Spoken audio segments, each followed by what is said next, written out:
After the sir, please come and be seated. Take a seat.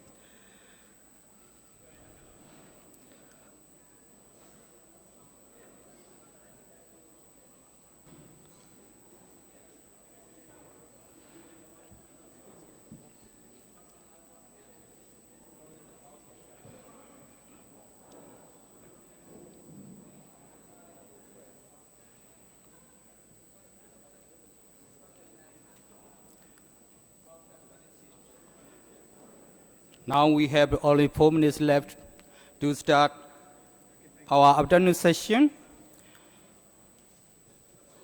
That's why all my dear brothers and sisters, please come to the conference hall.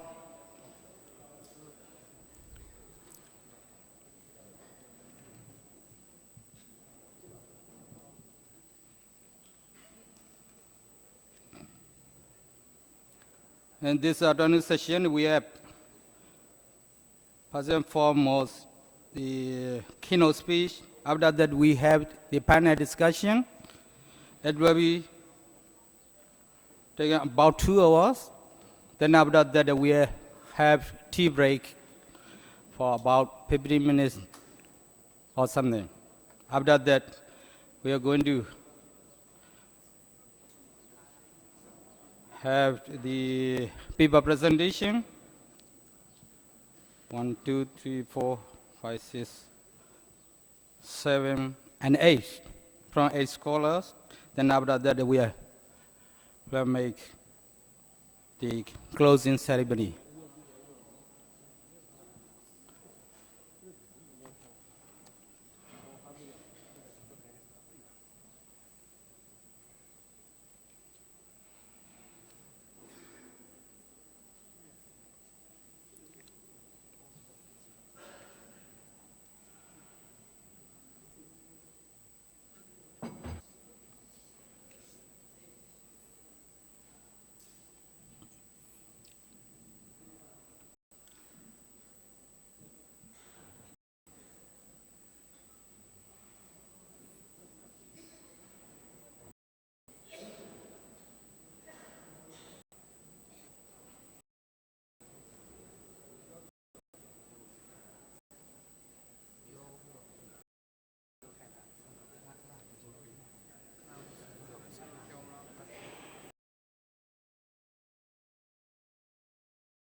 Ladies and gentlemen, this is the time.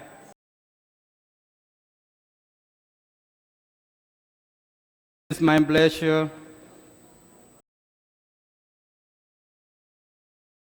to assist the caller, and very much thank you to give me to be here. All scholars coming from various countries.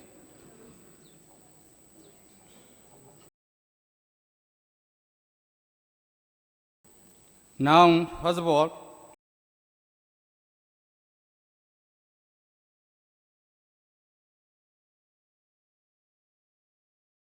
from Dr. Ravindra Bhan.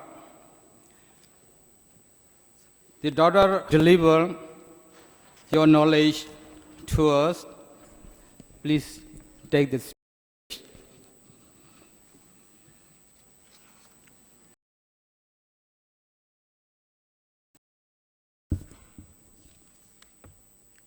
Namo tassa bhagavato arahato samma sambuddhassa.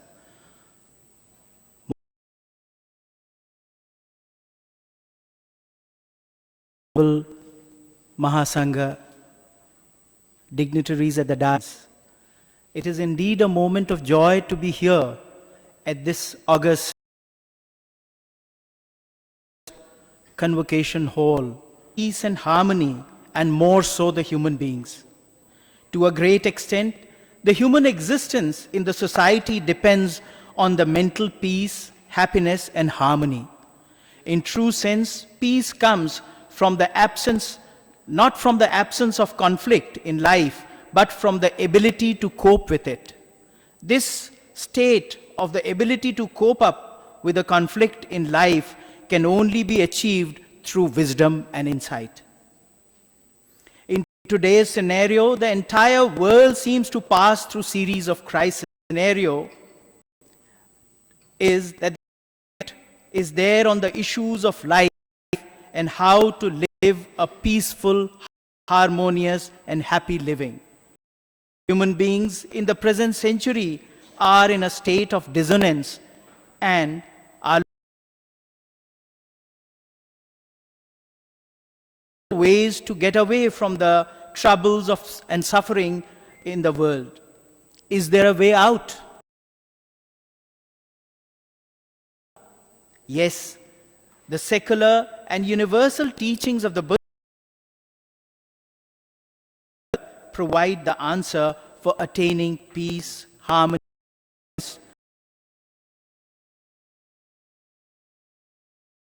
through wisdom.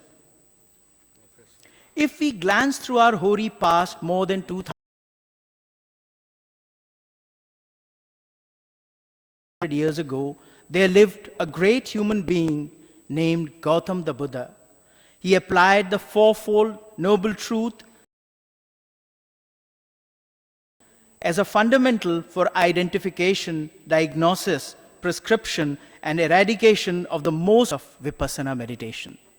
Friends, the word Vipassana is and has a distinct etymologically, the term is derived from the root passa, in Sanskrit pasya, which means to see, with vi as a prefix, which means visesena, in a special manner, or vividhena, with different angles, or vichayena, by disintegrating it. Buddhist Peace Conference. Before I read my presentation, I would Bhuta Yana Dasanang, clear knowledge and vision, or knowledge and vision as it is, are the terms generally used to define Vipassana. Friends, the best advantage in the practice of Vipassana is that even before the eradication of the ultimate suffering, one experiences many benefits. One learns how not to react to the symptoms of suffering, which include the physical and the mental discomfort of the mundane world amongst the human beings. These discomforts are the main source of suffering, creating psychic and psychosomatic disorders in the society today, thereby leading to anxiety, fundamental universal disease, that is suffering, in Pali language, dukkha. The Buddha has been the great physician, Mahabhisakko. The medicine that prescribed craving must be eradicated. Finally, he rediscovered the way to eradicate craving through Vipassana meditation. Thus, he explained the fourfold formula of this method of diagnosis as there is suffering, there is a cause of suffering, there is cessation of suffering, and there is a path leading to the cessation of suffering. The Buddha identified suffering as that which is not agreeable.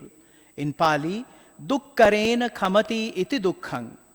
In his first sermon at Sarnath, he gave the symptoms of this suffering. Jatapi dukkha, jarapi dukkha, vyadapi dukkha, maranangpi dukkhang, etc., etc. And finally, sankhittena panchupadana khanda dukkha. Birth is suffering, old age is suffering, disease is suffering, death is suffering. Association with the disliked is suffering, and separation from the liked is suffering. Not getting what one desires is suffering. In brief, clinging to the five aggregates itself is suffering. A disease must be acknowledged and identified before it can be treated. In the same way, the Buddha emphasized that the acknowledgement and identification of suffering is essential to its eradication. Through his own insight, he realized that everything which exists has some cause. Thus, suffering must have a cause. Through the uninterrupted, in-depth researches of his own mind-matter complex, he realized that the root cause of suffering is craving. One takes birth and dies again and again and does not put an end to this unbroken process of becoming. His prescription for the cure was to root out this craving. And he says, etamadi navang yatva tanahang dukkhasya sambhavang vita tanho anadano sato bhikkhu paribbaje. Rightly understanding the perils of this process, realizing fully craving as its cause, becoming free from craving and attachment, one should mindfully lead the life of detachment. Such an approach, he said, will have great benefit. He further says, Nandi sanyojano loko vitakkasya vicharanang tanahaya vippahanena nibbanang iti vucchati. Pleasure is the binding force in the world. Rolling thought process are its ever-changing base. With the complete eradication of craving, the state called Nibbana is attained. These statements made by Buddha describe the nature of samsara, world, the state of suffering, and also the nature of Nibbana, the final emancipation, the state of final emancipation. But how can detachment be developed and craving be eradicated? In the Brahmajala Sutta of Digha Nikaya, the Buddha states how he practiced to achieve the enlightenment. He says, having experienced as they really are, the arising of sensations, their passing away, the relishing of them, the danger in them, and the release from them, the enlightened ones, O monk, has become detached and liberated. Unquote. Friends, practicing vipassana, Siddhartha, the Gautam, penetrated the wheels of ignorance, delusion, and illusion. He discovered the law of dependent origination, paticca-samuppada, the chain of cause and effect conditioning the universe. Whatever arises, arises due to a cause. When the cause is eradicated, there can be no resulting effect. Therefore, by totally eliminating the cause of suffering, one can attain real happiness, real liberation from all miseries. With this realization, he penetrated the illusion of solidity of mind and matter, dissolved the tendency of mind to clinging and crave, and realized the unconditioned truth. The darkness of ignorance was dispelled. The light of wisdom shone forth in all its brilliance. The subtlest defilement of his mind were washed away. All the shackles were broken. No craving remained. For the future, his mind became free from all attachments. Siddhartha Gautam attained supreme enlightenment, experiencing the ultimate truth in all its purity, and became Samma Sambuddha. With the experience of total liberation, the following words of joy, Udan, came forth. Aneka jati sansarang sandhavissang anibbisang gahakarakang gavesanto dukkha jati punappunang gahakaraka dittosi punagehang nakahasi sabbate phasuka bhagga gahakutang visankitang visankharagatang chittang tanhanang khayamajjaga. Through countless births I wandered in sansara, seeking but not finding the builder of the house. I have been taking birth in misery again and again. O builder of the house, you are now seen. You cannot all the rafters and the central pole are shattered. The mind is free. This is what we have to practice in the society. And when we talk about the society, society has to be reformed.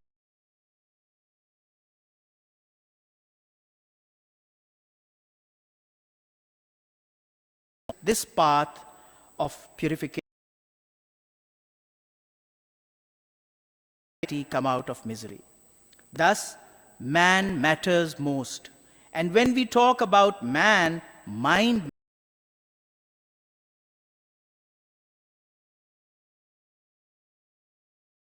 at the experiential level, not as merely at intellect, are good. They give us,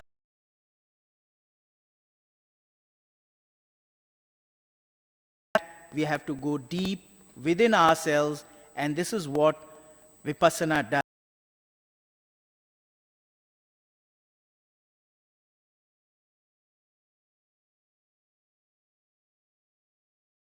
There are a lot of speakers. I just wind up by concluding and saying,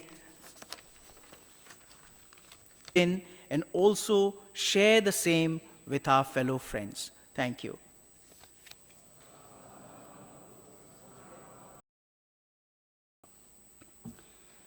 Thank you very much, Mr. Rabi.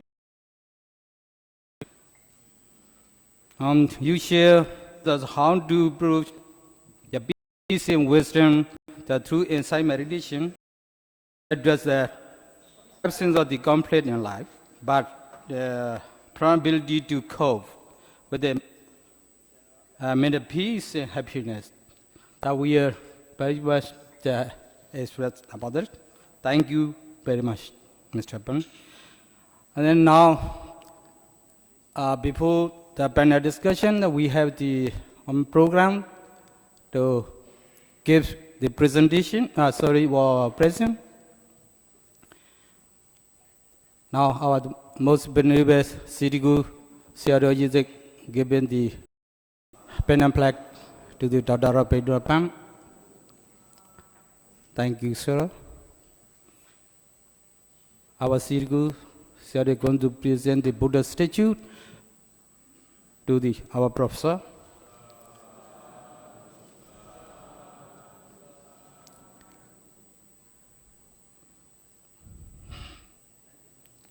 Sadhu, sadhu, sadhu. Thank you very much, our most venerable Sayadaw and our professor. Now, this is the time for the panel discussion. So, I'd like to invite all panelists to take the panel's seat.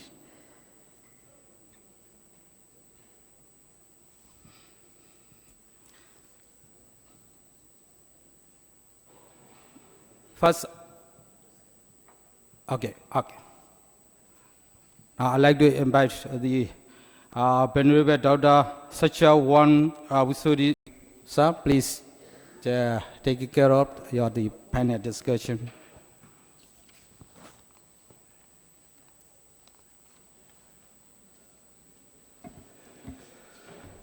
Most Venerable Siddha Sayadaw, the chairman of this afternoon session, and most venerables who are taking very anxious part, all panelists to take their seats here. Venerable Associate Professor Dr. Hansa Thammahaso, maybe this side, please. No, you can present from here. You have a microphone, please, here.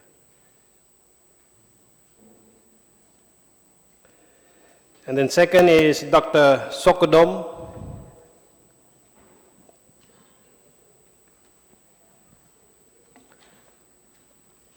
Maybe on my right. Professor Humberto Barahona. Maybe on this side, please. So you have a monk. Yes, please, yeah. That side, please. And Professor Andre Suarez Gonzalez.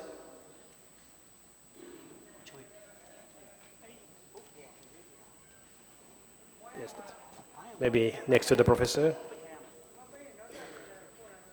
Miss Nobantu Dafe Motulo. Sorry. You can get to that end, please. And Assistant Professor Dr. Busabong Chai Jaran Watana, and Assistant Professor Dr. Parichad Suwanabupa on my right, please, both. Thank you for being a panelist. I guess that we call this panel. It is different from what we have been doing. We have been doing from yesterday is that a presentation of paper. We learn a lot. We have heard many case studies after case studies. We have heard their viewpoints. So this is a panel.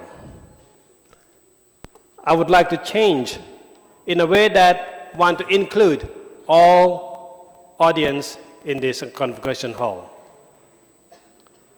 We have very experts in their own field.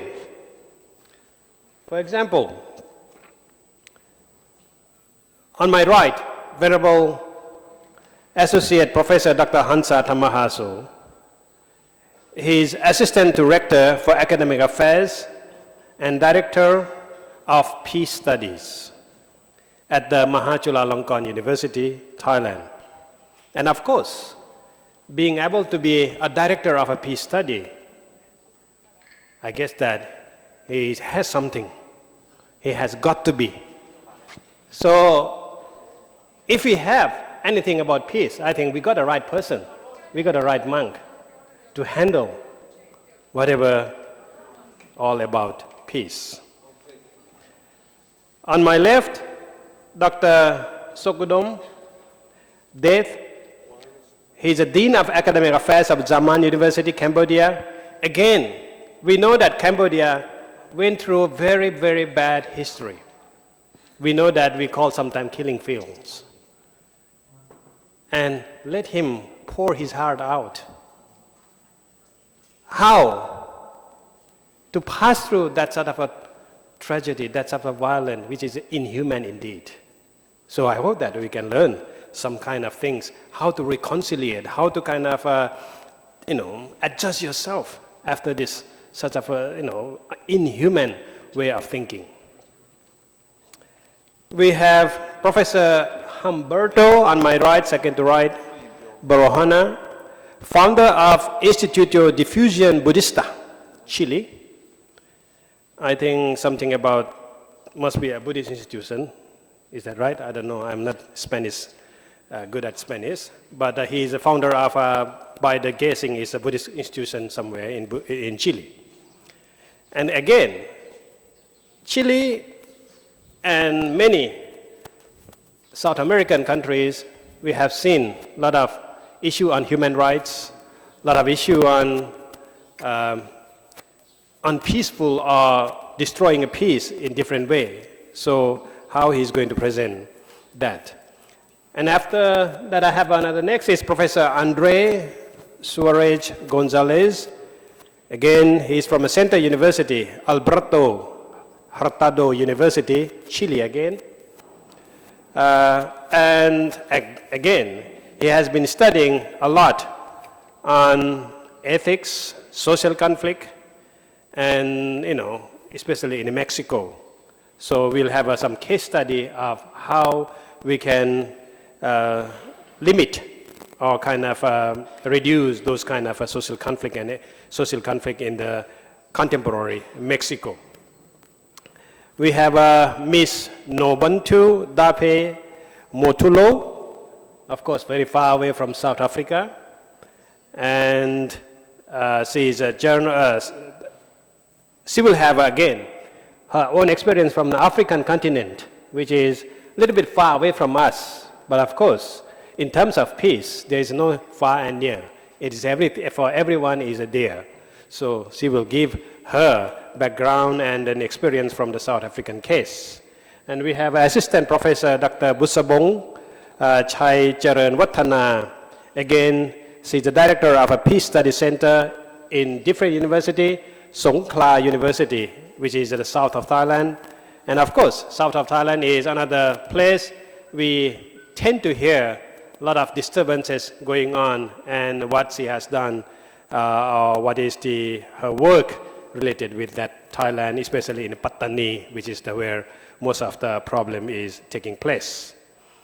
And last but not least, we have Assistant Professor Dr. Parichat Suwarnabupha from Mahidol University, Thailand, and who has been working on peace building, peace process with different organizations, different institutions for long and many, many years. So we can bring her expertise to us as well. So what I think is that we have altogether 2 hours. Okay, panelists, we have 2 hours altogether.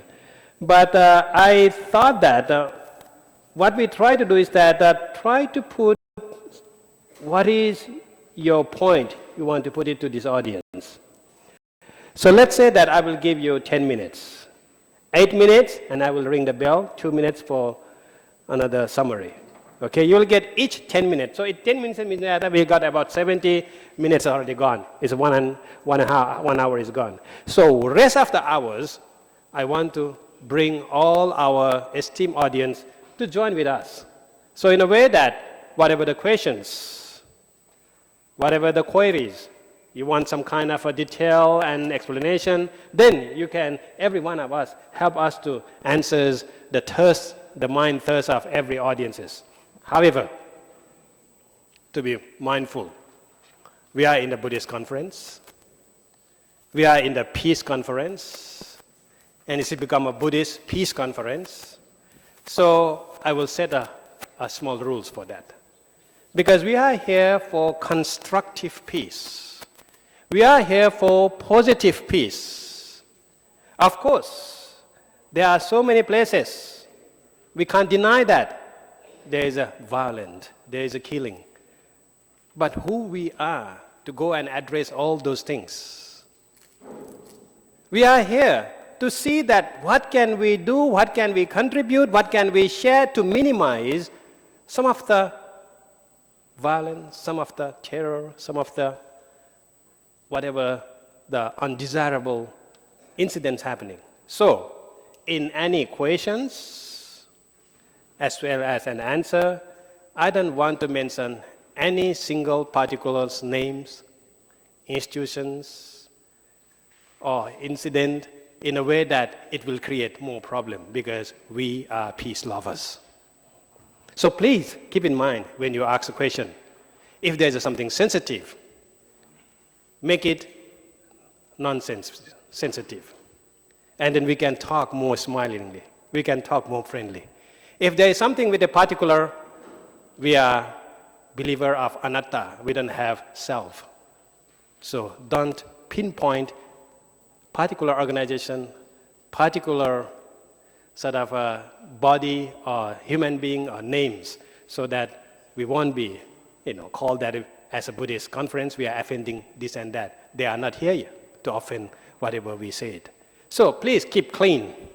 So in a way that, but it will be more creative and more kind of informative. And of course, we'll get some kind of a solution out of that. Can you bring the bell for me? I don't have a power with me here. I need the tools for power. Then I can let go.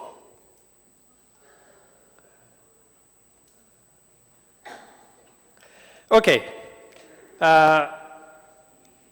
As I am a Buddhist monk, and in the present, as a panelist, we have a Buddhist monk. So I guess that although I'm a Buddhist monk, I can't get away from being a bias. So that's why I am going to invite my colleague, Venerable Hansa, to speak to speak as a first speaker for 8 minutes, and then I will warn you, and then you have to summarize in 2 more minutes.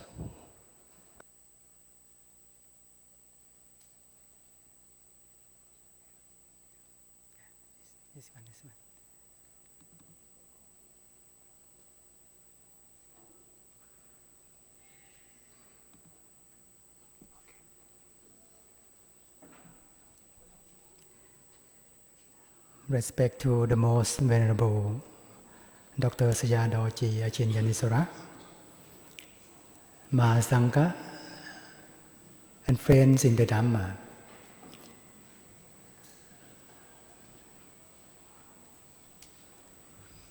Today, I would like to share with you all about my experiences. And I'm sure that our speaker, they have a lot of experiences to share with you all as well. As we all know, the Buddha said that there is no greater happiness than peace. For this reason, I think I have to prove his teaching, because so far the Buddha said that you don't believe me before applying to use in your life. It's about peace. There are two kinds of peace: inner peace and outer peace. So how can we build inner peace? So far I tried the best to develop inner peace in my mind. Eventually I know exactly what is the true peace or true happiness because of this. So how can we build outer peace? I think there are too many answers from our speaker today. To me, an answer is in village. My answer is, what is outer peace? An answer is in village. I, together with peace engineer, who are my students who learn in MA, together with my student.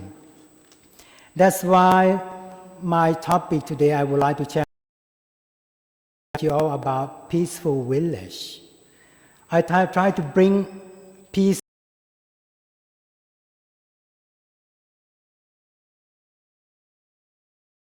peace. That's why I have to bring in there. Where is the village? We apply outer peace to use in the life. It is when you can Vietnam, Cambodia and Thailand, this village stay in the middle. The name of the village is Ban Tha Khoi Nang and the northeast of Thailand. The model we try to apply to use in this village. This is the model. So there are four pillars. There are four pillars of the model. The first pillar we call physical development. The second one, behavioral development. The third one, mental development. And the last one, intellectual development. In order to develop peace in our village, the main thing have to work together. The first one, villager. The second one, school. And the last one, temple. Temple is the center to build out the peace in our village.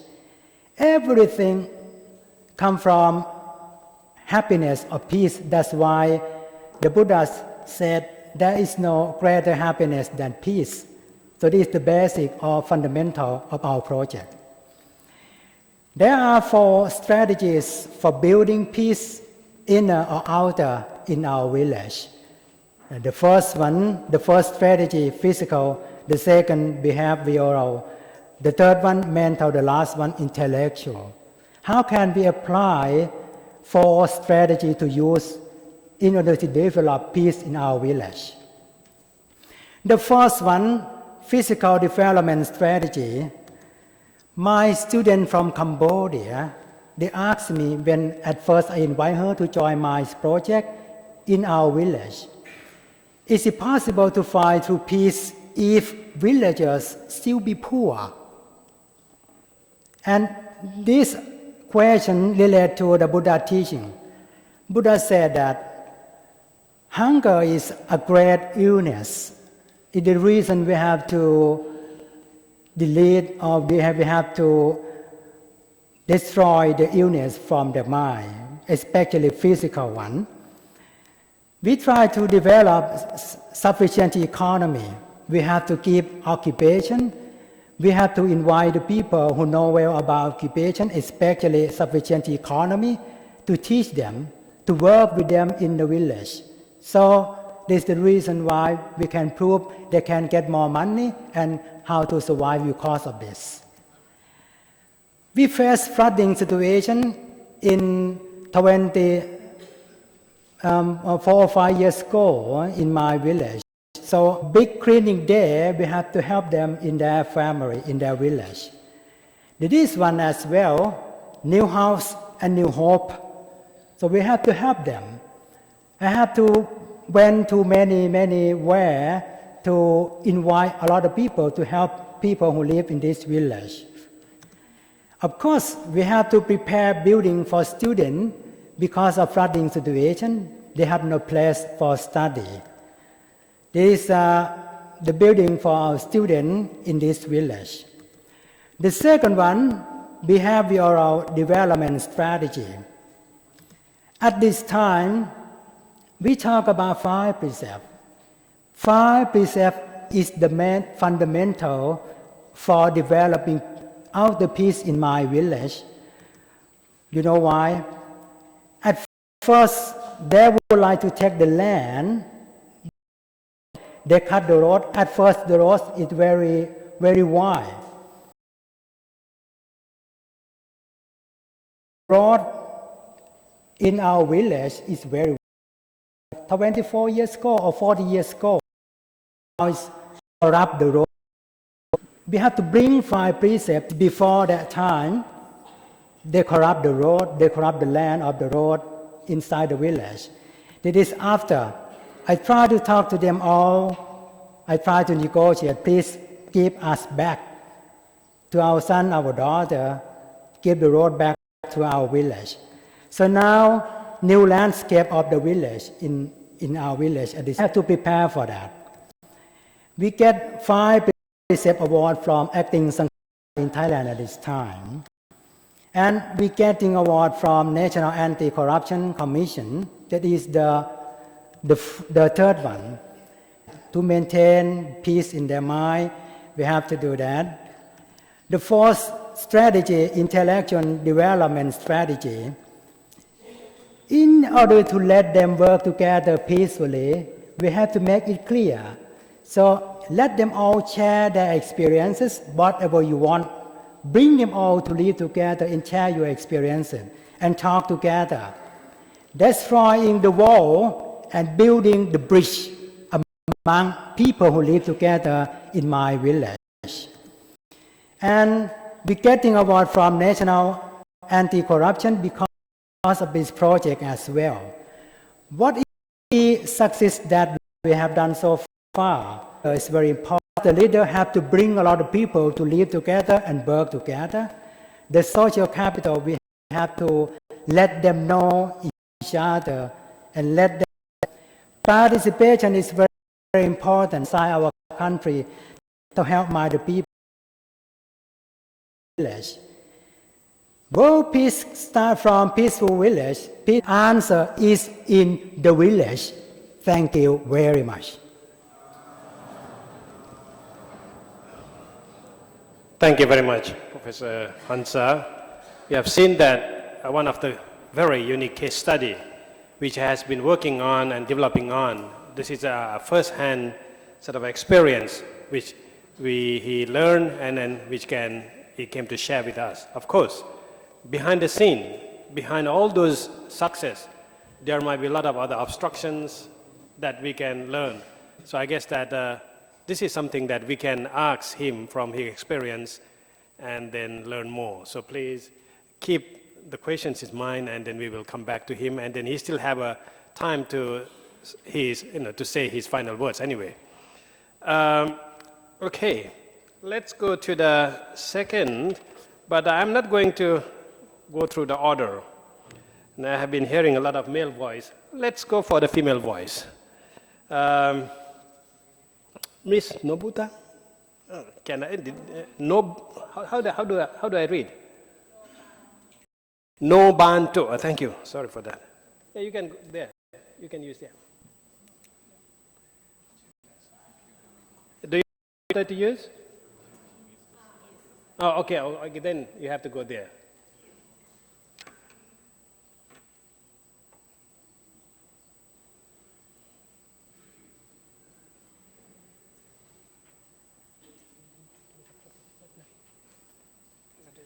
Yeah. For someone who doesn't need the PowerPoint, you can just talk from here as well. So you don't have to go around and round. Yeah. Yeah, about 4 minutes, then do the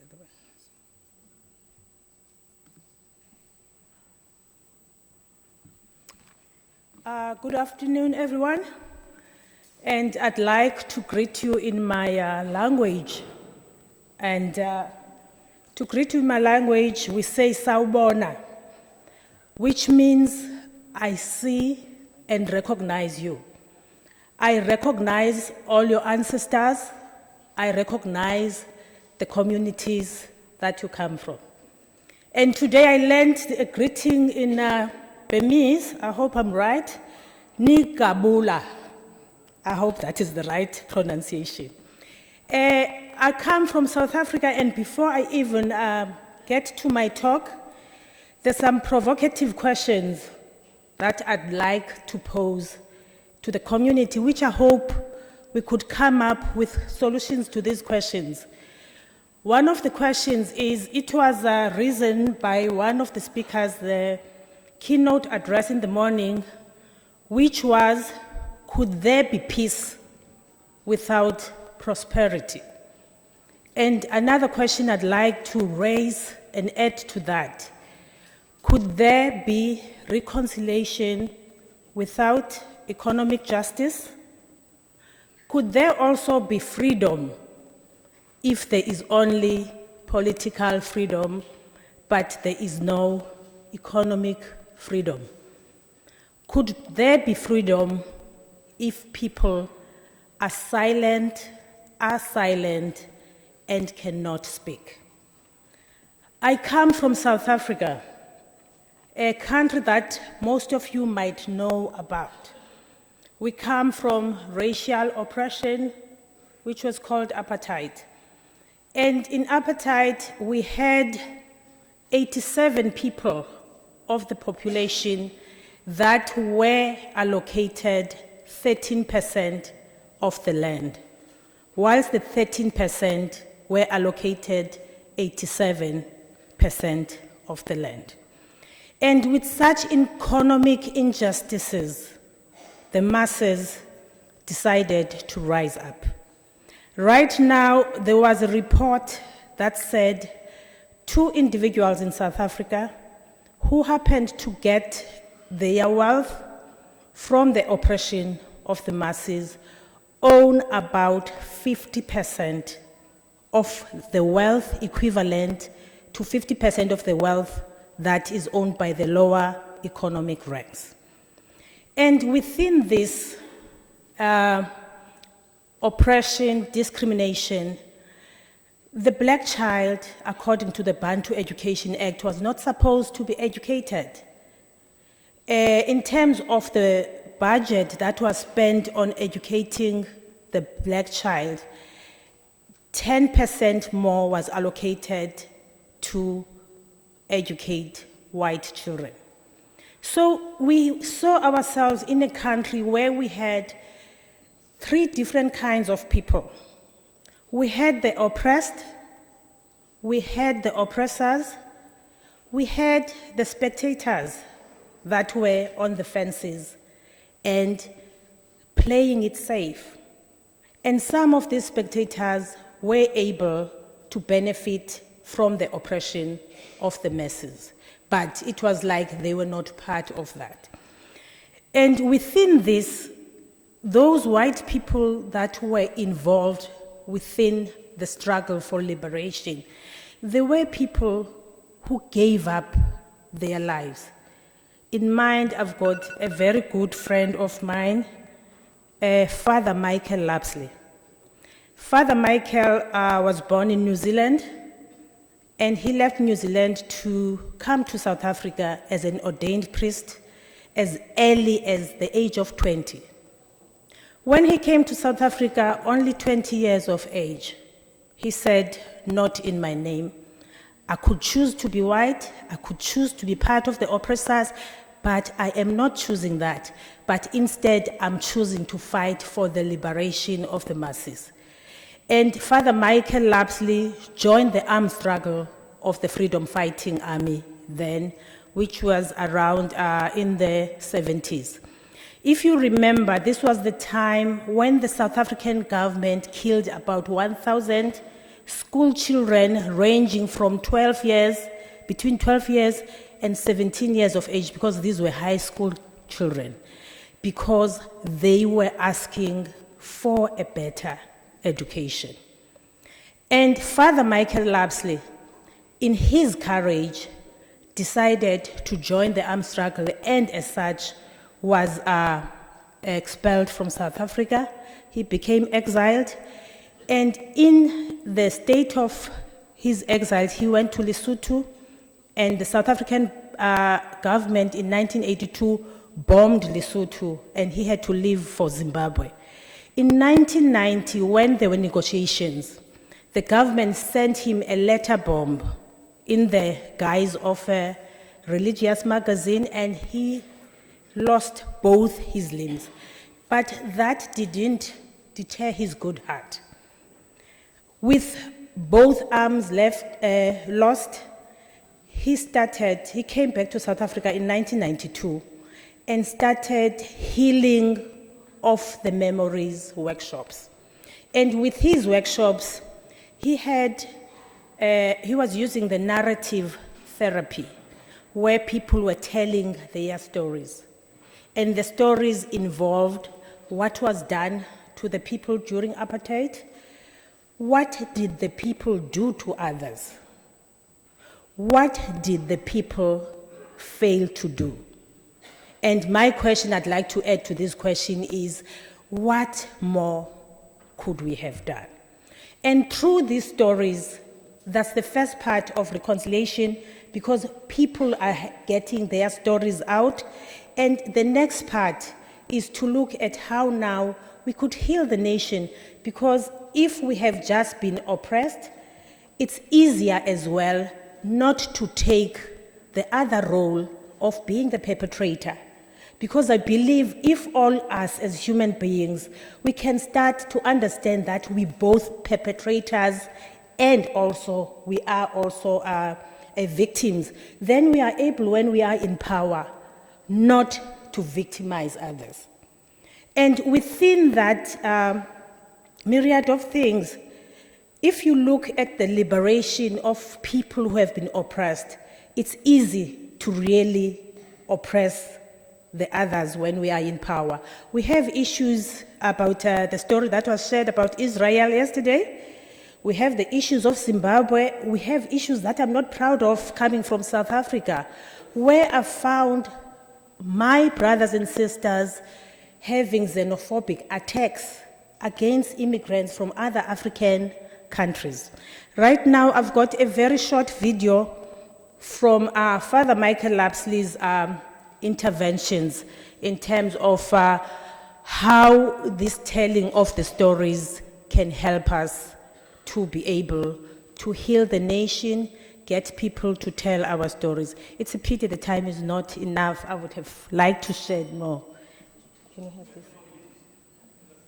The video. The video. Yeah? The video. Video? Okay.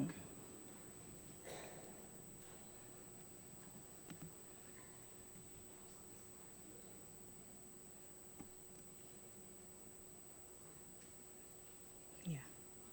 Just play it there. And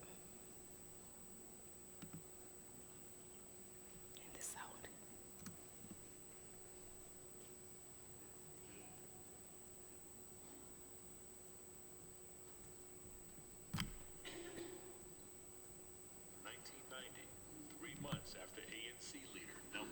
Was released from prison, that Father Michael was sent a letter bomb by the apartheid regime. It was hidden inside of 2 religious magazines. He lost both hands and sight in one eye in the blast and was seriously burned. We know that it was part of the machinery of the apartheid state. It wasn't an individual act, but it was part of the machineries of death of the apartheid state that endured beyond 1990. The act of opening the magazine was the detonating device for a bomb. I can still remember what happened, the actual explosion. It's still something with me. I remember pain of a scale that I didn't think a human being could ever experience. I remember going into darkness, being thrown backwards by the force of the bomb. The exact angle saved my life that I opened it. I opened it on a small coffee table. If I'd opened it in something like this, a table like this, it would have killed me because it would have knocked out the heart or knocked off the head. I've always been clear that the person I hold responsible ultimately for my bombing is F.W. de Klerk. I've said that I'm not filled with hatred or bitterness or self-pity, nor that I want revenge. I think what I believe in is not retribution. I believe in restorative justice. If F.W. was to come to me, or the person who made the bomb was to come to me and said, I'm sorry for what I did, and I want your forgiveness, and this is what I am now doing in the way of reparation, not to me personally, but to our country and our people. These are the kinds of things I'm doing to heal our land. Then of course one would say, of course, yes, forgiveness. There would not be a problem about that. Father Michael returned to South Africa in 1992. He became the chaplain of the Trauma Center for Victims of Violence and Torture in Cape Town. The center assisted South Africa's Truth and Reconciliation Commission. It was there that he became aware of the tremendous healing power of telling your story. All South Africans had been damaged by their experience of the apartheid years, no matter what side they were on. Also that all of us had a story to tell. All of us carried stuff inside of us as a consequence of the journey the nation had traveled. This work led to the founding of the Institute for the Healing of Memory in 1998. This workshop is a journey. It's a journey that is going to focus not so much on what we think, but on what we feel. He started giving workshops that enable South Africans of all races to tell their stories of pain and trauma. Your heroic determination. Your commitment to justice. Viva! It helped me to open up. I think it's there that I managed to say things that I never even told my mother. I was able to express myself, my story, my feelings. And for the first time, somebody was listening. I cried for all the pain of the apartheid that affected my life. I cried because of all the anger. I could put my arm on the shoulder of people that I've never been so close to before. And that, for me as a white person, it meant a tremendous lot to me. Father Michael soon realized that telling these stories in a safe, supportive environment helped to start. Thank you. So, in ending, I'd like to say the journey towards reconciliation is a long journey. And it has got to start somewhere. Thank you very much.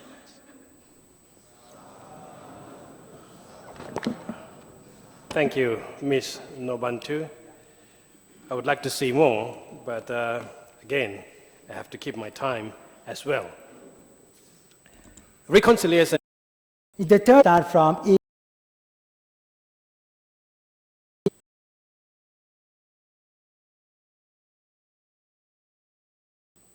something, one after very difficult process. Every country, every incident, once damage is done, and then it is very difficult to how do you reconcile the one who did the damage and one will become the victim of those damage. And this is something that we can't run away from it, but we have to learn it. Learn from different cases. Learn from different incidents. And how do you deal with that? It is very easy to say that, forget and forgive. That is the ultimate truth. But it is easy to forget something. But it is easy to forgive something. That is, we have to train. That is why we have to come together to train such thing. How do we train? How do we build our strength of that weak mind that we never forgive, we never forget? But finally, there's nothing permanent after all. And these are the things we have to really think, repeat again and again in our life. What about Professor Humberto? I think you are getting to the deep trance, so I guess that I think I will wake you up first.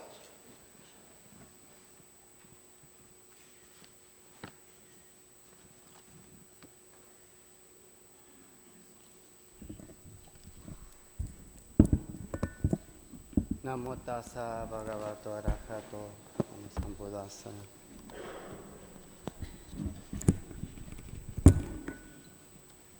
Venerable Mahasangha, dear friends, right human relation and world peace. Hatred is not appeased by hatred here, but love appeases hatred. It is in all law. The light of Asia, light of the world, the Buddha. The Lord Buddha experience and lesson are through history a powerful source of inspiration to all who seek peace and practice non-violence. The Buddha says that all human beings share the same spiritual potential, and from that condition, the creation of right human relations are indispensable for the development of a genuine peace-based. To progress towards a true world peace is necessary that the conscience of humanity recognize that we are part of one family on earth and that the happiness of each depends on the other, and that is the growing sense of cooperation and not the competition, which makes us truly human and contributes to the creation of right human relation. The relative peace in the world today, there is a false peace because it is based on the balance of the street give one another, is based on the power of weapons and economic control. This is not a real peace. These are not right human relations. Organized religions. I want to distinguish here between the innate religious or spiritual sense in human, the sense of the universal, from religious institution or organized religion. The innate sense of religious, spiritual can never die, hence somehow speaks of a common root which lies in the heart of man. All the great teachers of mankind, as the Lord Buddha, have referred to this deep sense. Organized religions, and in our particular case, Buddhism's large institutions should ensure comprehensive training of students, lay and ordained, integral to mean cultivate a universal perspective to understand the fundamental problems facing humanity today and resources from our training as Buddhists we can offer to build right human relations. It is also our responsibility to build right relationships with all universal religions, traditions, and in particular build right relationships between different Buddhist traditions. It is therefore imperative that we be informed of every spiritual tradition from its own source and most qualified exhibitors. Respect can only come from knowing the order, the interest on the other. Unfortunately, often we locate ourselves in our own culture, our prejudices, and no value to others. If you got a book, it is on the page 34, in case. Sorry. Yeah. Go on. First thing that... Teachers and Dharma masters have a special responsibility to build right human relations in our country of Christian culture and throughout the West. Religious institutions are being challenged by people from serious ethical transgressions of religion, authorities who held tales of great dignity.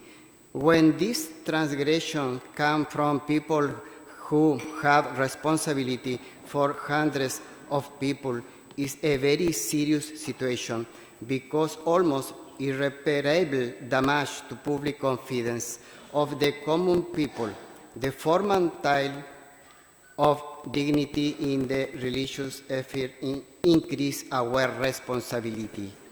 I would propose that held seminars, meetings, retreats among followers on different Buddhist traditions and greater scope give followers of other religious views, and they should be held in all religions and continents of the world, not only in Asia, not only in the North Hemisphere.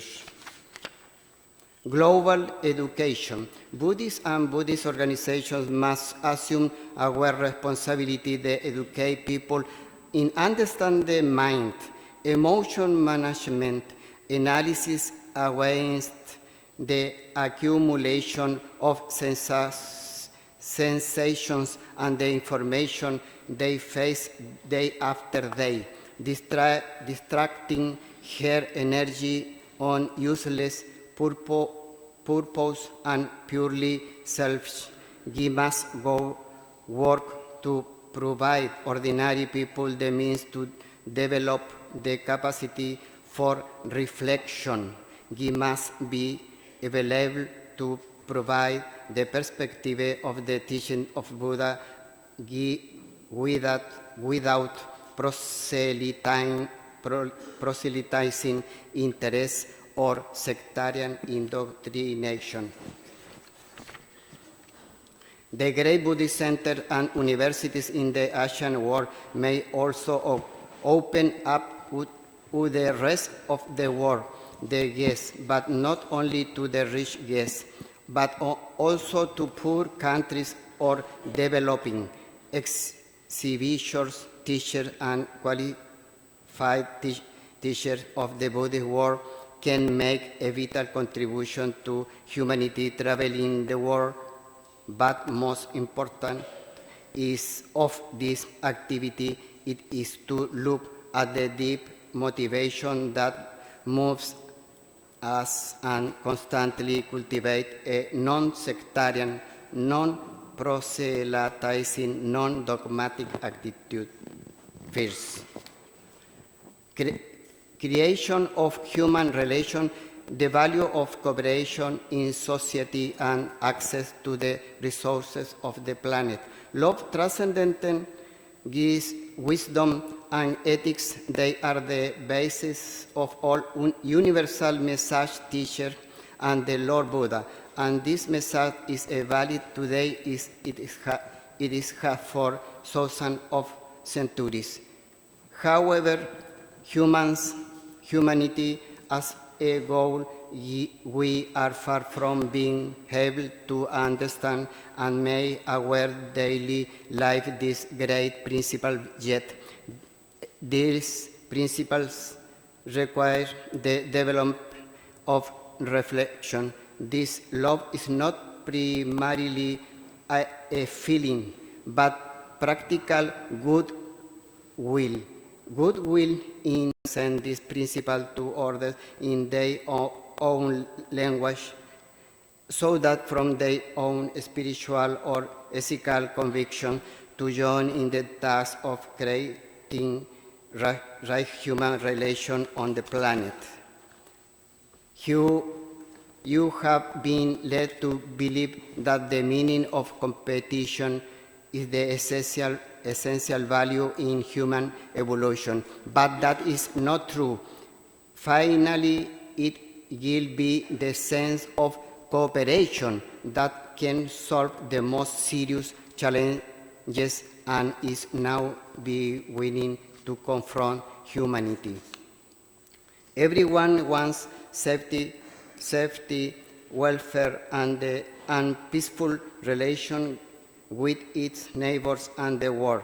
But there can no peace until the world partners in the collaboration with the little nations have solved the economic problem and have relation that the resources of the earth that not belong to any particular nation but to the whole mankind.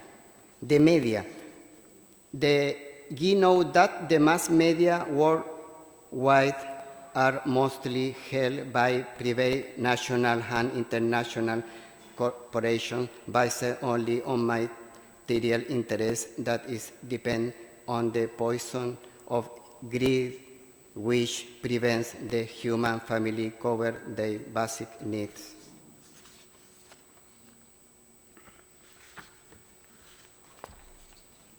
Establish and cultivate right human relations. They are the ultimate basis for the development of a genuine and lasting peace in the world. Thank you very much. Thank you, Professor. Sadhu, sadhu, sadhu. Well, human relation is sometimes when we read it, it is very close to human rights. But here, the professor is trying to see that how a human is relating with so many other things, which may create a lot of problem, even from the global education, from media, and so and so. We don't have to explore that, how we are affected by social media these days. I have seen some news that nowadays in America there is a new job. That job is that one who addicted with all these social media, they never want to look up. So there is someone who wants to pull them like a dog. So there is someone they are saying that if you want to apply a job, yeah, you can do that. So what you have to do is that always take that blind with the social media together with you. So this kind of effect is so important, and then destroy what a human all about. Well, I guess that let us hear from a woman for a change. Again, Assistant Professor Busabong Chai Charan Watana, Director, Peace Study Center, Songkhla University. Again, you've got 8 minutes, and then I will warn you to summarize within 2 minutes. By all means, that we still have a time to answer questions from audience. You are vulnerable, distinguished guests, ladies and gentlemen, good afternoon. Today I am pleased and honored to be invited to the World Buddhist Conference. I would like to share with you on the work that I have done in southern Thailand. The topic is the initiatives of the Insider Peace Builders platform in the context of southern Thailand, and people over there, they love the term Patani peace process. Before going to the details,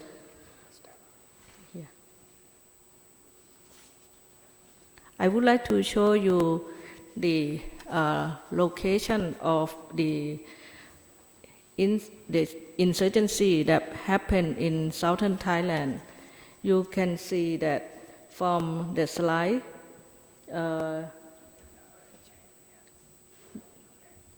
Thank you. The insurgency in 3 southernmost provinces. The location is about this area. Actually, there are 3 provinces: Pattani, Yala, and Narathiwat. This area, we have the population, total population is about 2 million people. The Muslim is about 1.8 million. They are the majority. And the Buddhist and Christian is about 200,000. But today, some move out to the upper south or different areas. You can see the figures here is for the incidents. It's about 13 incidents happened during 1 decade.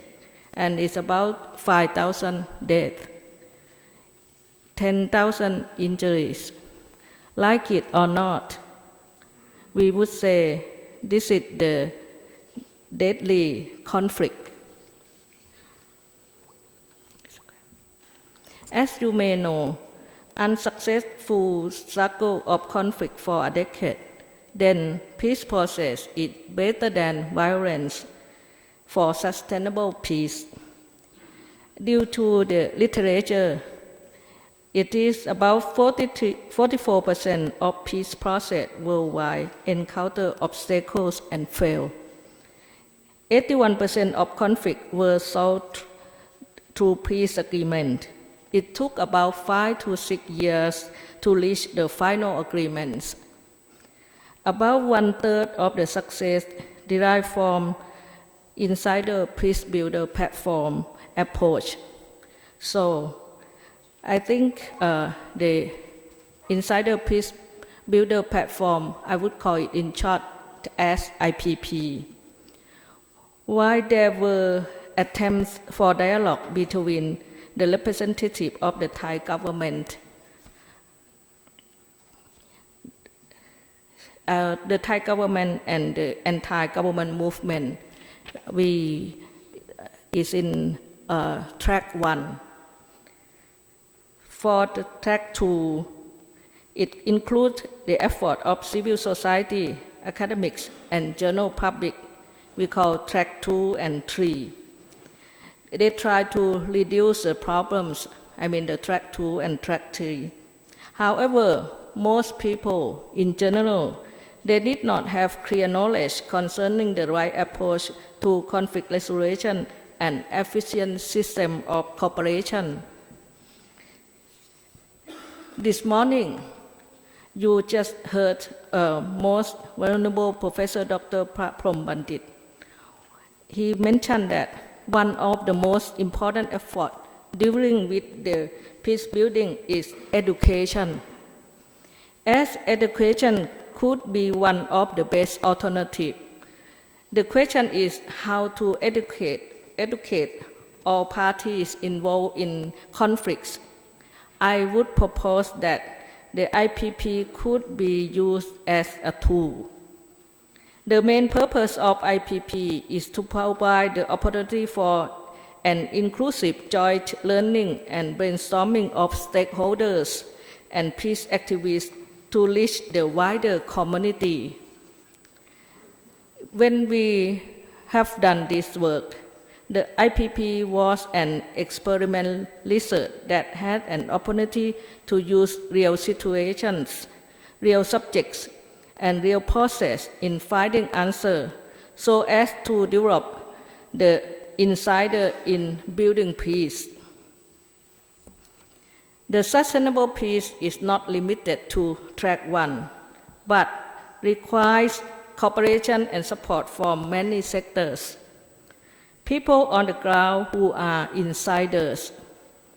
One way to resolve conflicts is trying to understand the violent incidents having directly affected stakeholders of different backgrounds, occupations, races, ethnics, experiences, and perspectives together in one place at the same time, and some obvious advantages. When we select people to involve in the IPP workshops, we try to find the potential participants.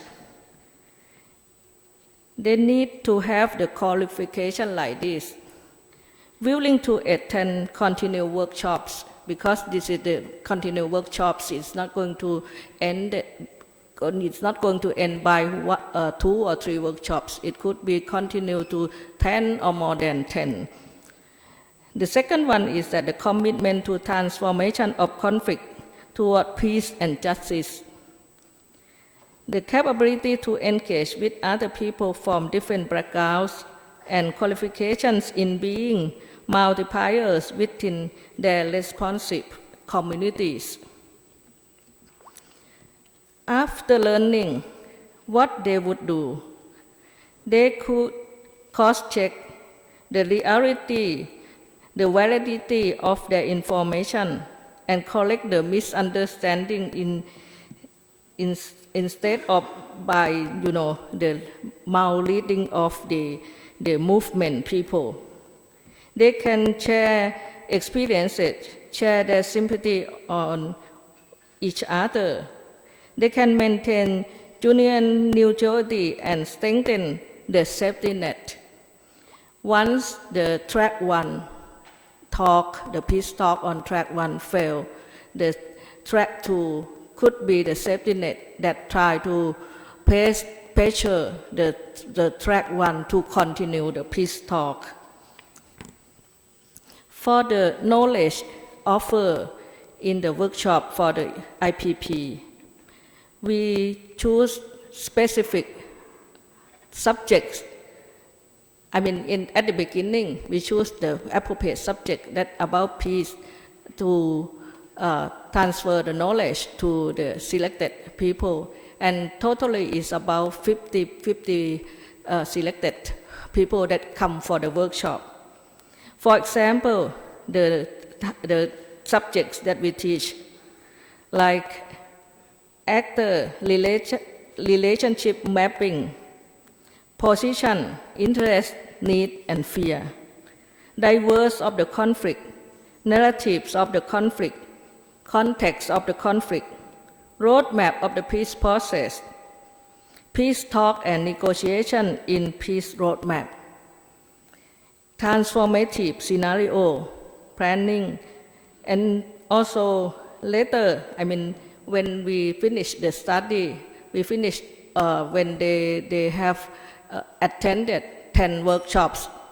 Later, they have more topics like safety zone and IPP evaluation, public participation in peace process, something like this.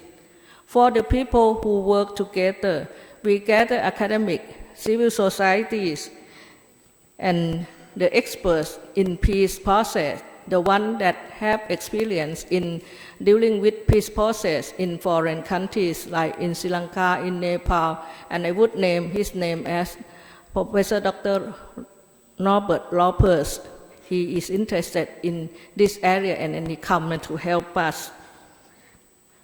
For the IPP process, when we finish, what we can see that I would say that there are 3 interrelated levels. First, the individual level. You can see the change, like they change their ideas and information because they gain more knowledge. Their attitude, that behavior have been changed. At the intersection network level, they transfer knowledge to their own networks. They organize a seminar, the workshop. They invite the expert from the IPP workshop to be their speaker, something like this. As the situation structure, I would say that we could have the safety net that if the peace talk between the state, the government, and the anti-government movement fail, the track 2 and track 3 could push and let the peace talk continue. I would say that the IPP is considered as a network of networks. And what we need to do next, we need to develop well-educated people with knowledge in peace. Thank you.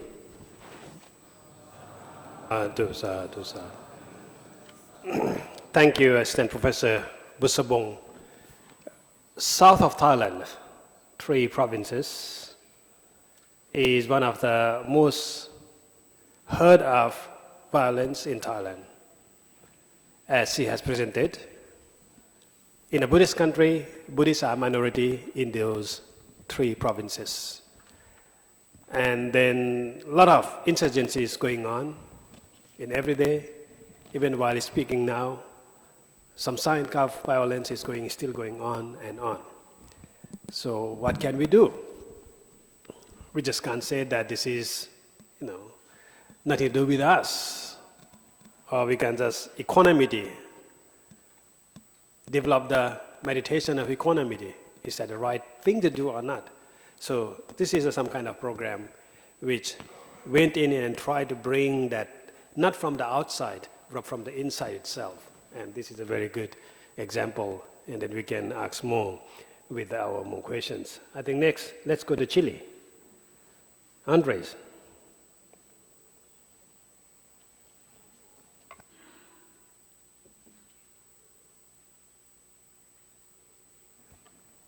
Eight minutes and 2 minutes for summary.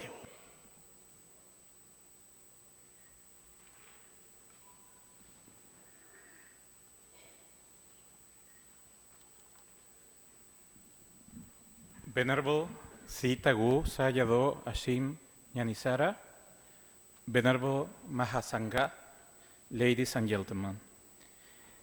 What I want to tell you is about a story. I don't know if we could hear this. I'm going to try.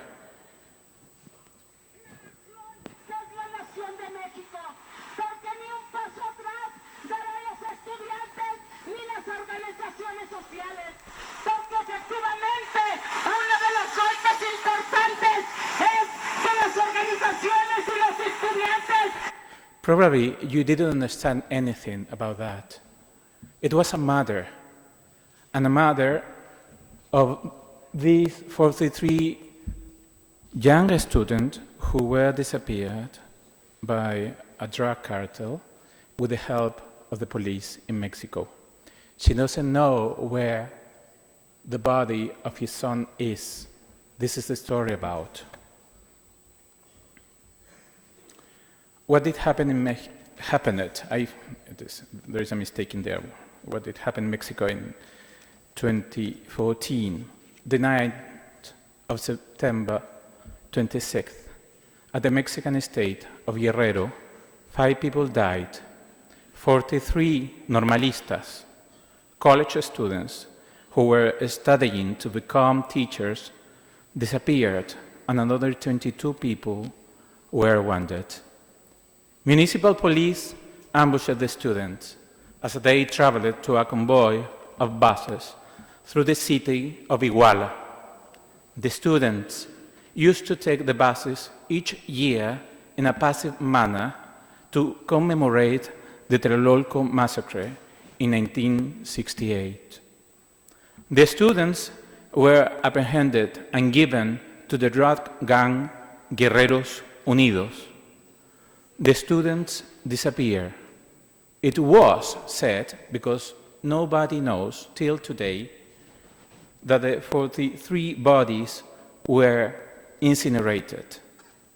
Guerreros Unidos band had connections with the municipal police. The municipal police mistook the students for being members of Los Rojos gang, a rival of Guerreros Unidos. There is no trace of the 43 students. The parents reclaim the bodies.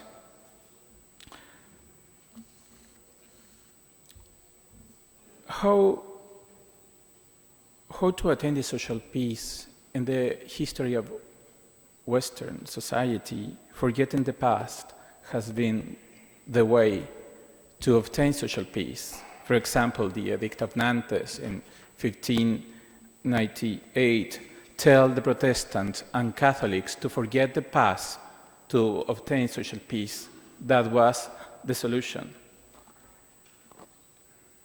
In this case, from a Buddhist perspective, there is a problem because according to what I have learned these years in Buddhism is, in my mind, I have to recognize what is real and what is not. So, in the Mexico case, the government has created an official truth. What is the official truth? After being detained by the municipal police the 26th September at Iguala, the young students were given to a group of criminals. Then they were massacred, burned, reduced to ashes, and they were thrown into the river. That is what the official report of the government says. But there is a second report asked by the same government, and it says the bodies were not burned. So if I am in the body of the parent, it's impossible to stop suffering since I will never know what happened with the bodies of my kids. What to ask to the government? The Chakawati Sutta is a long sutta, but in this sutta, the son asks to the father, the king, "But what, sir, is the duty of an Arayan wheel-turning monarch?" Part of the answer is, you should establish guard, ward, and protection according to the Dhamma for your own household, your troops, your nobles and vassals, for Brahmins and householders, town and country folk, ascetic and Brahmins, for beasts and birds. What does it mean today for the local national authorities to respect the human rights? No more than that. In a simple way, it means to give the people the opportunity to know the truth about the facts. In this case, people don't know what is happening, and the government has given a certain truth that doesn't fit. What is peace today? These are the people from the village where the students belong. There is a global index peace, and these are the pillars of peace: well-functioning government, sound business environment, equitable distribution of resources, acceptance of the rights of the others, good relations with neighbors, free flow of information, high levels of human capital, low levels of corruption. How to do a measure of this? There are indicators. These indicators are not in the book that you received, but you can look for. The indicators are level or perceived criminality in society, number of internal security officers and police, number of homicides, number of jail population, ease of access to small arms and light weapons, level of organized conflict, likelihood of violent demonstrations, level of violent crime, political instability, political terror scale, volume of transfer of major conventional weapons as recipient imports, terrorist activity, number of deaths from organized conflict. These are the pillars. What are the numbers? These are the numbers of an overall rank and regional rank. I choose certain countries, the top 3, Iceland, Denmark, Austria, and the number 1, and the number 2, and the number 3. In the Asia Pacific, we have New Zealand, 4 in terms of peace. Laos, 38, Vietnam, 45, Cambodia, 106, Thailand, 126, Myanmar, 136, Central America and Caribbean, and here is Mexico.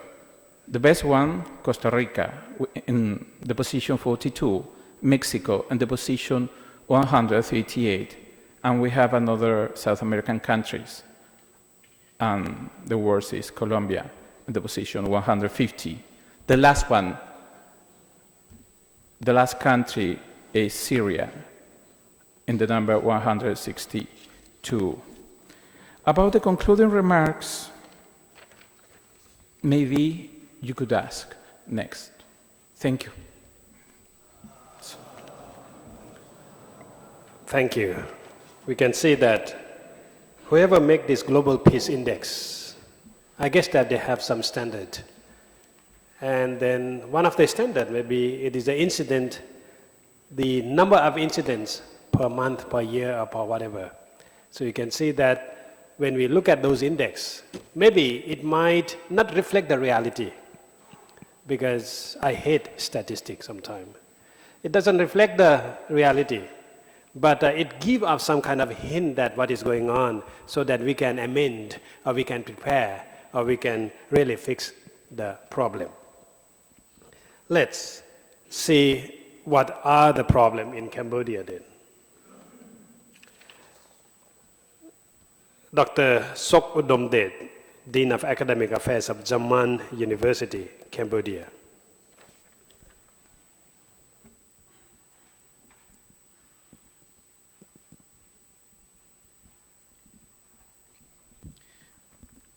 Hello. Greetings, most venerables and distinguished guests and ladies and gentlemen. I would like to thank the Academy for hosting me and inviting me, although my topic has very little to do with Buddhism or the religion in general. In fact, I come from a purely academic background, secular. My presentation will be on Cambodia's history of conflict and how it has been able to achieve some sort of peace and what are the challenges that remain.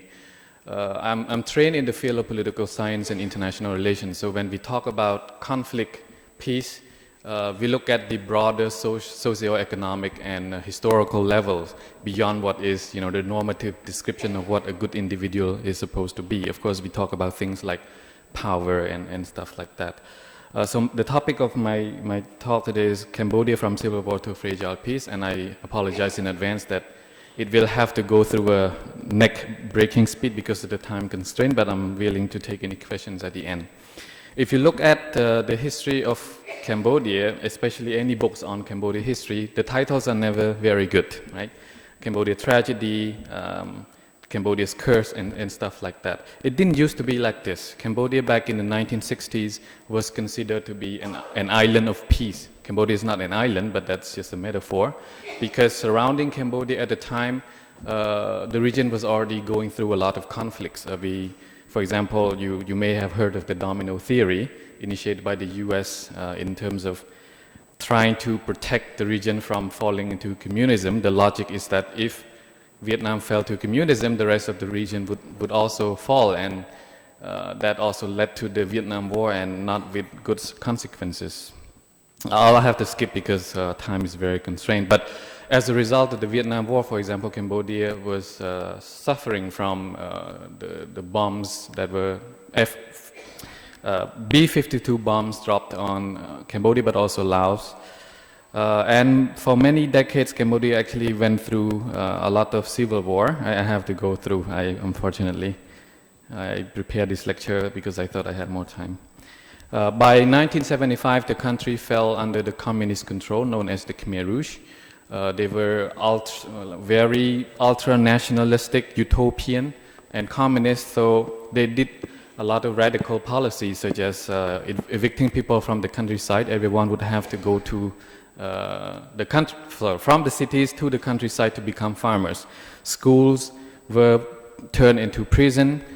Banks was demolished because capitalism has no more meaning in the country. Everyone became farmers. Marriages were forced, and a lot of people were brought into interrogation center because they were suspected of being enemies of the state. And so, of about 7 million people, about 2 million out of 7 perished their life. And it took the Vietnamese actually in 1979 to end the brutalities of the Khmer Rouge, not so much out of their own altruistic reason, but also because of the geopolitical reason, because the Khmer Rouge kept attacking Vietnam. Since 1979, life has been coming back to Cambodia bit by bit, bits by bits. I have to skip all these things. Throughout the 1980s, Cambodia was also closed out to the international community. Aid was not flowing because at the time Cambodia was occupied by Vietnam, and Vietnam was supported by the Soviet Union, and so to the US and many other countries at the time, this was not to their favor, and so aid was not given. Lots of refugees were actually had to flee their life to Thailand because they didn't like the new regime under Vietnamese occupation. In Cambodia, life was kind of slowly getting back to normal. Throughout the 1970s, under the Khmer Rouge, actually Phnom Penh became almost like a ghost town. No people lived there except the administration. But by the 1980s, things were getting back to normal. By normal, I mean slowly getting back to normal.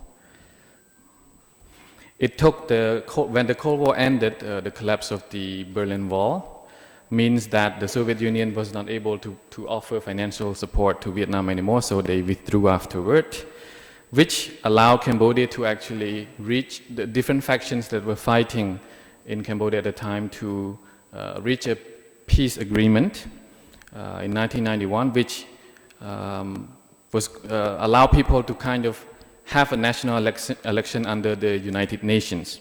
Refugees were repatriated back from Thai border, and you would see, for example, the UN trucks in the city because, and that's from the presentation of yesterday by the ambassador.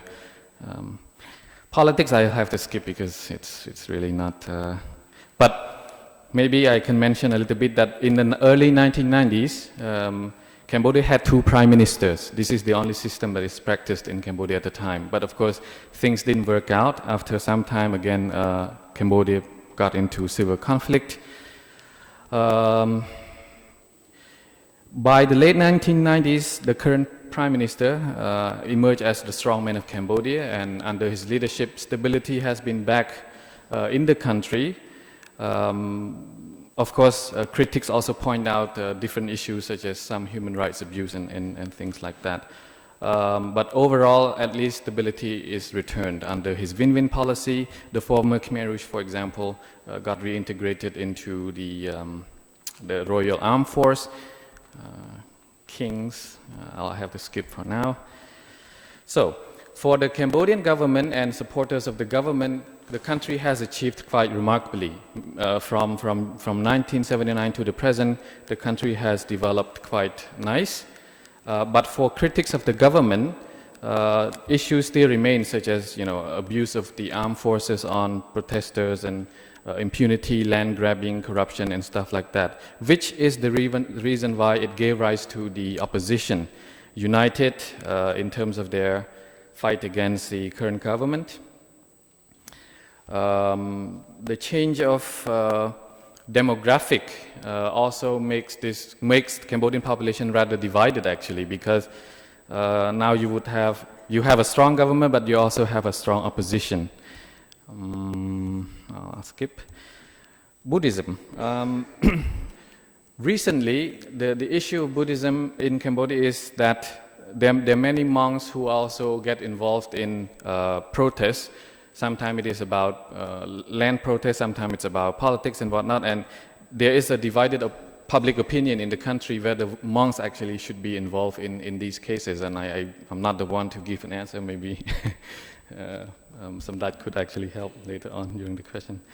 But I can summarize it this way. Cambodia has moved from macro-level violence, meaning from civil war, to stability, but it does have the symptoms of any developing countries, which is in unequal economic and non-inclusive economic development, which sometimes could lead to micro-violence. And this is, for example, sometimes seen in protests like these, when garment factory workers who earn salary of less than $140 a month demanding higher wages, and sometimes are violently cracked down by the armed forces in the name of stability.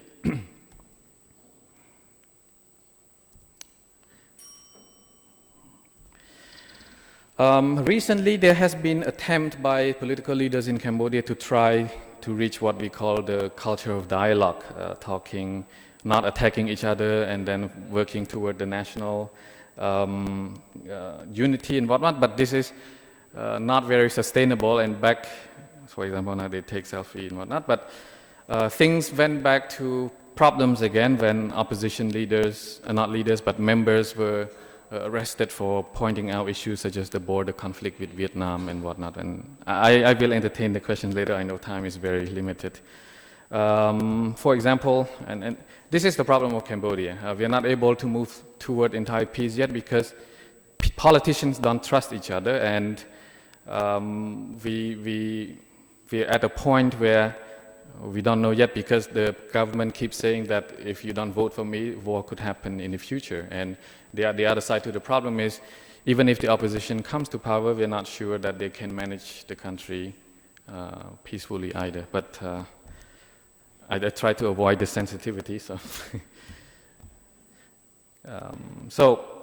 conclusion, Cambodia has moved actually in the last 30 years toward positive direction overall with development, with considering how bad it was in the 1970s. Things are actually quite good. But of course, in any development, there are two sides to it. Sometimes we should not get lost in the infrastructure development without looking at what is actually happening on the ground. So we have to talk about inclusive development, development for whom? Development for the poor or development for the rich, for example. And this is a question that should be addressed in Cambodia also. If you're interested, a book that I would recommend is this one. It's written by the Phnom Penh Post. He's a journalist, so he doesn't use a lot of social science jargon and whatnot, and it gives a very good overview of the country, and I think also a balanced view about the country. Thank you very much. And thank you, Dr. Seth Udom. I guess that we had a very good crash course of Cambodian civil war history. Within 10 minutes, we have learned a lot. Thank you very much. Of course, with all those incidents and then some of the stories we have been hearing long time, I guess that we'll have more questions, and then maybe Doctor will be giving more answer and more clarification on that. Let's get into the last speaker of this panel as a panelist, Assistant Professor Dr. Parichat Suwanabupha. As I said earlier, she has been working on this peace-related institutions and then building peace and reconciliation for so many years. So she might have her own experience to tell us and to share with us. Please. Namaskar ka.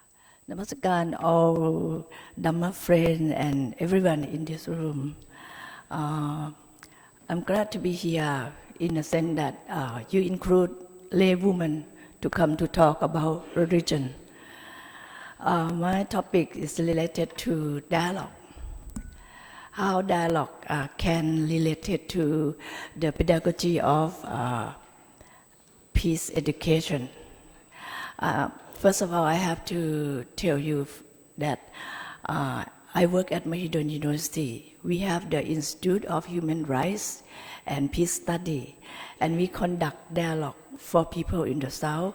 When you heard about the violent situation in the South from Dr. Bustabong, we, as a government university, we conduct interreligious dialogue for more than 11 years.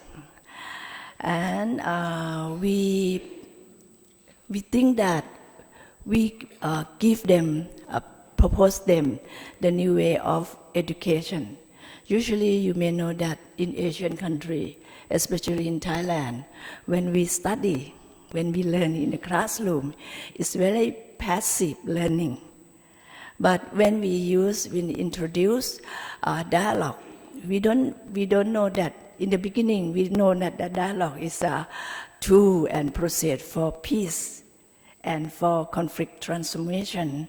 But then when we talk much about how to give students or people know how to prevent the conflict. Conflict, we can accept it. We can accept it because everyone here used to have conflict, myself as well. But we will not let conflict become violence. This is our point. So if we understand peace education in the same way, we understand that when we talk about peace education, we would like to reduce violence. The second one, we would like to support the transformation of conflict. And the last one, we would like to advance culture of peace. Let me explain one by one. Okay? This one is a peace education, the idea of peace education. But how peace education can connect with the dialogue, and how dialogue can become the tool and process for peace education. Okay? When we talk about dialogue, people may understand that dialogue is a conversation for two people or two group of people. In fact, it's not like that. Dialogue is, we understand dialogue as deep listening. Deep listening. What does it mean, deep listening? Deep listening means we listen with loving kindness. If you use the term of Thich Nhat Hanh, he said that he used the word compassionate listening. When we conduct dialogue, we try to encourage everyone to listen more than talking, to listening more than talking. So the first thing, we don't intend to do dialogue just as the conversation, but we like to have a dialogue as a safe space for everyone to share the feeling and talk about the different conviction they believe or the reason they believe. And the last one, we would like them to emphasize to each other. Okay, I will give you the example. I repeat again that dialogue is deep listening, listening with loving kindness. I think in every religion we talk about love, loving kindness. And the second one, listening without prejudgment. Sometimes when we judge people, we judge from the way they talk, the way they dress, the way they act, something like that. But just suspend the decision first and listen until they finish. And then the last one, listening with empathy. This one, I give you the example. Last time we conduct dialogue between Buddhists and Muslims. And a woman, female Muslim. She said that I feel upset when I attend the conference in Bangkok, at the hotel in Bangkok. No halal food at all. She said that it seems like I don't have the existence over there. At the same time, in the South Thailand, maybe last year, we talk about the halal food. Everyone, most of the shop in school or hospital need to include halal food. According to Buddhist people, they think the same thing as a Muslim when they went to attend the meeting in Bangkok at no halal food. They think that how come they cannot choose the food which they like? It means that they can choose pork, they can choose meat, they can choose beef or whatever, according to their preference. But if you limit that in the school, in the hospital, no pork at all. So the same feeling that they feel that I don't have the existence here. I'm not important here. This is a way to listen for empathy. You be in the shoe of other people. You think that if you don't like whatever, this kind of thing is a kind of a thing which we like to communicate in this world. In the present time, when we have conflict like this, we have to listen. Maybe they have their own conviction, their own reason, but we never hear until both of them come together and are in the safe space and they share how they feel and what is the reason why they think like that, and then encourage both of them to come to talk together. Okay, by this way. When we now I'm going to tell you why dialogue or inter-religious dialogue or intra-dialogue, intra-religious dialogue can become a process for peace education. We divide our dialogue into 3 stages. The first one is preparation. Have you heard of the phrase, no trust, no dialogue? No trust, no dialogue. So the first stage is preparation. Preparation for what? Preparation for, we think that other people is the opposite side. But if we make people in the space, in the room, to be confident or have self-esteem in themselves, they may express their love to other people who are different. So we create activity in the positive way first, such as we use the process of appreciative inquiry.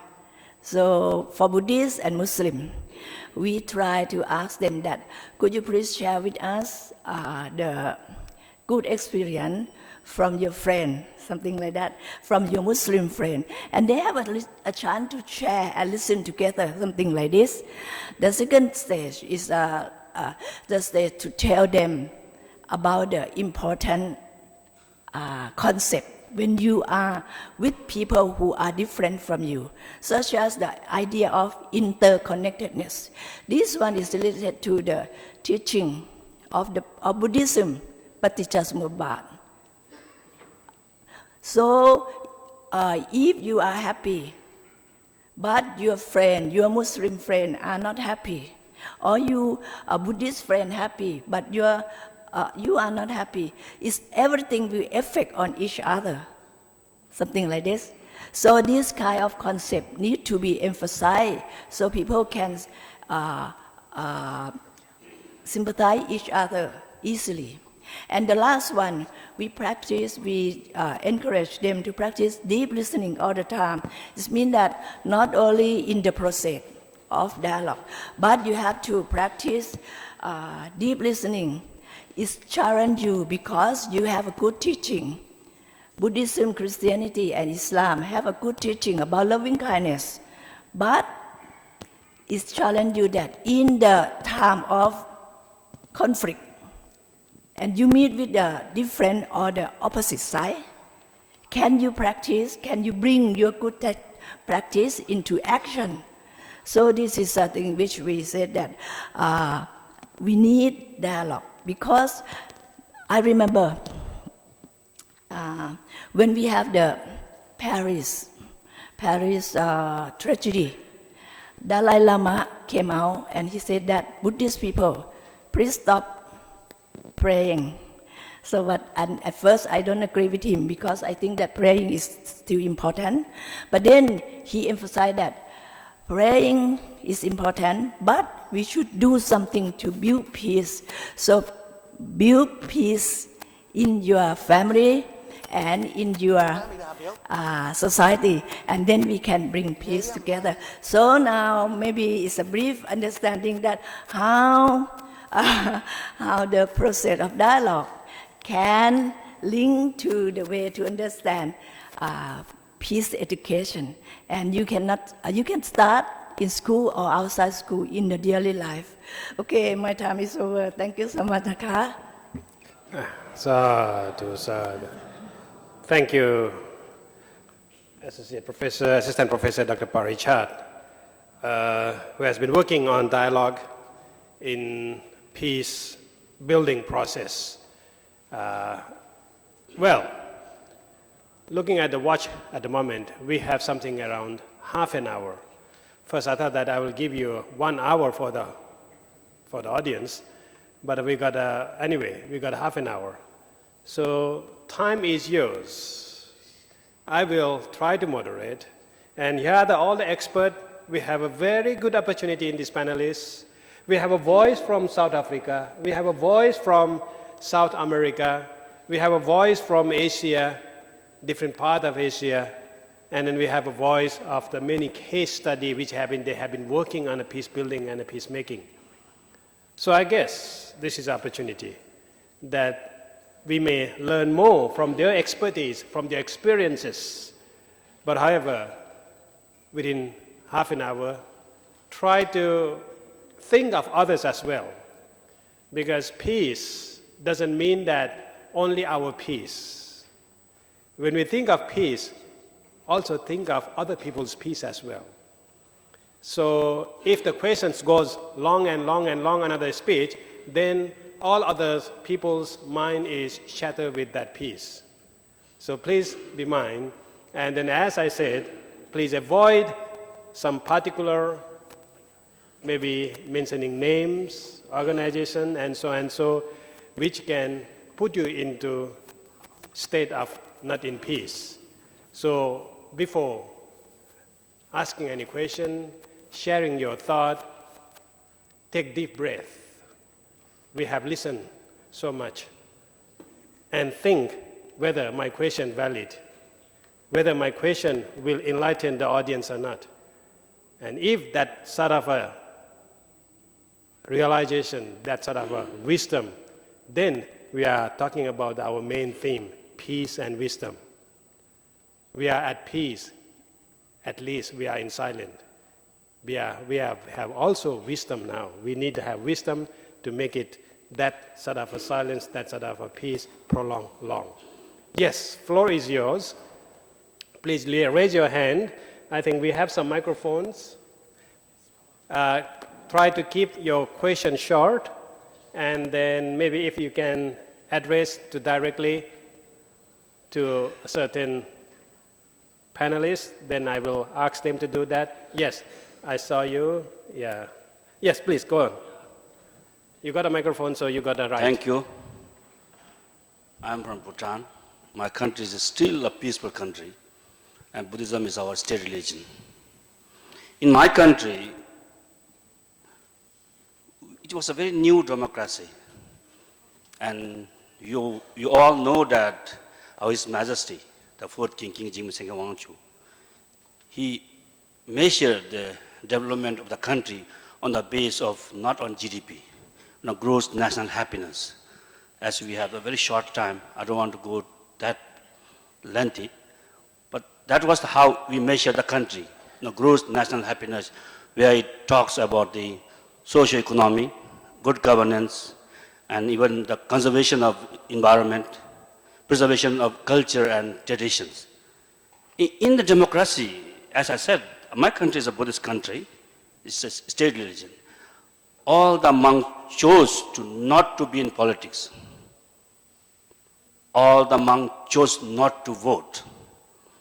Whether it's a wise decision or not, I think the panelists are much better to introduce to all the Buddhist countries. Thank you. Thank you very much. Yeah, this is a very tricky question, whether I should go into the politics or not. Let's see another question. If there's something which is relevant, then we can add on to the same. I'm very much interested in the professor's, things, because you mentioned focus on peace education. I come from education. I'm an English language teacher, as well as at the same time, I have been involving interfaith peace dialogue program. So you mentioned in your words that we need dialogue. Yes, dialogue is two people talking. So most of the mention you are talking about is Muslims, Islams, and Buddhists. So at the same time, you said that they might think that they are not included, or Muslims like that. So how about interfaith? I felt that interfaith meanings, do you have any interfaith education program for 4 religions? My feeling is interfaith meaning is if it is one religion is left, I don't feel interfaith. That's why I'm just asking you that. Sometimes in Myanmar, very few Hindu people are involving in interfaith peace program. So most of the people, they involve with only 3 religions. Whenever I heard, I made a phone call that I am also Hindu and I would like to participate on behalf of interfaith programs. So that would be like me, so many people in Thailand, they might be interested, Christian or Hindu, like this education, peace education. Thank you.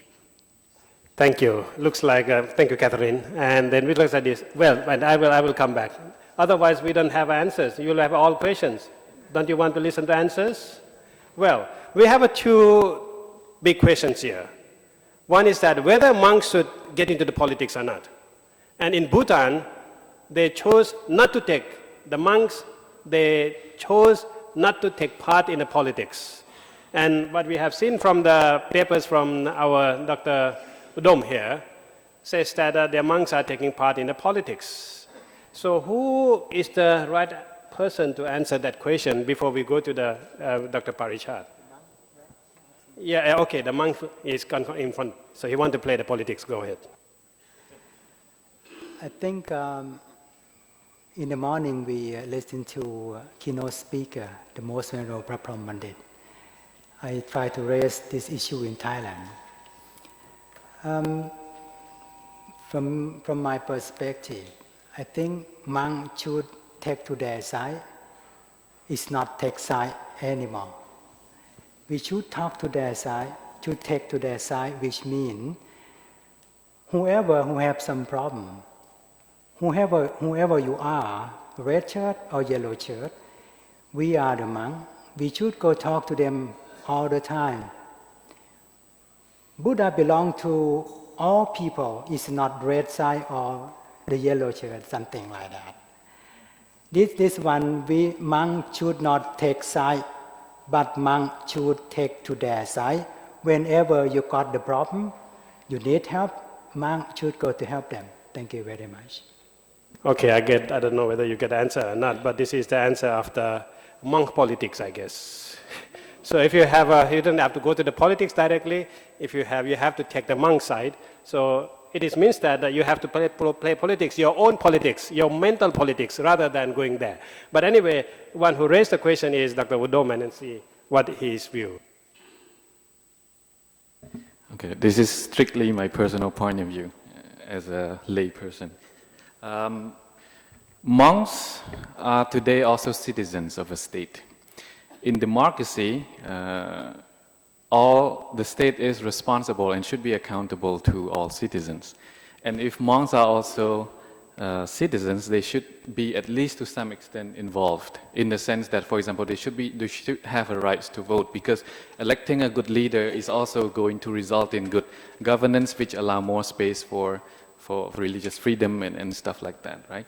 Imagine, for example, in Cambodia under the Khmer Rouge, you have leaders who abolished religion, and suppose it was a democratic election and monks had a say, this would not have happened. But I would have to differentiate. For example, I would not agree with the idea that monks can run for a party, or that they can speak openly, advocating for, say, a particular candidate. But I think they can still express ideas about, again, social injustice, if there is one. Because with social injustice, there won't be any peace, and monks should have a role in that. If there's social injustice, and if you're speaking from an objective and neutral point of view without, advocating particular parties and whatnot, I think they should be involved. Thank you. As I guess that a monk is sometimes they are the leader in the society. So in the same time, when the monks take sides, it has a very, kind of the very bad impact on whole sort of thing. I guess it depends on the culture. It depends on where you are. You can't just give a flat answer, I guess, because in Cambodia, they are okay with that, and then we have to respect their decision, and that is another way of making peace. And then where in Bhutan, you are chosen to not to involve in politics, I bow you for that, and you have keeping the sort of what a monk all about. So I guess that there's no one answer for that, but it is depends on how people take it, and then how it adjusts from time to time, because again, things are always new, and democracy is quite new in our countries, in our nations. So I don't know what is the whole meaning of democracy. We even difficult to define it. So maybe the second questions, maybe Dr. Parichat. Interfaith dialogue. Thank you. In peace education. Okay. I think we can teach dialogue in the classroom, especially interreligious dialogue, by three ways. The first one is about concept. You study, you share, you talk, you teach them what is a highest goal of Buddhism, Christianity, Islam, whatever is a concept. The second one, you just let them participate to activity to each other to get the experience. I remember last time when I conduct the Buddhist camp, a peace camp, youth camp for Myanmar youth and Thai youth.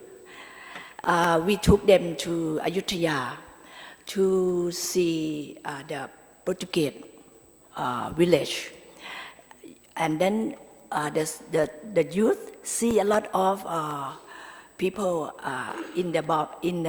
under the ground. I mean, they die. It's Portuguese people who came to have a merchandise sell thing with Thai people during that time.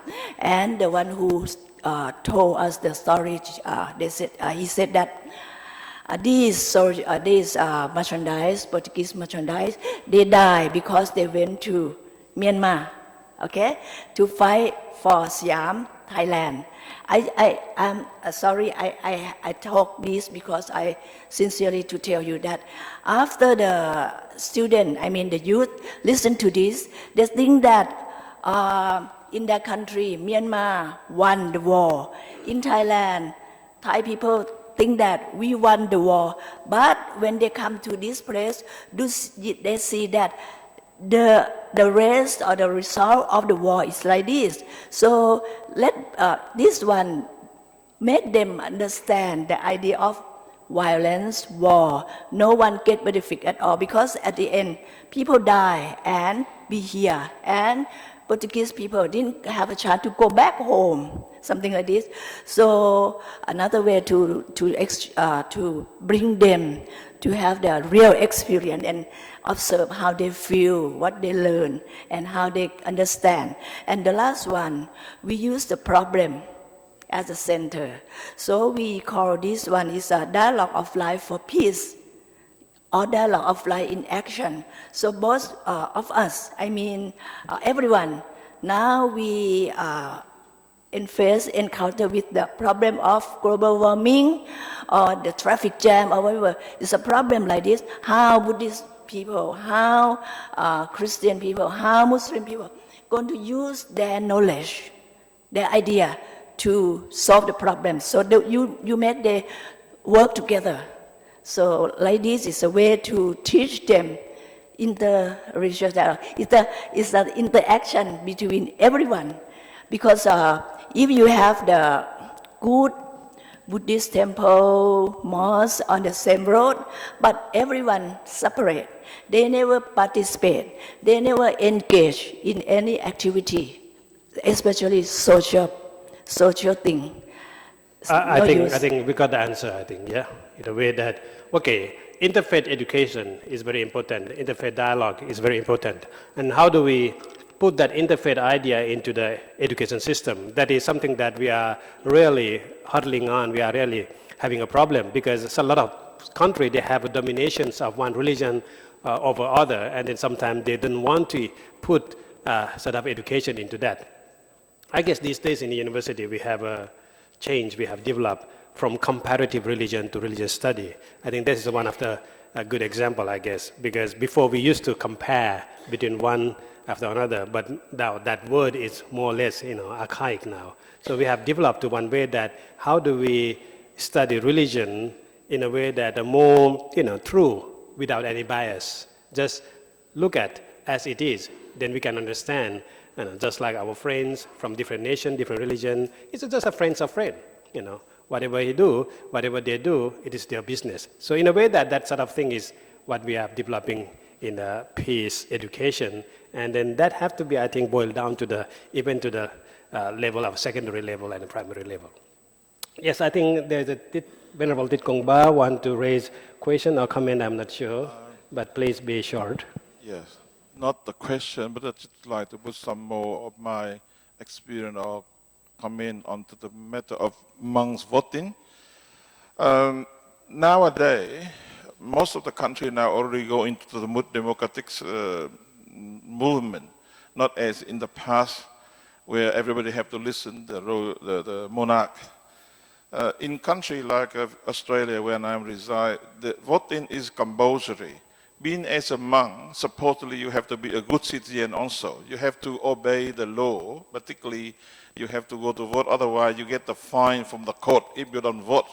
Not that you have to tell people who to vote, you only quietly select a candidate in your electorate area and vote for the better government in your way of observation among candidates. Even if you organize member of your temple to meet different candidate, but you don't tell them who to vote and then doesn't take side at all. I mean, you don't have to involve politics directly, but you really need to play your citizenship duty. If it is in America, voting is optional, you can choose not to vote, not to go to the booth, then fine. I mean, contributing to the social stability, peaceful prosperity is another duty of any citizen. If you could do as only monk duty, like a chanting or blessing, maybe all right. But some people look at you as the advisor or counselor or leader because they need your idea, your knowledge, your wisdom to act wisely. That's why, I mean, sometimes monks have to do the other duty than only just purely religious one. Because we are talking about social duty. And social duty is maybe another duty of the monk toward the society we are living too. And there are so many social duties the monk can play without taking politics, I think. Okay. Okay, thank you very much, because I think otherwise the monks will be playing politics. I think that is already we have clarified. Venerable Sangasena, okay, I will go back there. Yes. Hello. Who's there? First me? Yes, go ahead. Whenever, sir, yes, this is not a question. Thought came to my mind while listening to many speakers here that a lot of issues keeps on coming in different Buddhist countries and Buddhist Sangha members. which not able to find a correct answer or decision, not being able to make a decision whether monks should go into politics or not. This is just one example. So how about I humbly suggesting that such decision can be taken only in the council, the World Buddhist Council. So maybe it is time for the Buddhist world to think of having the 7 Buddhist Council. And only in the World Buddhist Council, this matter can be discussed and decided. And, okay, thank you. And the last 2 council was held in this beautiful country, 5th and 6th. Why not the 7 also we propose, humbly propose, and we see such a dynamic, great Buddhist monk like Dr. Nyanisara Sayadaw, in a beautiful country, beautiful facilities here. This is my just humble thought like to share. Thank you. Please keep in mind that this is another sort of appeal that we have to think of in a more kind of a communal actions rather than particular kind of a national. I heard that, yeah, that's right, yes, please. We have only 10 more minutes, you see. Okay, yes. I will come back to you. In fact, I have no any question, but I have a very short comment. Yeah, to my friend from Cambodia and to other monk who raised about a Buddhist monk and politics. From my point of view, I said that all the society and everybody, we can join in the right and freedom, but make sure that the involvement of the Buddhist monk in politics, make sure that in the framework of Dhamma, in the framework of the peace building, and also in the role as the mediator or arbitrator in the political conflict. Yeah, this is thank you. I want some other question. I don't want to monk and politics. It's going too deep then. I don't want to run for campaign for prime minister or whatever. Yeah, and then after that, yeah, you go first, and then after that, and I have a question for the delegate of South Africa. I want to know whether the unofficial apartheid system is still going on in Africa, whereas we know that the apartheid system has abolished, but unofficially, does it still go on?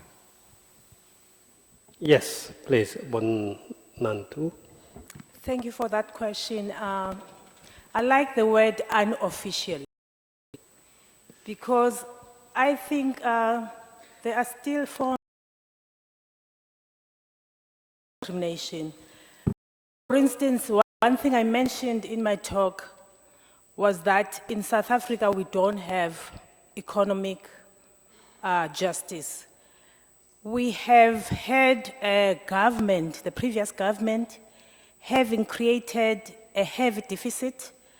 What the previous government did in the guise of dividing and conquering people, they formed what was called Bantu stands, which were expensive to maintain. There was the main South African government with its budget. There were 10 other Bantu stands where different tribal authorities were placed together. And then they were maintained at a very expensive rate. And from that, although we came in, we got the political freedom, it still has got a lot of holes regarding economic emancipation. And as such, you find that the white people who were in power still hold all the economy of the country in their hands. As I was saying, 2 people have wealth that is equivalent to the 50% of the country. And up to this stage, it's difficult to redress the issue of blacks not owning land. So unofficially, we still have that kind of oppression, though we can say in 1994, when Mandela came out, it was the first time for any black African South Africa to have a right to cast a vote. Thank you. Thank you. Anna, please. I want to argue that patriarchy is a form of structural violence. I noticed that in the conference we're always talking about monks. I wonder how emancipatory Buddhism is for nuns and also for women. Does anyone want to answer for that? About nun? Yes. For me, from my own country, it's normal to have women from all the levels in different congress.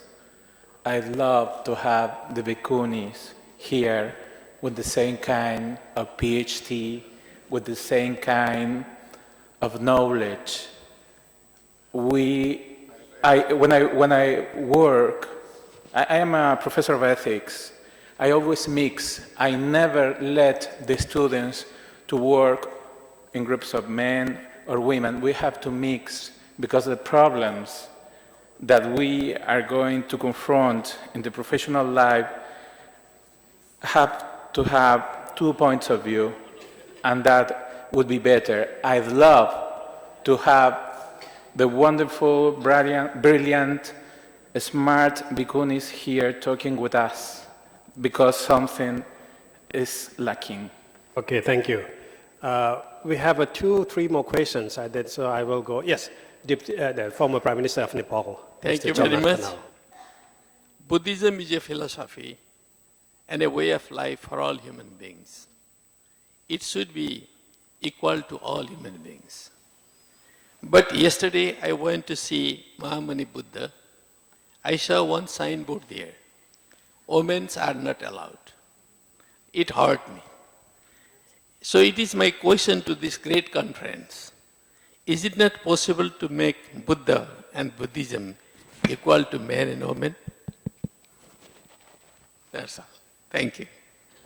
Oh, we have to think a lot about that, isn't it? Okay, before I answer that question, I'll ask for answer. Let's see. Yeah, there's a lady here. I thank everybody here to participate in such a big community account, and I thank our Venerable Sidiku Siaro, who is the leading master of a country, one of the leading masters of a country, from the bottom of my heart. I want to thank everybody here that come here and participate for the good and beneficial acts of Buddhism, to show the world that peace is within the mind of a person. Thank you. Well, thank you. So I will get the last question at the back there. Yeah. Thank you. Excuse me. I'm happy to come here. Make me to know, please wake up. Because yesterday I'm no peace sleepy. But we are makes peace walk quickly. Thank you. Oh, thank you very much. Again, we are also happy that you are here. I guess that you have to go some kind of a course of peace therapy, and then it will do the job. I think we are about the time, and then we haven't answered the former Prime Minister of Nepal about the Buddha. I think the question is that whether gender, how do we take the gender out of the Buddha? Is that right? Am I right? Yeah, is that possible at all? But I guess that I will take this opportunity to answer myself. When we say the Buddha, there is no man and woman. Buddha is kind of a quality awakening. Both man and woman can achieve that. But when in terms of reality, by the nature, we are divided, this is man, this is woman. Again, this is all conventional truth. So in that sense, when we presented the Buddha images, generally we are trying to think of Prince Siddhartha. But at the same time, these days, you can see the God of compassion. And the God of compassion is, I don't know whether it's male or female. It looks like now the gender is getting blurred there because we are focusing on virtue. rather than the appearances. So appearances is something that we just reflect, but the reflection should be without gender. Reflection should be the quality which everyone can develop. Yes, please. I think I do agree with you. The Buddha or the Buddhism, that is the way of life. So 3 days ago, we talked more about peace. In fact, we never take action. So when you come here, we learn about peace. I beg you all, when you go back to your country, please try to apply peace into your mind. Eventually, you will know that the Buddha lives in your mind. It's not a woman or man. Thank you very much. Thank you. I guess that this will end our very actually enjoyable, delightful exchange between the floor and the stage. I want to carry on more, but I noticed that Venerable Sitagu Sayadaw is watching me very closely, and then he is going to ting, ting, ting, ting me, so before that, I better run away. So, thank you for all panelists who has taken your time, presented your ideas, and I'm sure that each idea is valuable, and each idea, when we take it seriously, it can create a lot of benefit, and especially in terms of understanding each other and then how we bring a peace. So thank you all panelists from Venerable Hansa and Sokudom, Venerable Professor Humberto, Professor Andre, Miss Nobantu, Assistant Professor Busabong, and Assistant Professor Parichat for your contribution and your sharing your knowledge with us. Thank you once again, and thank you all the audiences who has contributed.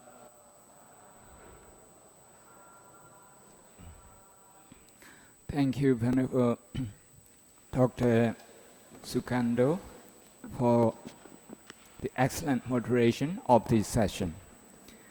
Now we have a special session to sign the em ở bài khả năng.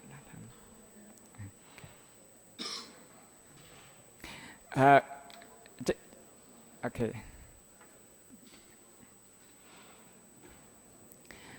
Now we have a signing the signing ceremony of the declaration. I have got the document with me. I haven't read it out to you. Sitiku World Buddhist Peace Conference, it will be done later, but now because most venerable rector of Mahachulalongkorn Rajvidyalaya University is catching up with his flight, so we are going to have a special signing ceremony. Only 2 leaders will be taking part in this, the most venerable Sitiku Sayadaw and the most venerable rector of Mahachulalongkorn Rajvidyalaya University. Now, this is the document. This document is the results of our discussion so far, and this is to strengthen peace effort, and to take it further. So I invite the most venerable Chancellor Sayadaw of Sitiku International Buddhist Academy, Dr. Shinyanisara, to sign the document. After both signatures, we are going to say sadhu loudly 3 times.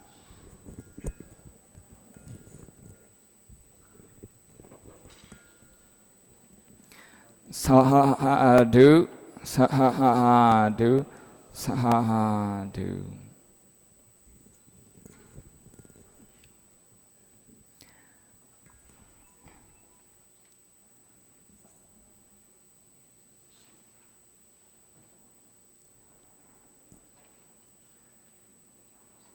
the most venerable rector of Majulangon Vidyalaya University, the president of International Council for United Nations Day of Wesak, and chairman of the National Association of Buddhist University, most venerable Professor Dr. Proma Pandit has put his signature to the paper. Thank you. Sadhu, sadhu, sadhu. Thank you, most venerable sirs. Most venerable sirs, distinguished scholars, ladies and gentlemen. Now the most venerable Siddhaguru is handing over, is presenting the flag of peace associated with this conference to the most venerable rector.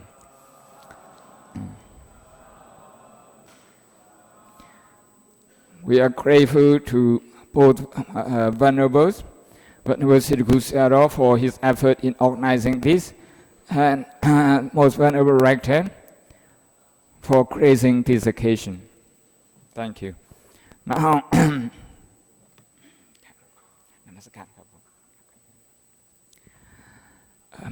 we have 15 minutes break, 15 minutes tea break. Please come back in 15 minutes time. Thank you.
1, 2, 3.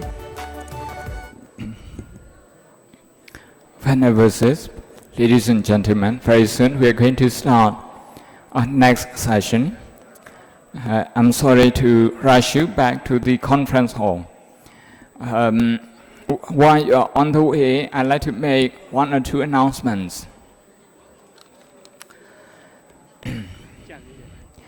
After a few more papers, all of them for the Most Venerable Siddhiku Sayadaw and behind the Most Venerable Siddhiku Sayadaw.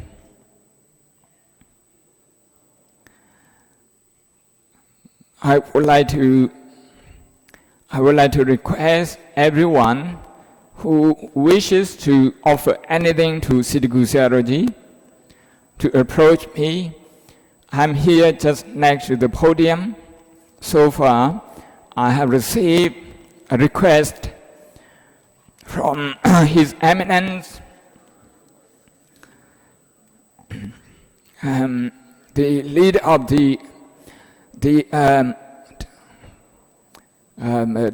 Drukpa group, to the conference, and the former Prime Minister of Nepal, and also from the Samaradunga Buddhist College, Indonesia.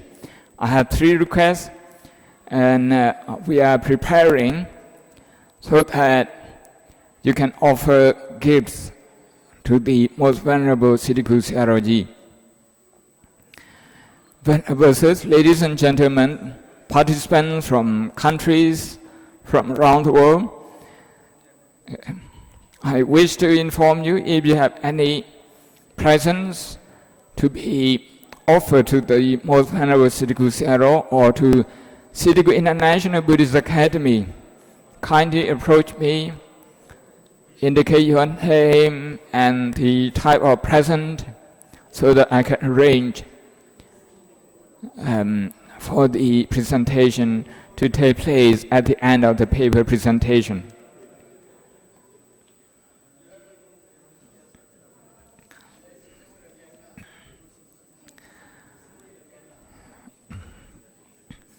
We are going to conclude this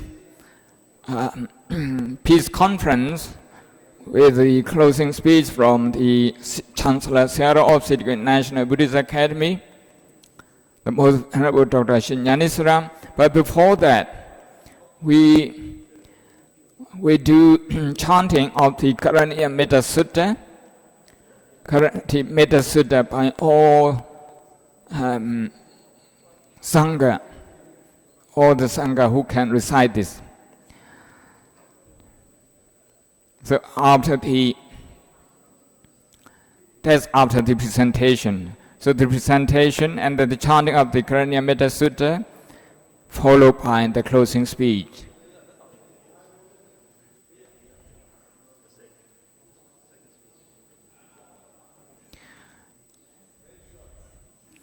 Before we start, I also like to thank the Venerable Dr. Chanasiri, the moderator of the last session, for doing a very tough job in a wonderful way. And the panel moderator, the Venerable Dr.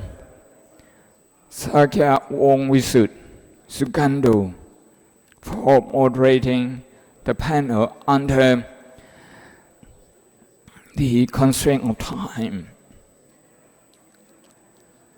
We are going to begin the next session with the following speakers. So I would like to invite the following speakers to take up their seat just next to the podium. Mr. Carlo Lice, I'm sorry if I don't pronounce your name correctly, President Union Buddhist Belgium, from Belgium. And the second one, Mr. Gerhard Wisgrab, President of the Australian Buddhist Union, Australia. Both are from Europe. The third speaker is Ms. Patricia Jareb from Slovenia. That's from Eastern Europe. to be followed by to the Eker Lode, President of Norway Buddhist Federation, Norway.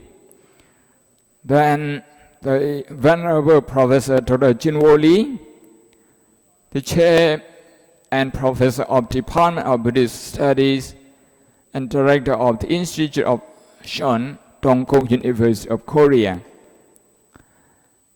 Then Associate Professor Dr. Dipti Visutthankun, Department of Foreign Languages, Mahachulalongkorn Rajvidyalaya University, Thailand.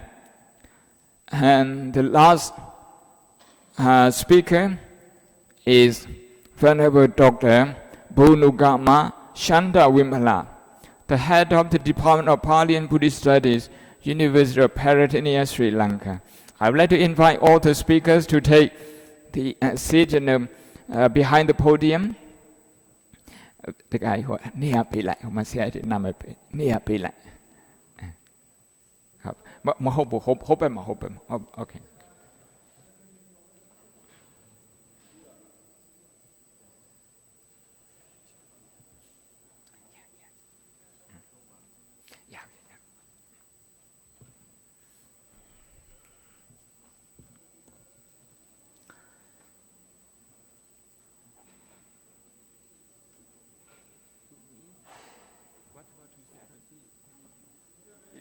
Oh, thank you, thank you. Are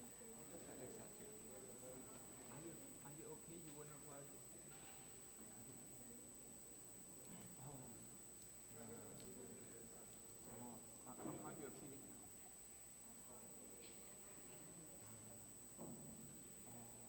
I'm sorry.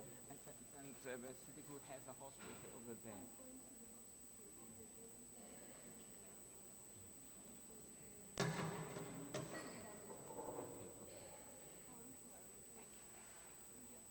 Thank you, thank you.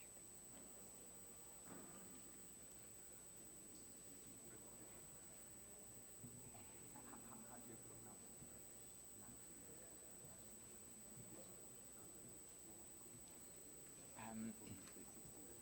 Yes, it's true. So we have no program coming in. We like to start with yes, people are coming. I'll be inviting them. Venerable sirs, ladies and gentlemen, we are going to begin the last session of this. You can hear me from outside. Yeah. The last session of this World Buddhist Peace Conference. Kindly proceed to the conference hall for the final deliberation of academic papers. I would like to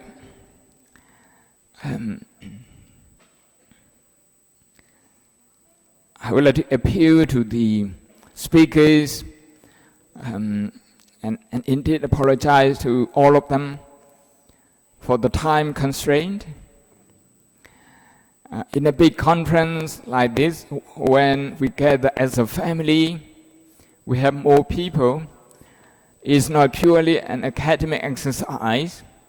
It's a gathering that hopes to have some impact in the outside world, in the bigger world. Therefore, the participation is big. Sometimes in the academic conferences, we have just 20, 30 people, and everyone is very specialized in the subject. But here, we come from 51 countries, 5 continents, over 230 overseas participants, even a bigger number of local participants.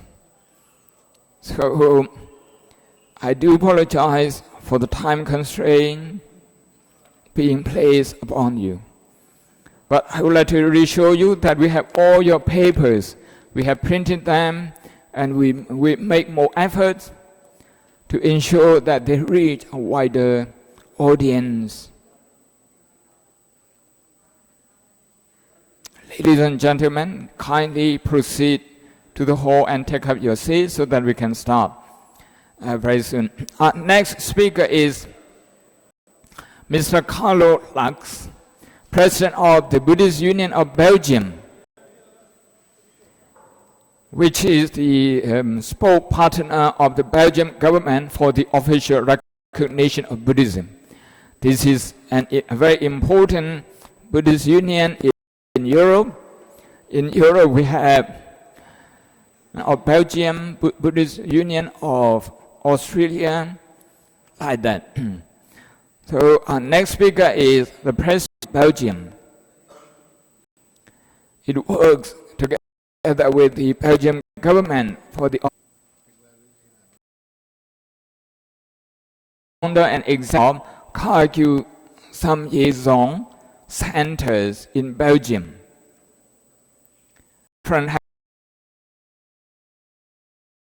Has resulted positively in many one of the in this newly globalized world.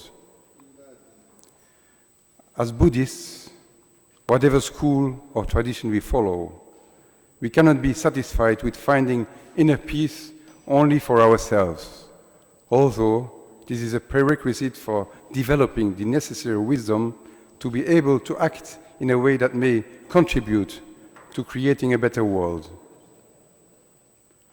Indeed, before we can really help other living beings to find their way out of confusion and suffering, it is essentially to thoroughly study and practice the precious teachings given by the Buddha and handed down over the centuries to the present day in many Asian countries and more recently all over the world.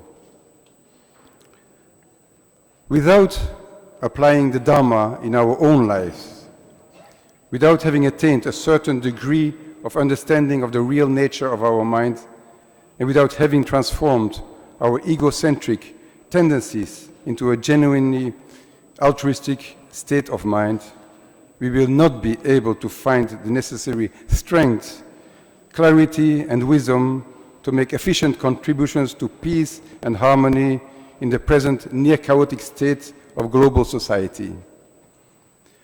However, once an individual has developed this ability, he or she is responsible not only for sharing his knowledge and wisdom so as to preserve the Buddhist teachings for future generations, but also for acting in such a way that the living conditions in his or her environment may improve, so as to relieve the sufferings of as many beings as possible. This concerns the individual responsibility of Buddhist practitioners. As for the collective responsibility of Buddhists as a group, as a social body that may be more or less influential depending on whether it concerns a traditional Buddhist country or not, much more can be done than what we see today.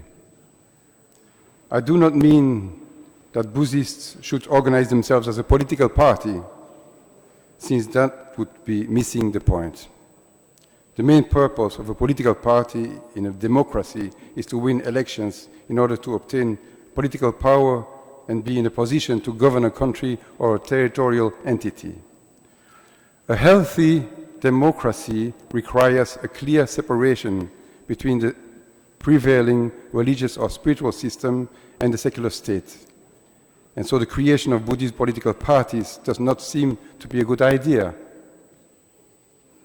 However, this does not mean that the practicing Buddhist should totally refrain from getting involved in politics. If he or she applies the Buddhist teachings while exercising a political mandate, this can only improve the quality of the decision-making, because by definition, he or she will try to be genuinely altruistic and mindful, not to abuse the power or fall into the trap of narcissism.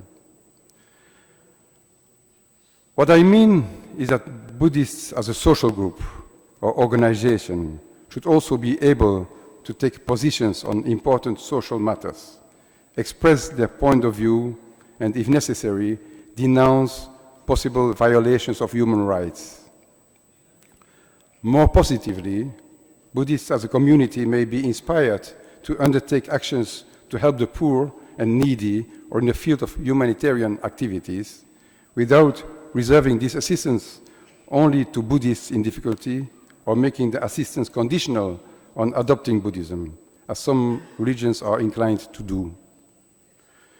There are many examples of projects developed by Buddhist practitioners and organizations which provide concrete help to relieve the sufferings of those in need, in poor health or homeless, in both what are called developed and developing countries. In this field, the activity of the most venerable Sitagu Sayadaw is an inspiring example for all of us.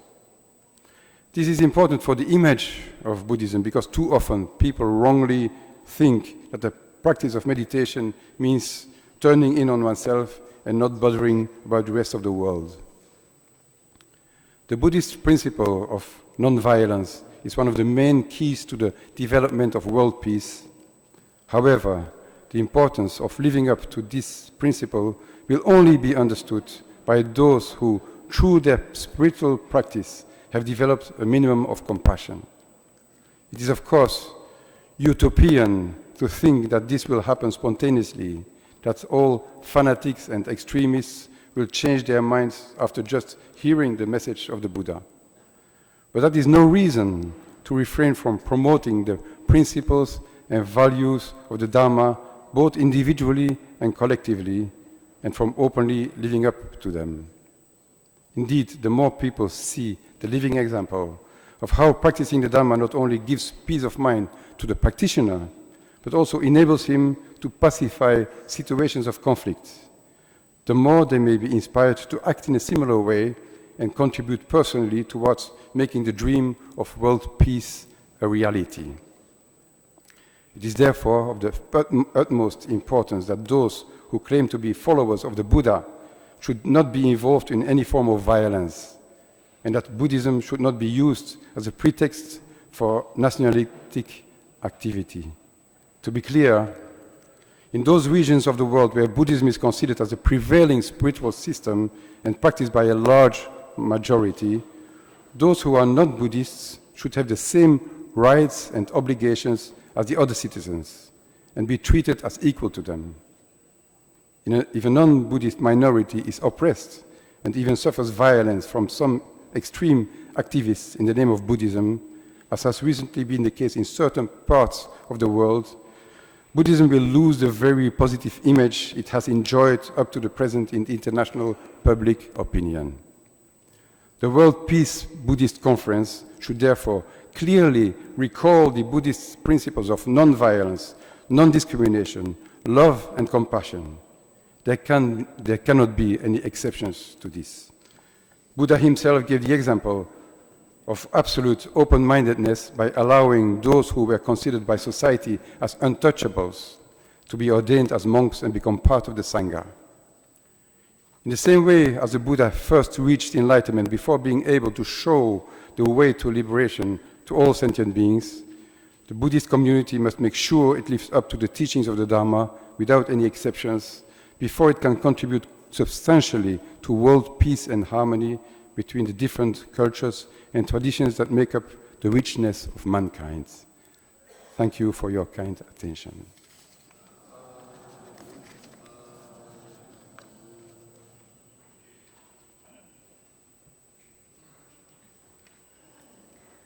Thank you, Mr. Kalulaks, President of the Buddhist Union of Belgium and Deputy Mayor.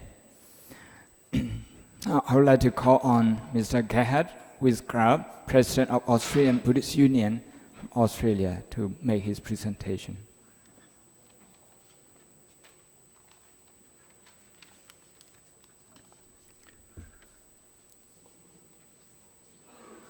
Most venerables, ladies and gentlemen, dear sisters and brothers in the Dhamma. First, let me say thank you very much for this possibility, for the invitation, for the hospitality, and for the privilege to speak here on this place. I will start very short in German language. Ich nehme Zuflucht zum Buddha, ich nehme Zuflucht zum Sangha, ich nehme Zuflucht zum Dhamma. And now please excuse my heavy Austrian accent. Lord Buddha's unique insight concerning the condition of this our world was dukkha. Existence in any form is suffering. In consequence, the teachings of Lord Buddha have but one purpose, and that is to liberate all sentient beings from suffering. You could also say the teachings of Lord Buddha have but one purpose, that is to bring peace to this world. It is easy to say that due to this attitude, Buddhism has the reputation of being a especially peaceful religion. Talking of religion, we have to consider that in the Buddhist way of thinking, there is no higher power above us, guiding everything to a better end. But it is us, each one of us alone, who is asked to better the world by our actions. It is not the teachings, not the Dharma, that change the world, but our own actions. It is known that Lord Buddha is very often compared with a doctor or a therapist who first makes a case history, then gives a diagnosis and prescribes a therapy. I will use this perspective and start by first reflecting about peace. I already mentioned that Lord Buddha, in the first of his Four Noble Truths, put down the diagnosis that our world is imperfect and full of suffering and therefore cannot be described as being peaceful. Lord Buddha's next step in the second of his Four Noble Truths was to look for the causes and reasons for these unwholesome conditions. He found four: Tanha, Lobha, Dosa und Moha. Our desire, clinging, greed, hatred and ignorance. We can find some of these elements in all the conflicts around us.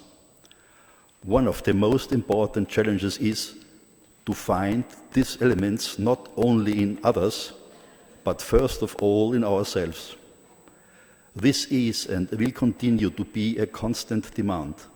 It seems very easy to detect the wrongs in others, but to find them in our own actions is quite difficult. To be able to detect them, we need very good and effective tools.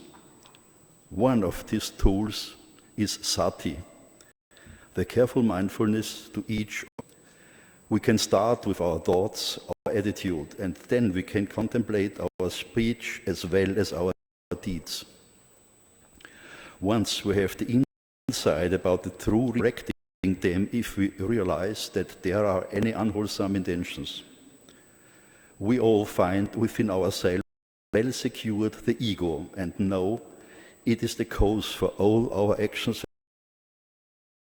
To know its first concern is about our own needs before anybody else. It is of the great importance, therefore, to be aware of the illusion of this ego. You have to realize that it's impossible that my own actions do not in same way affect others, and that again their reaction comes back to me. You have to understand the law of paticca samuppada. Lord Buddha put the conditioned being into a chain with 12 links, saying in general, when this is, that is. From the arising of this comes the arising of that. To understand the paticca samuppada is the condition to be able to better understand the cause and effect of our own actions. It is the basis for the diagnosis and the therapy. It is only possible to understand the effect of the phenomena if we see it in connection with everything. Both diagnosis and therapy can only be made on the level of multi-causality.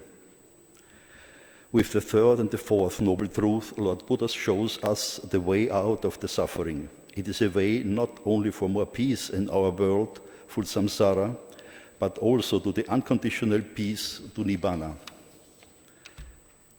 The way Lord Buddha shows us with his Noble Eightfold Path can also be easily used for establishing and keeping up peace. It is about insight and understanding, ethical acting, and the inner observation of each one.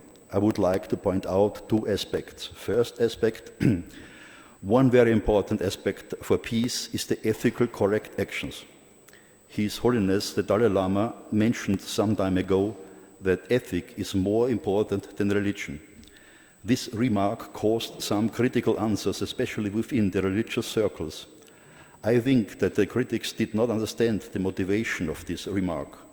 This was not intended as a criticism of religion, but he simply demanded that the ethical actions has to have more attention also within the religions, especially since ethic is a condition sine qua non for all religions. You can think about ethic without religion, but it is impossible to think of religions without ethic. Ethic in the teachings of Lord Buddha is put down in rules, and it also exists due to the emptiness of all phenomena and the interdependent conditionality. It is therefore not an ethic by command, but an ethic by insight. The first of the 5 ethic rules, the 5 silas, says not to kill or harm any sentient being. If only this one instruction were observed, peace would be the result. The second aspect, most of the ethical rules tell us what not to do, but the 4 Brahmaviharas, they tell us what we should do. They describe what intention and attitudes for our actions we should try to observe. Metta, Karuna, Mudita, Ubeka. If we manage to let the Brahmaviharas determine our actions, we would be a lot closer to having peace and keeping it. In the end, I would like to add a few personal aspects. The first and most important aspect is that we have to realize that it is us, each one of us, that is asked to create peace. We cannot change the society without first changing ourselves. If there's no peace within us, how could we try to get peace around us? This means we have to find peace within ourselves. From the Buddhist point of view, the inner peace can only be successfully established when we are able to regard the world around us with unconditional love and compassion, and if we act accordingly. It is therefore necessary to realize that we are connected with everything. This is what the well-known Vietnamese Zen master Thich Nhat Hanh calls interbeing. We are in a system of complete interdependency and never can act without consequences for us or others. Now it depends if our intentions were wholesome or not. To create peace within ourselves naturally means that we have and accept ourselves with compassion the way we easy experience, not very easy exercises. Therefore, the second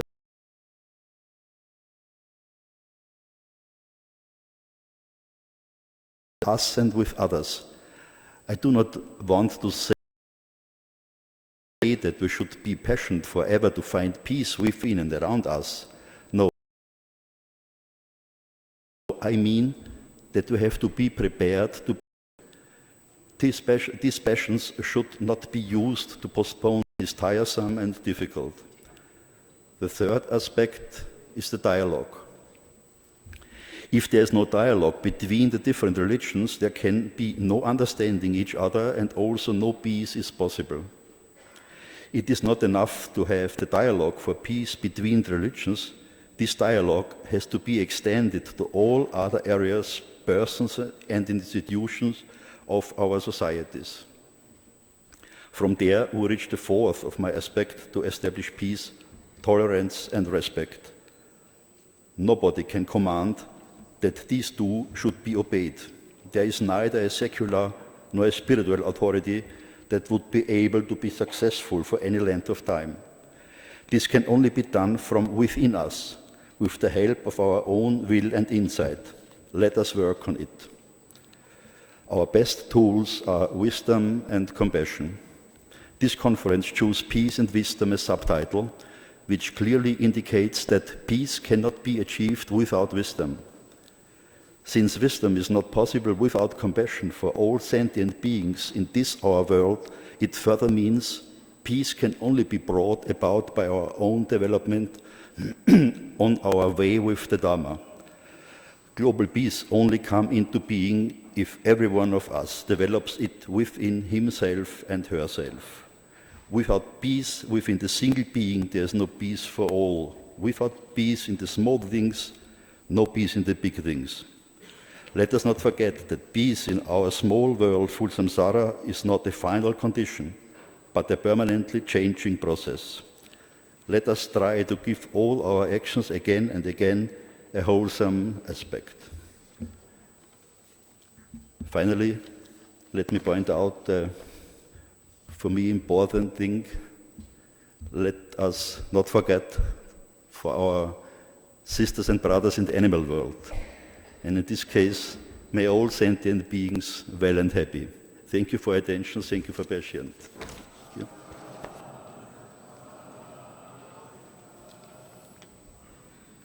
Thank you, Mr. Gerhard Wiesgrau, President of Austrian Buddhist Union. Now I'd like to call on Ms. Patricia Jarab from Slovenia to make her presentation on the role of women and youth on peacemaking.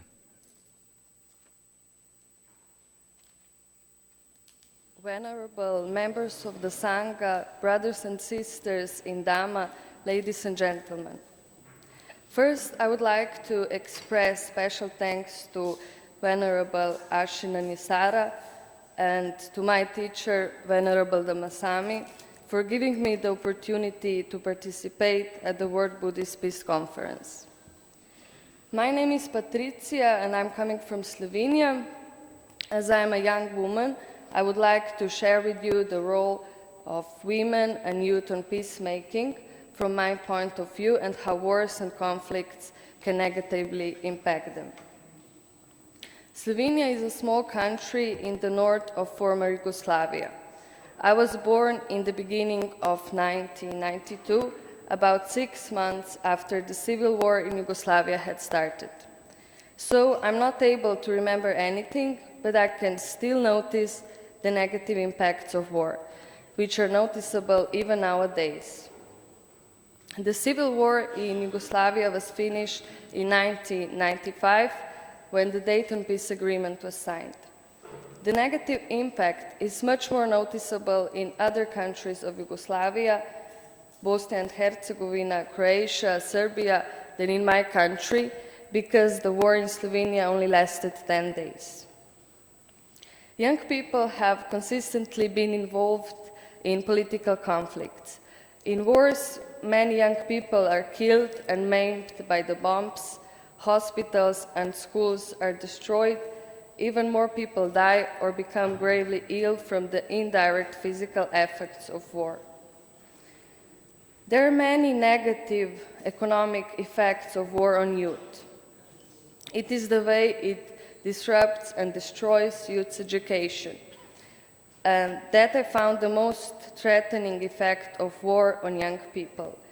Because I believe the education is really the best weapon against poverty, political conflicts and wars. We also have to emphasize the difficulty of recovering for school children because war causes enormous psychological and emotional trauma for youth. That was also the case after the breakup of Yugoslavia. There was a big economic collapse which resulted in drop of standard of young generations which cannot afford faculty education. Wars cause enormous trauma for women too. Sexual violence is increasingly being used as a weapon of war. That also happened during the civil war in Yugoslavia, where women had a special impact in anti-war actions. I would like to mention anti-militarist peace organization Women in Black. During the war, women in Yugoslavia openly expressed solidarity with those who rejected war and with all men who refused to go to the front.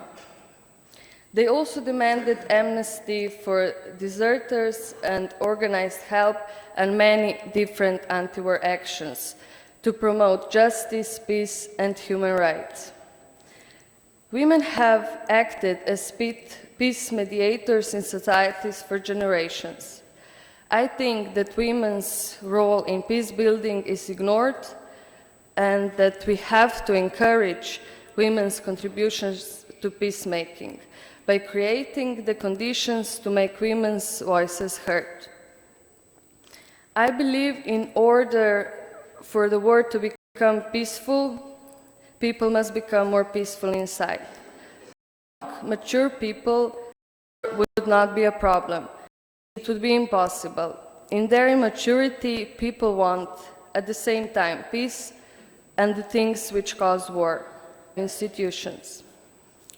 It always comes back to the things so many of us wish to avoid, working to improve ourselves. When you find peace within yourself, you become the kind of person who can live at peace with others. Humanity is still far from the stage of maturity needed for the realization of its aspiration, that is the formation of a peaceful society and the elimination of wars. We should all learn from Dhamma. At the beginning, we have to cultivate peace in our minds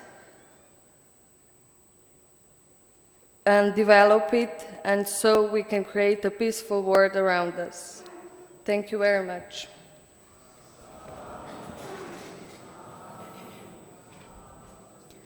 Thank you, Patricia. Now I would like to call on Dr. Igor Lode, President of Norway Buddhist Federation, to make his presentation. Dr. Igor Lode.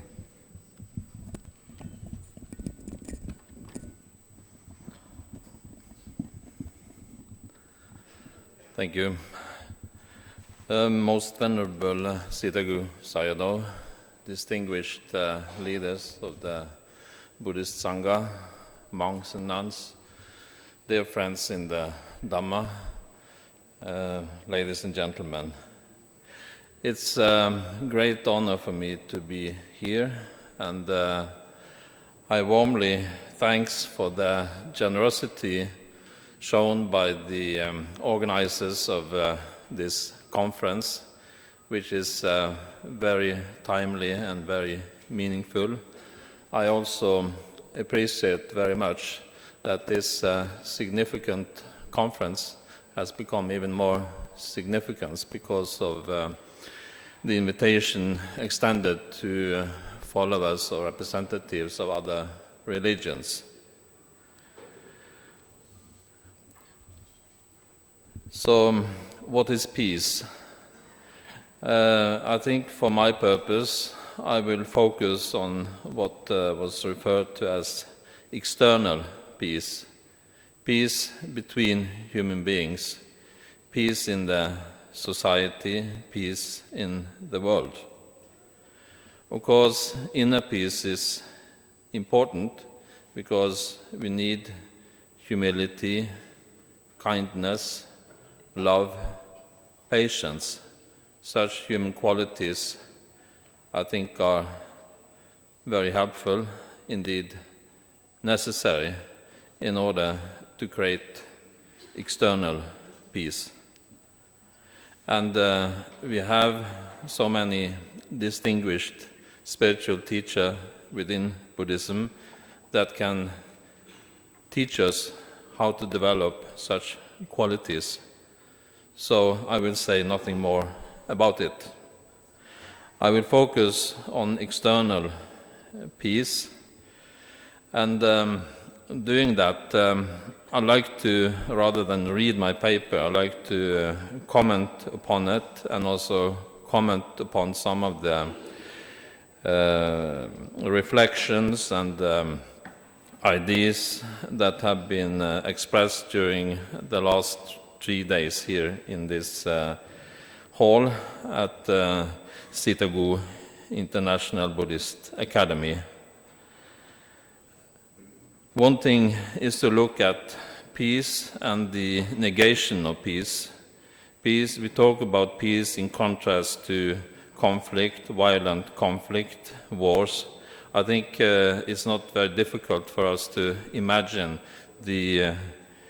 what is the negation of peace. Then there is also what we have already touched upon as structural violence. And I think there is a very relevant verse in the Dhammapada, verse 201, which says, "Victory produces hatred. The defeated dwells in pain. The tranquil one dwells happily, having renounced both victory and defeat." I think in this world there are many people that have lost battles, that are in a position of degradation, of inferiority, of suppression. This violence is not visible, but it's still very important to see it. I think this kind of situation is exactly as it's explained here in this verse. It produces hatred, and hatred produces conflict and violence and strife. So I think we need to look at these teachings and see what is implicit in these expressions and how important they are. Another point is, of course, that talking about peace and war, we talk about politics. Because usually if there is a war, governments, leaders are involved. So the question has already been raised: should Buddhists be involved in politics? One thing is the role of monks. A few comments have already been shared on that point, and I won't elaborate on it. I think there's one point that is important, and that is the concept in Buddhism of the fourfold assembly. It's called Chattuparisa. It means monks, bhikkhu, bhikkhuni, upasaka, upasika, the laymen and the laywomen, the monastics of both gender. That is the complete Buddhist assembly, according to the Pali Tipitaka.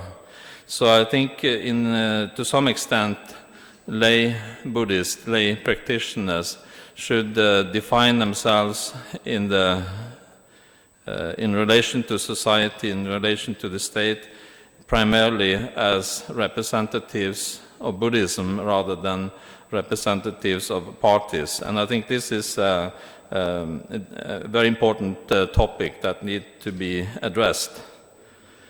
Then there's a question of what we call just war. In every nation, almost in every nation, armies and police are awarded a very honorable place because they are supposed to protect the weak from the strong.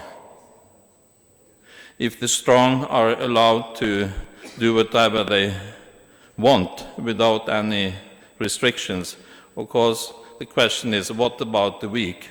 Who is going to protect the weak? And this goes for countries, and this goes for what is happening within the countries. And in the Indian tradition, these reflections have been made in books like the Kautilya Arthashastra, talking about using coercion, using power wisely, with moderation, with wisdom, with restraint. If you don't use it, you allow the law of the jungle or the law of the fishes to prevail. But these are very difficult questions. There are not any easy answers. Moral leaders to reflect on and help those issues in practical life to do in an ethical way.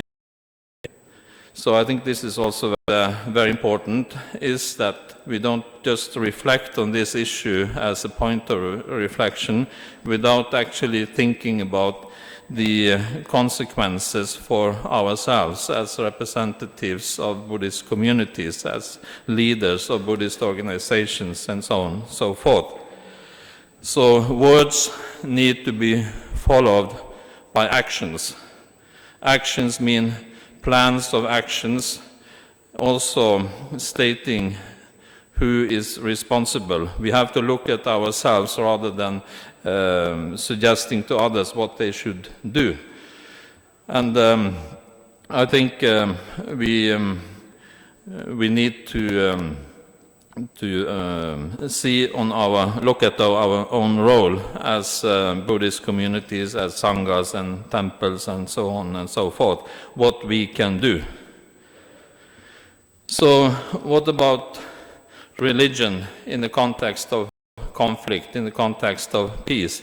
Is there any connection between conflict, between violence and religion, such as the Islamic State, Taliban, etc.? Of course, we see that there are some people that choose to interpret their religion in a particular manner, so it becomes expression of violence and terrorism. I think we need to look at it also more broadly. I think both nationally and may actually contribute to divisions between people, to stereotypes of other people from other ethnic groups, from other religions, and so on. So I think this is something that calls for self-reflection, that we need to do it. Otherwise, we may unintentionally strengthen and feed conflicts that may, in some cases, turn into violence. I think that is also a very important point to reflect upon. Then a few words about the foundation of Buddhist tolerance or Buddhist pluralism. As Buddhists, we look at the sources of Buddhism, the scriptures, in the same way as followers of other religions look into their own scriptures as sources for reflection and sources for developing values. And for this particular discussion, I think looking at the practical or concrete side of religious pluralism is the most important thing to do. I'm not so much into looking at Buddhist metaphysics. I'm looking at how we can find policies, principles for promoting harmony and friendship and equality and togetherness between followers of different religions. And I think there's a lot to find in the Buddhist scriptures, and I won't elaborate or read what I've been writing and on this topic in my paper. I only want to support very much what has been said about the importance of good ethical communication. And in what is referred to in the Pali Canon as the Dasa Kusala Kamma Pata, you have the 4 ways of ethical communication: abandoning lying, abandoning divisive speech, abandoning abusive speech, abandoning idle chatter.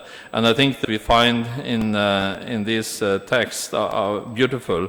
The point about abandoning divisive speech was read earlier today by Ricardo from Spain, so I won't repeat it.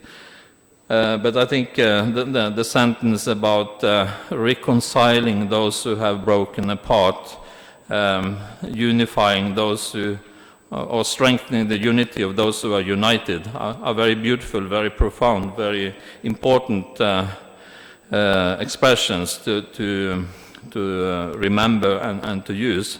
And like he says, he loves unity, he delights in unity, he enjoys unity, and speaks things that create unity. I think that's wonderful. We should get inspiration from reading the text that give such relevant and timely and useful directions to our communication. So I think a whole conference, a whole seminar could be held on the basis of the Buddhist teachings on ethical communication, on ethical talk. It's a very rich tradition. Of course, it's very useful to study documents that have been developed by UN bodies on hate speech and so on. But I think the most valuable, most important points are actually already found in the sutras. One point about the Chakravarti Siyanada Sutta that was also referred to earlier today, I think there are 2 points I would like to point at. In this sutta, it is said that the ruler should protect people, animals, nature, but also the samana, brahmana, all the religious people, not just the Buddhist monks, the Buddhist leaders, but all religious people. And I think this is a very important point, showing that religious pluralism or tolerance in Buddhism is not something imposed from outside. It's an expression of the essence of Buddhism. So this follows from being a Buddhist. And also, very importantly in the same text, the point about the ruler consulting, it said men of religious life, it's the samana, brahmana, which point to the same thing, that not only consult your own religious leaders, consult all good men and women of wisdom to broaden your understanding, to be a better person, to be a better ruler. I think this is very important. And similarly, the concept of Dhamma, of course, there is a concept of Dhamma as part of the threefold refuge and the path of Buddhism, the teachings of Buddhism. But as it is stated in this sutta, in the Chakravarti Siyanada Sutta, Dhamma has also a broader meaning, indicated the fundamental ethical values on which a sound and good society must be based. And I will just very briefly refer to Ashoka that follows the same line of thought concerning the concept of Dhamma. And I think for many of you, his inscriptions, his edicts are very well known. I will just refer to Rock Edict 12, which is particularly emphasized in discussions about Buddhism and tolerance, where he introduced the concept of growth in the essentials of all religions. It means he sees certain principles, certain values within the Buddhist tradition that can be universalized, that could be seen as something to be shared with all religions. And I think this is also something that can be developed and through interreligious dialogue that can be contextualized in the current situation in the globalized society, and also in society in great change, in great transition, with tensions and issues that create fear and suspicion and conflict. So I think this is also very important.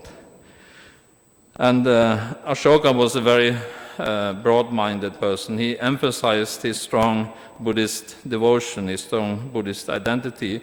At the same time, he says that I desire that all religions should reside everywhere. That is what it says in the inscription, Pillar Edict 7. So these are very important sources for reflections and for refining and in our attitudes. So you can say Ashoka was not only the first person to advertise religious dialogue, but also the first person to advertise, to promote global ethics. Now my time is running out, so I will be a little bit brief on some of the concluding points. I think what I've said gives some suggestions about what I think should be the form of dialogue, which means Buddhist reflections looking back at our original sources for tolerance and religious pluralism and for engaging with other religions. I think there's a program here to engage scholars and academics and Buddhist universities. Also, the concept or the idea of developing universal ethics nurtured by Buddhist values and shared with followers of other religions also means that part of this program, part of this action plan, however, would be to engage with bodies such as the United Nations. It should also be to engage in the discussion about freedom of religion or belief, to create consensus between the religions, to allow freedom, to allow space for discussion, even for criticism, for an analysis of religions, without acrimony, without ill will, without hatred, without feeling of superiority, but with a shared concern for truth, for understanding, for developing wisdom through discussions within our communities and also between each other. So I just read the last few lines and end my speech. Trust, friendship and respect are important qualities among Buddhists as well as between Buddhists and non-Buddhists. We may not agree fully with the religions our friends believe in. We may in fact find some of their beliefs irrational or objectionable, but building bridges of friendship with them is an important aim. How can we otherwise search for points to agree upon to enable us to live peacefully together with our differences as well as with what we have in common? Thank you.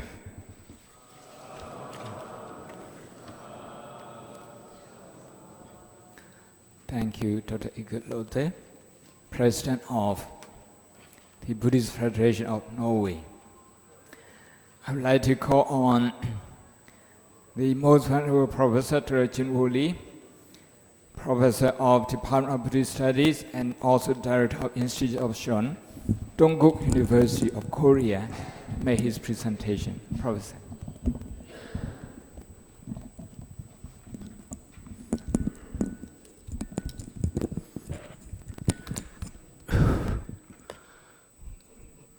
Good afternoon, everyone. Thank you, Chair. I guess you are a little bit tired too much. They heard lots of Buddhist wisdom and the method of the world peace.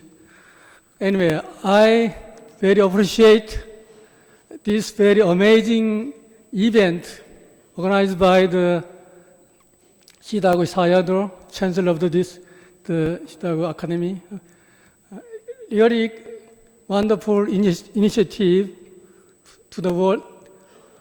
I think it's very historical because, most of the Buddhist, the congregation or the conference, based on the only Buddhist, so-called many people criticize as a inner circle, convention. But here, it's I can see Catholic sisters over there this morning, the Christian, yesterday, fathers, bishops, Muslim leaders, imams, many other religious leaders get together, and also in Buddhist side, Theravada, Mahayana, Vajrayana, all different traditions get together.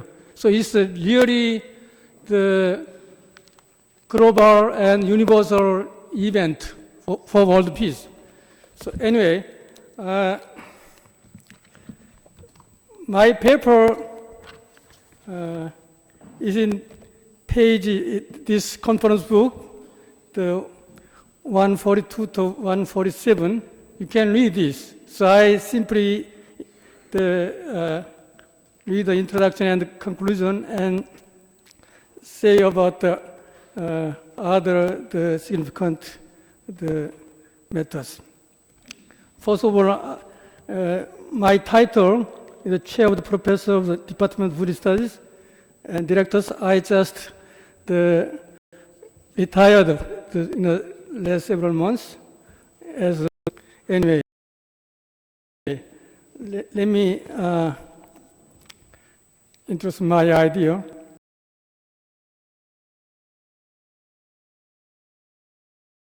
Is to share a traditional Mahayana Buddhist idea and practice for peace at the World Peace. Peace has been one of the crucial issues in the context of the global situation.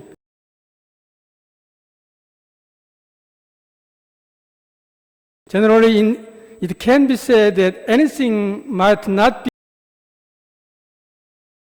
nothing could be fully achievable without peace in terms of both.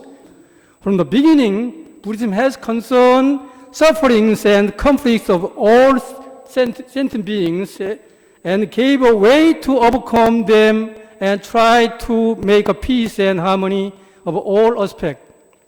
First of all, it is considered that as the absence of suffering and troubles, peace is felt and perceived psychologically, mentally, spiritually, and socially. All senses and perceptions are finally realized and reflected by one's mind, where anything is centered and originated before its expression of the thought and action take place.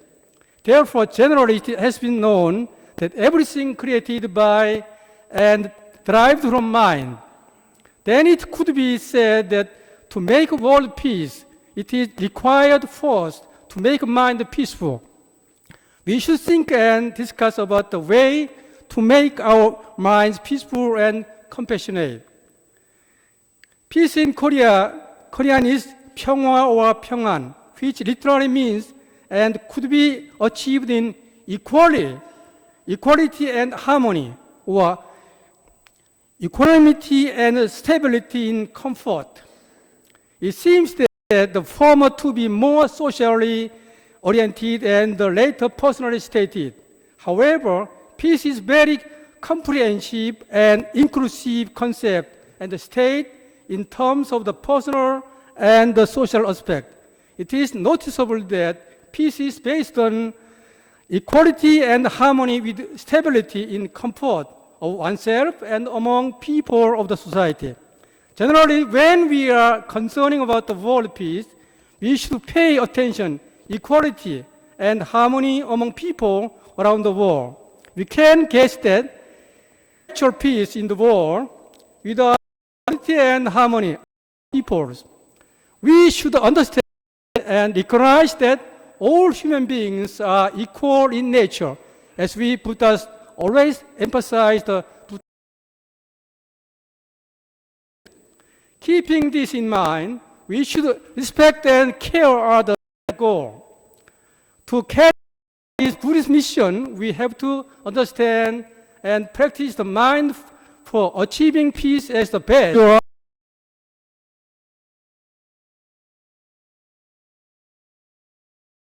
And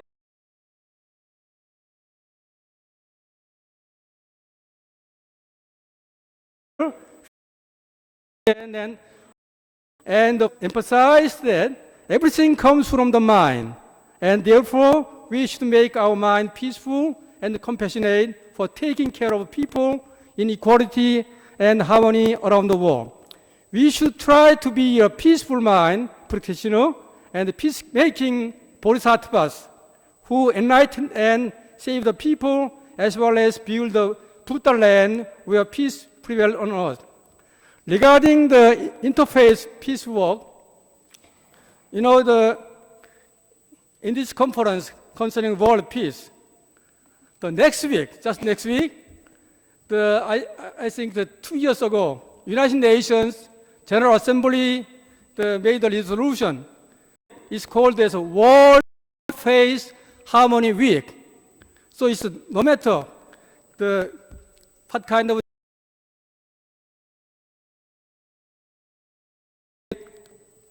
they believe, it's no matter religious or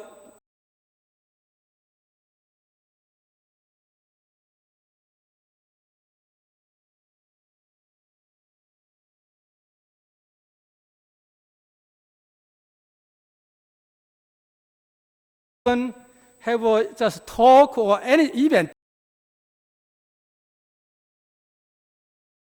get with other religious people.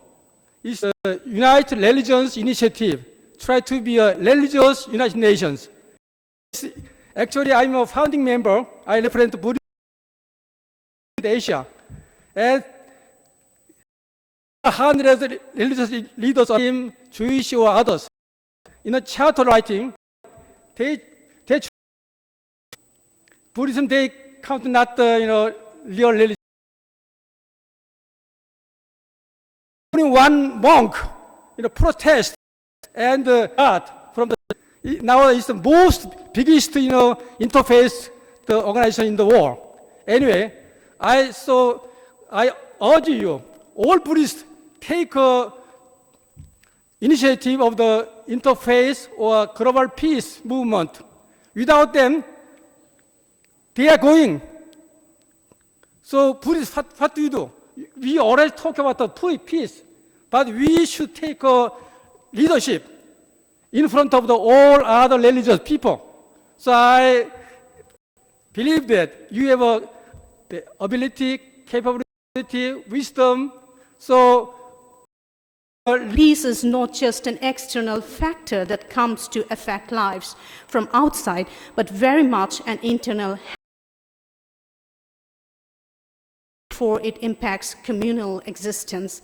From the individual practice of learning to cultivate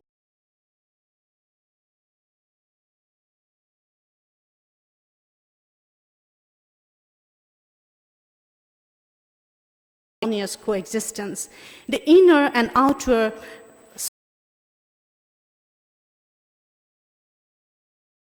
of peace are always conterminous. In the Saranya, the Buddha outlines 6 conditions that are conducive to peaceful coexistence and amiability, and that are to be put into practice unconditionally, within and without, irrespective of the physical presence or absence of the other. These 6 conditions are bodily acts of goodwill, verbal acts of goodwill, mental acts of goodwill, all to the faces and behind the backs of one's fellow beings, sharing of righteous gains with one's fellow beings in a righteous way, cultivating virtues and dealing in virtues in tune with one's fellow beings, and developing views that are noble and conducive to ending suffering of others. While the 6 conditions outlined in the Saranya Sutta point towards the centrifugal trajectories of the peace-building process with others, mindful abiding by the 5 precepts, Panchasila, points towards the centripetal tendency, that is, self-development of inner peace and virtuous living, both for the good of self as the self-training involved in love, but as the formulaic utterance goes, undertake the precept to refrain from precepts that are democratic in garb, chains of as basic codes, maintaining peace and harmony with oneself and with others. In clear that the observance of the precepts is a personal undertaking. However, oneself and the result private welfare against any exploitative encroachment or intrusive proliferation, both within one's own mind first and then in the society one lives in, supportive of a peaceful society. The second precept of refraining from taking what is not given helps given right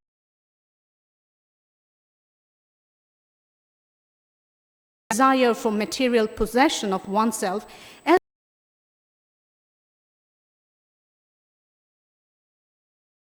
any means of indulgence in sensual gratification, even when all the resources of such gratifications might be readily available to us, such as power, money, a healthy, disease-free body, a non-coerce partner, a non-intruding ambience, etc. In the long run, is in a way helps foster the maintenance of all the above four precepts by leading to the deliberate avoidance of the path of heedlessness. Failure to keep the fifth precept can easily have a domino effect on triggering the breach of the preceding four others. I start my paper with the 5 precepts, then I move on to the threefold training and world peace, and how the precepts can help us gradually move or train our own mind to understanding the structure of mental training in Buddhism that starts with morality, mindfulness, sil, samadhi, and panya, morality, mindfulness, and wisdom. Without the moral foundational base, it is very difficult to move on to greater level of mindfulness training. And this mindfulness training gradually helps us to move on to understand the 3 characteristics of existence. That is the unique teaching of Buddhism, that understanding life as a dukkha, Dukkhang, Anicchang, Dukkhang, Anatta. So Anatta is a gift of Buddhism, I felt. If we internalize the concept of Anatta, I don't think there will be wars. I don't think there will be discrimination. So Anatta plays a major role, and I mention it specifically in my paper on the significance of Anatta. I end my paper with referring to the holy Buddhist sites of India. When I visited the holy Buddhist sites of India, especially in Buddha Gaya, we see the 2 sides of life immediately, the struggle for existence, and inside around the Mahabodhi temple we see Buddhist practitioners engage in many different kinds of practices, Tibetan monks practicing in their own way, and all different kinds of chanting going on around. But the moment we step out of the temple, we see outside the world is quite different. The small children are begging. We see the contrast. The contrast makes us realize life as it is in itself. But then all the Buddhist holy sites of India have embraced people from different cultures, different linguistic background, race and all. And it always attracts us towards certain quietness, silence. So I ask myself, how does the Buddhist holy sites accommodate so much of differences? It is because of the teachings of the Buddha that points out towards equanimity and many other teachings like the Anatta. Thank you very much for your patience, and I hope you all have a good time. And thank you, Venerable, very much. Thank you. Thank you, Professor Dipti. I wish we had one more day to listen to you. Before I call on the last speaker, I would like to brief you in advance that after the last speaker, we are going to have a closing speech, a closing ceremony. The closing ceremony will begin with presentation of gifts for and behind Most Venerable Siddhiku Sayadaw. After that, we will be chanting the discourse on loving kindness, Karaniya Metta Sutta, to be followed by the closing speech by the Most Venerable Chancellor Sayadaw of Siddhiku International Buddhist Academy, and finally, the peace declaration by this conference. So now I would like to call on our last and perhaps the most important speaker, Venerable Dr. Bamunu Kama Shanta Wimala, Head of Department of Pali and Buddhist Studies, University of Peratania, the oldest university in Sri Lanka. Venerable Dr. Shanta Wimala.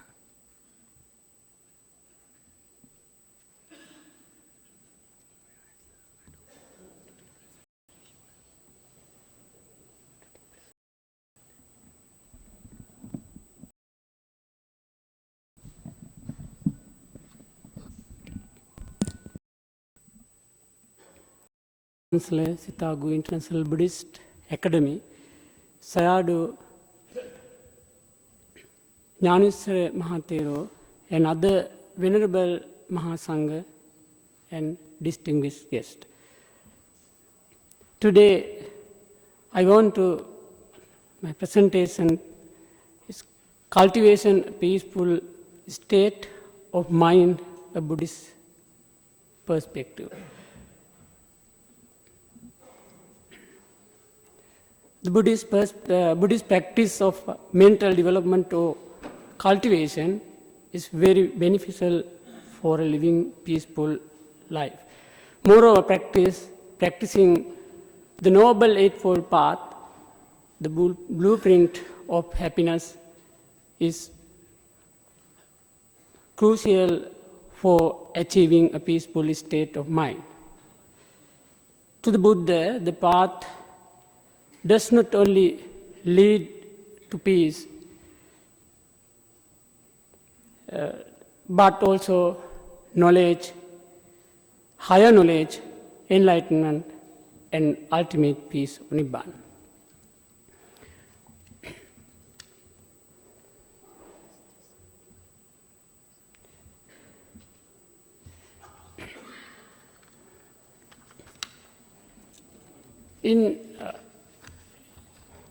In many ways, Buddhism is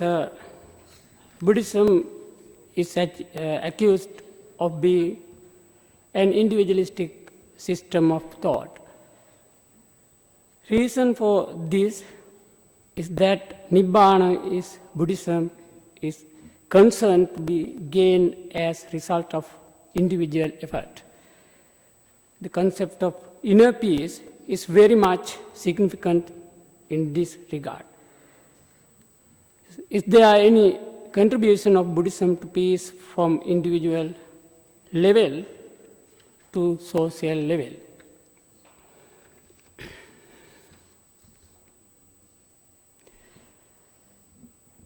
The ultimate peace, Nibbana, is in Buddhism.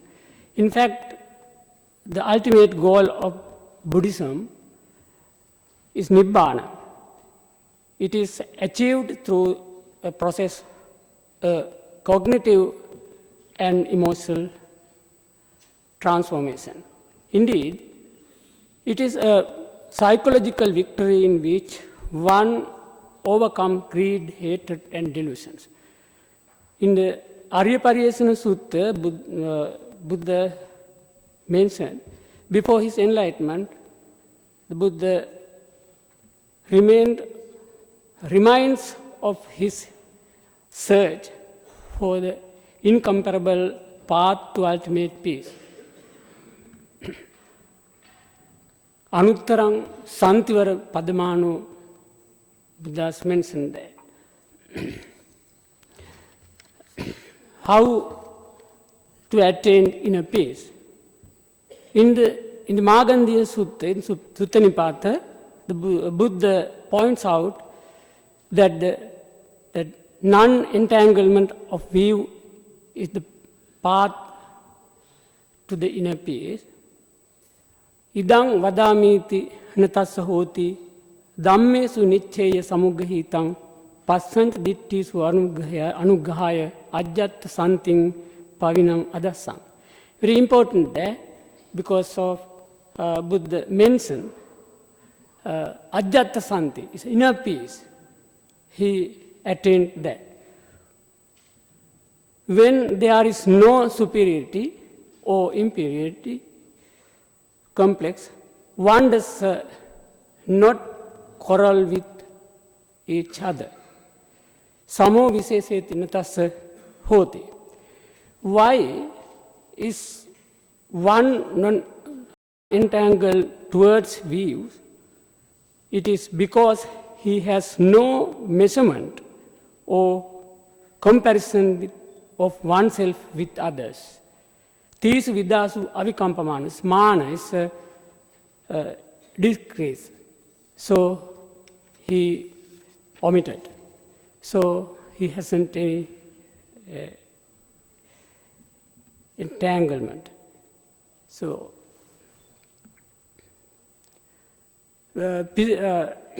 psychological roots of external conflicts.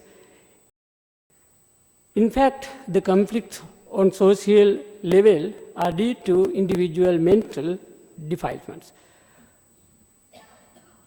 Though the Buddha did not deny the impact of some social, economic and political reasons to conflicts, and institutional reform without attitudinal change will be less fruitful. In the Sakapanya Sutta, Buddha mentions jealousy and envy as primary cause of the conflicts, the inner cause also.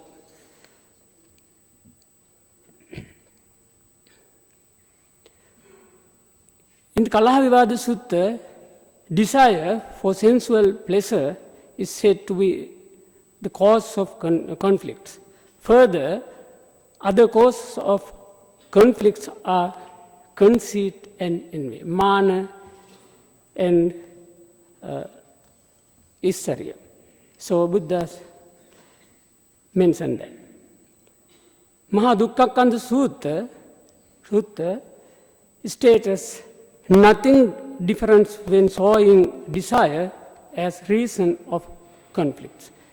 In the Mahanidana Sutta in Dignikaya, conflicts are depicted as a condition of tendency of protecting things due to envy, grasping, quest, and craving.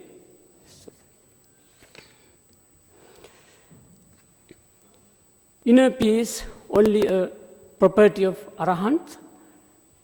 In Buddhism, renunciation is much more than wearing a robe.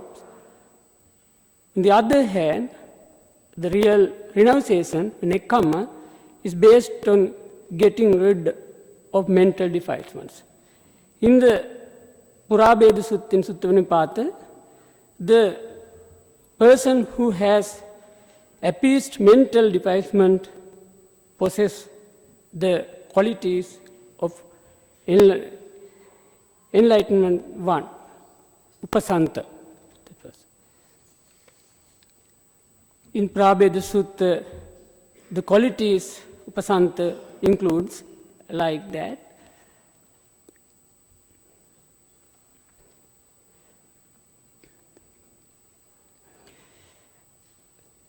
Absence of craving, absence of mental proliferations, absence of anger, unshaken nature, absence of conceit, absence of skeptical doubts, non-entanglement to view, good conduct. So mention it there.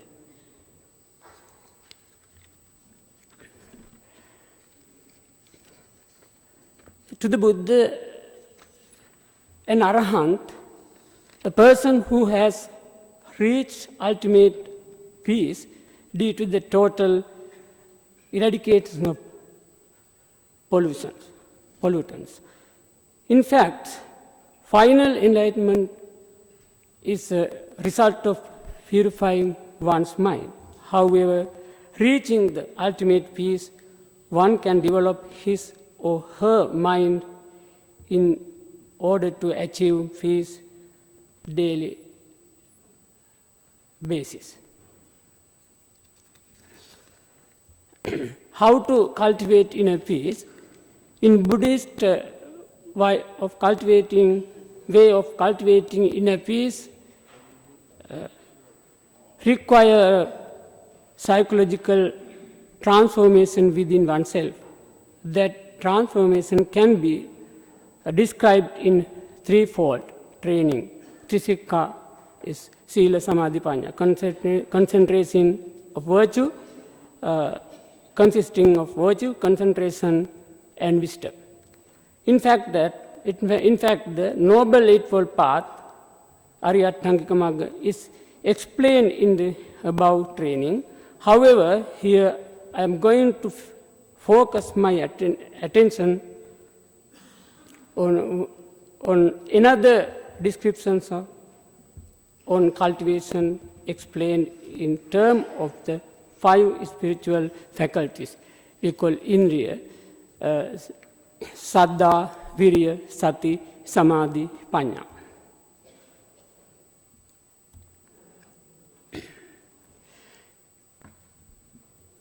Any beginners must have a faith in what he practices. This is not at all a blind faith towards something not experienced. One must have confidence in one's own practice. A practitioner must have confidence that his practice can contribute to inner peace. Virya, energy based on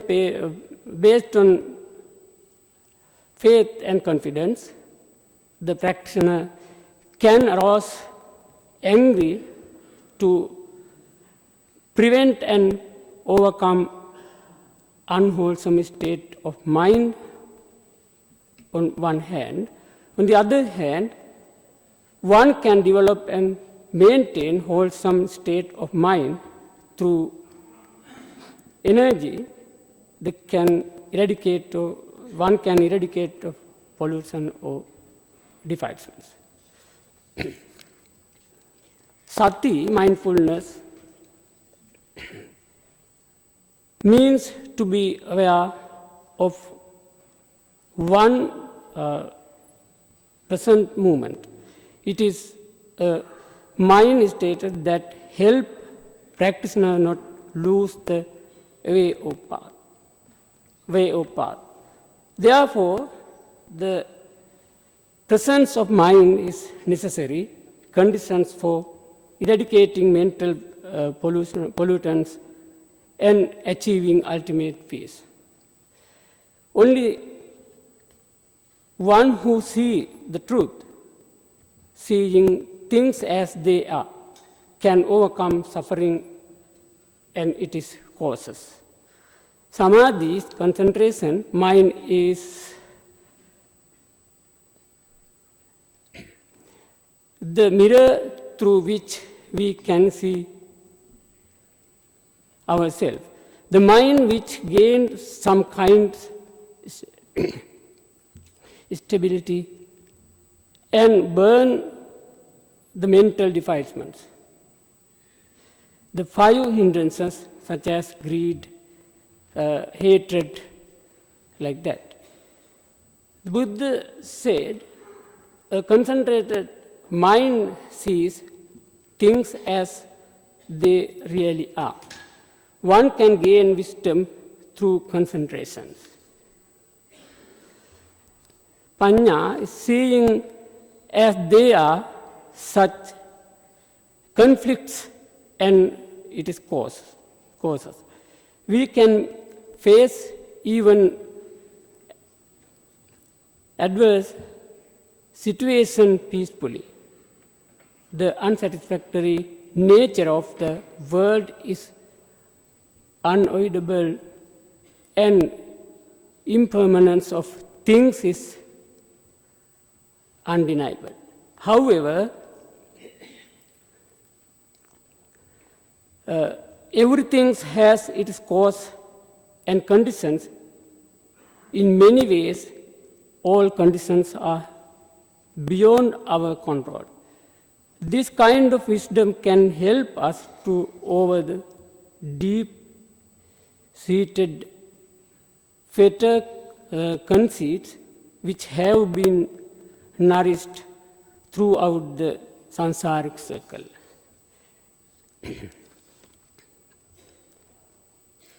In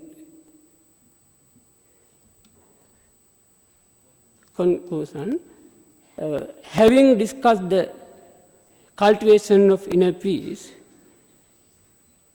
it becomes abundantly clear that the less desire we have, the more happiness and peace we can become. Though ultimate peace is attributable only to the Arahant as a result of a gradual practice, one can achieve some sort of inner peace even prior to enlightenment. Therefore, inner peace in Buddhism does not mean another worldly system of thought. So, Buddhism mentioned in Dhammapada, Jayang Verang Pasavati, Dukkang Seti Parajito, Upasanto Sukhang Seti, Hitva Jaya Parajaya. The victory makes enemies, defeat makes suffering. The appeased one, an Arahant, lives peacefully, giving up victory and defeats. So, actually, it's Buddhism explain the peacefully, inner peace. The Buddha always mentioned the peaceful inner peace is very important. Because one day, actually, person who are Rajakumara is Alavi came to the Buddha and told, because at that time Buddha was living in the forest, he is slept well. So Buddha told, yes, I slept well. Then Rajakumara, Alavi Rajakumara asked, Hattaka Alavi Rajakumara asked, why you tell that? Because you are not slept well, because you are living in the forest. Your robe also very wet. How to get? Then Buddha told, I eradicate all defilements, so I am sleep well. So that is very important one. So the Buddhas mentioned peaceful or inner peace, very important. So inner peace one have, then other peace also protect. Very thank you for.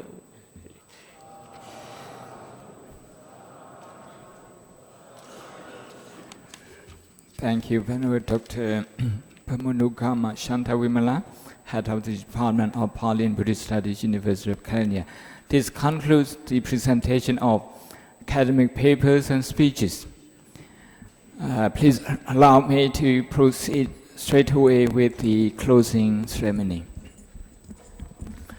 The closing ceremony, the first is the exchange of gifts. First, His Eminence Drupad Takshe Rinpoche is, and the group, they are going to offer $100,000 to the Most Venerable Siddhiku Sayadaw so that he can organize more peace conference. So I would like to invite His Eminence Drupad Takshe Rinpoche to present the donation to the Most Venerable Siddhiku Sayadaw. พยาตะขาดติคนนี้นะพยาแถมไปบุ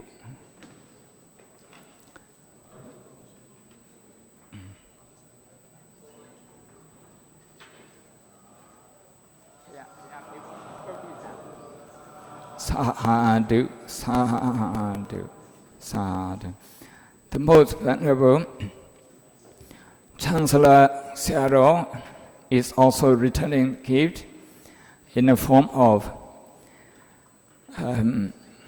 appreciation certificate as well as Jade Buddha, for which Myanmar is famous for.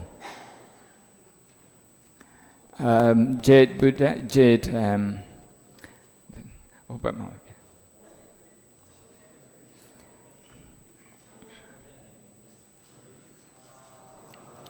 Drupal Taksir Rinpoche from Ladakh, India.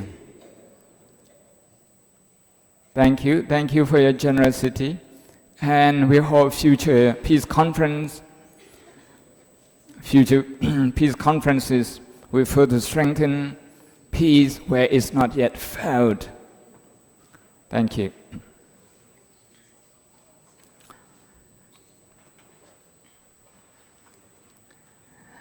I would like to call on His Excellency Jao Nath Khanna, former Prime Minister of Nepal, to present a Buddha statue to the Most Venerable Chancellor Seattle. Seattle,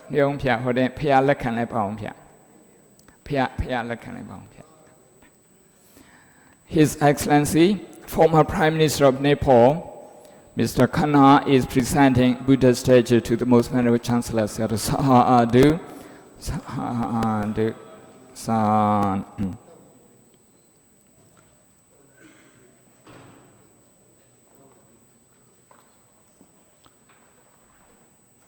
And Most Venerable Seattle is returning in Kai, present made with jade, product of one of the famous products of this country. Thank you, Your Excellency, Mr. Khanna. Thank you. Thank you.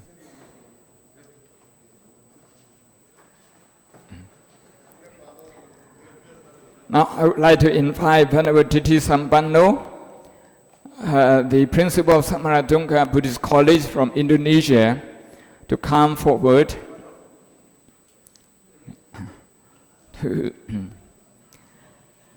this is some date from Cambodia, receiving Jade Buddha statue from Myanmar.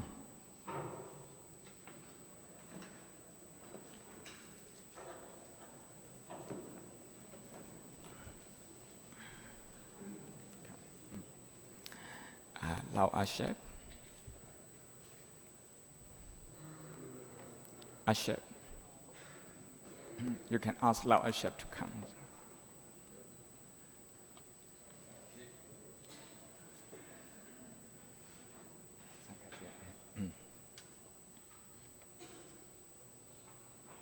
Now, Venerable Titi Sampanno, please offer your present. Where is Mr. Lao Ashep? Please come forward to join Venerable Titi Sampanno. The Most Venerable Siddhi Seattle is also offering $50,000 for the organization of International Theravada Buddhist Universities Association's Conference in Indonesia this year.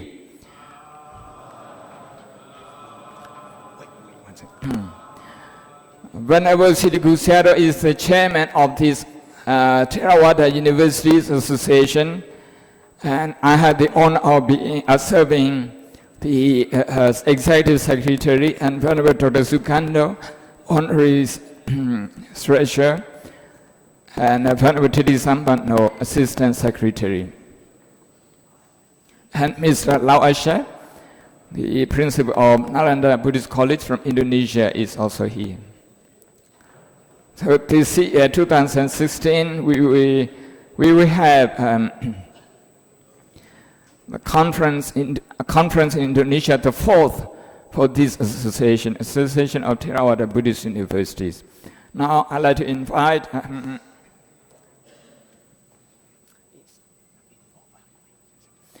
Venerable Sanghaset, also from Ladakh, to offer some gifts to the Most Venerable Siddhi Seattle.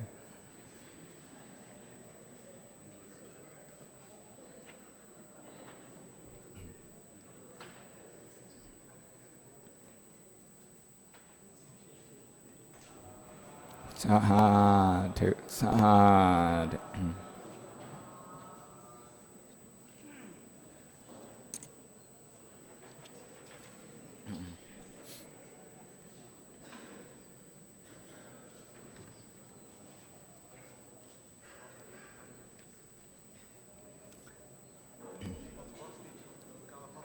Thank you, the most venerable says, and thank you, Rinpoche, for your generosity. Now, we are going to recite the Karaniya Metta Sutta together. We have been listening to papers and speeches, brainstorming. Now is time to calm down with the chanting of Karaniya Metta Sutta led by the most venerable Chancellor Sayadaw. So everyone, please hold your hands and join the chanting.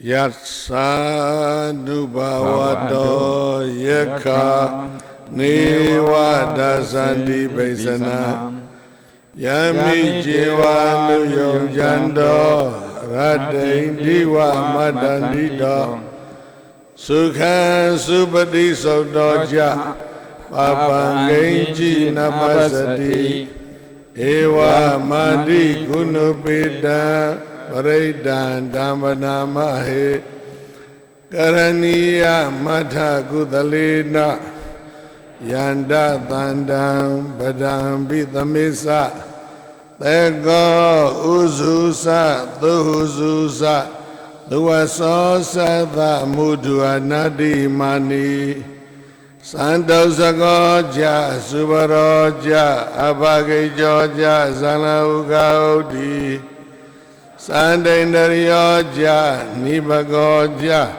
Abhagabo Guleswa Nanugaido Naja Kauda Majare Genji Yena Vinyubare Ubawadeyo Sukhi no Akemi no Hondu Sabasada Bhavantu Sukhi Dada Yege Jibana Buddhadi Dasawa Dhawarawa Nawasesa Digavayi Vyarosana Badiga Sinya Ninya Minyasa Dukha Mecheya Madaya Dhaniya Buddha Mayusa Eka Buddha Manurake Ewambi Sabha Buddhesu Manasam Bhavaye Abari Manam Medinja Sabha Loka Samai Manasam Bhavaye Abari Manam Odando Jadiriyenja Asambada Awirama Sabada Daidan Zaran Nisainawa Sayano Yawa Dasa Widan Vihara Midam Daidan Janubagama Silawa Dasa Nina Sampano Geda Nahi Jadu Gabasiya Unaredi Sadhu Sadhu Sadhu.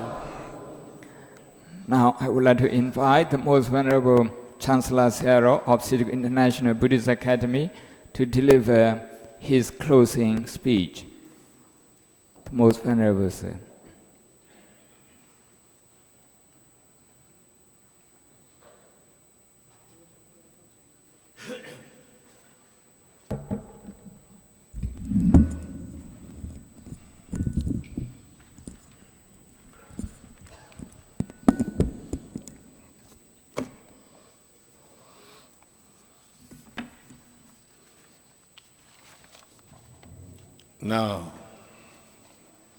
Now what is it? Coming to some end. Most venerable Mahasangha Your Excellency, distinguished guests, most lovely scholar, my dear brothers and sisters, our Sidagu International Buddhist Academy, World Peace Buddhist Conference, it's nearing an end. This great and grand conference was an enormous success thanks to the collective effort and invaluable contribution of you, keynote speakers, distinguished speakers from different faiths, different countries, leading members of the Buddhist Sangha, eminent scholar, and very lovely panelists, enthusiastic participants, all have worked toward global peace and security during our 3-day conference. Most abundantly, Mahasangha, lovely scholar and participant. I would particularly like to thank Bandive Dhamasami, Bandive Sugando, Bandive Kumara, Bandive Dhamapia for organizing and moderating in this great conference. And then I would like to thank all of you. They are countless of them, according to the Buddha.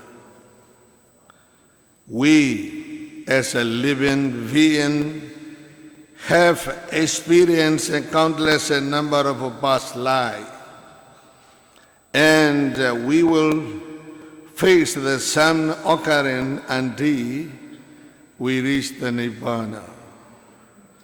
In this journey of our life, we must have been related to each other because of our karmic connection. It is this same connection that leads to us to being together here today in this abode of holy recluses, Sagai He.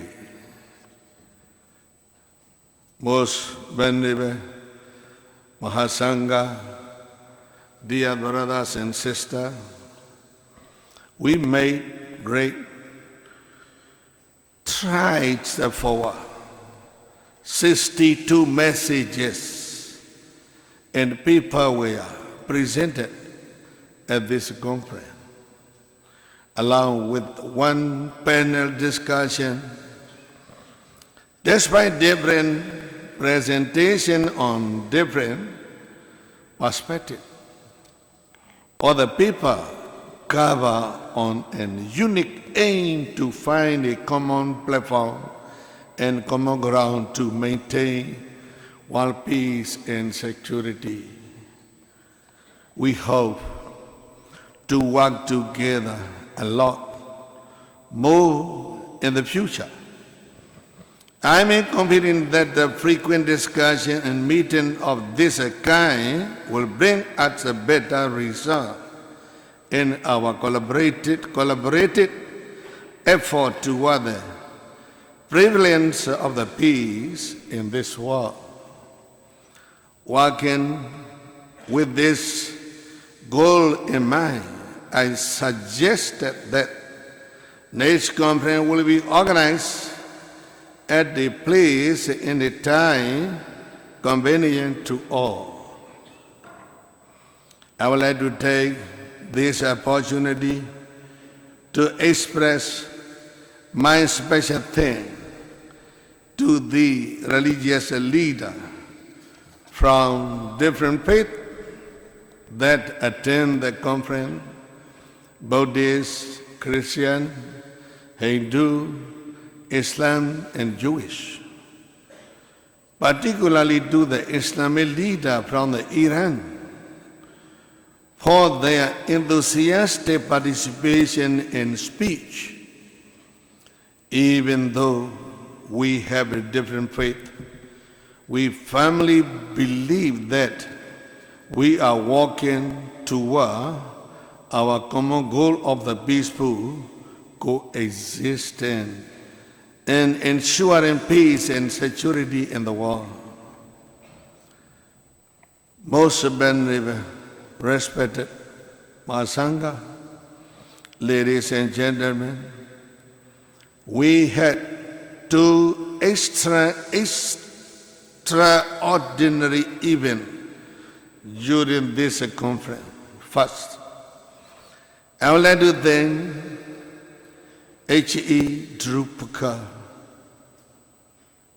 His Excellency Drupaka Takshe Rinpoche, and 67 Ladakhi Buddhist monks, Himalayan Buddhist monks, that brought the Buddha's relics from the Ladakh, India, for display at the Sirigu, and then additionally in Sagaing, in Mandalay, Naypyidaw, and Yangon.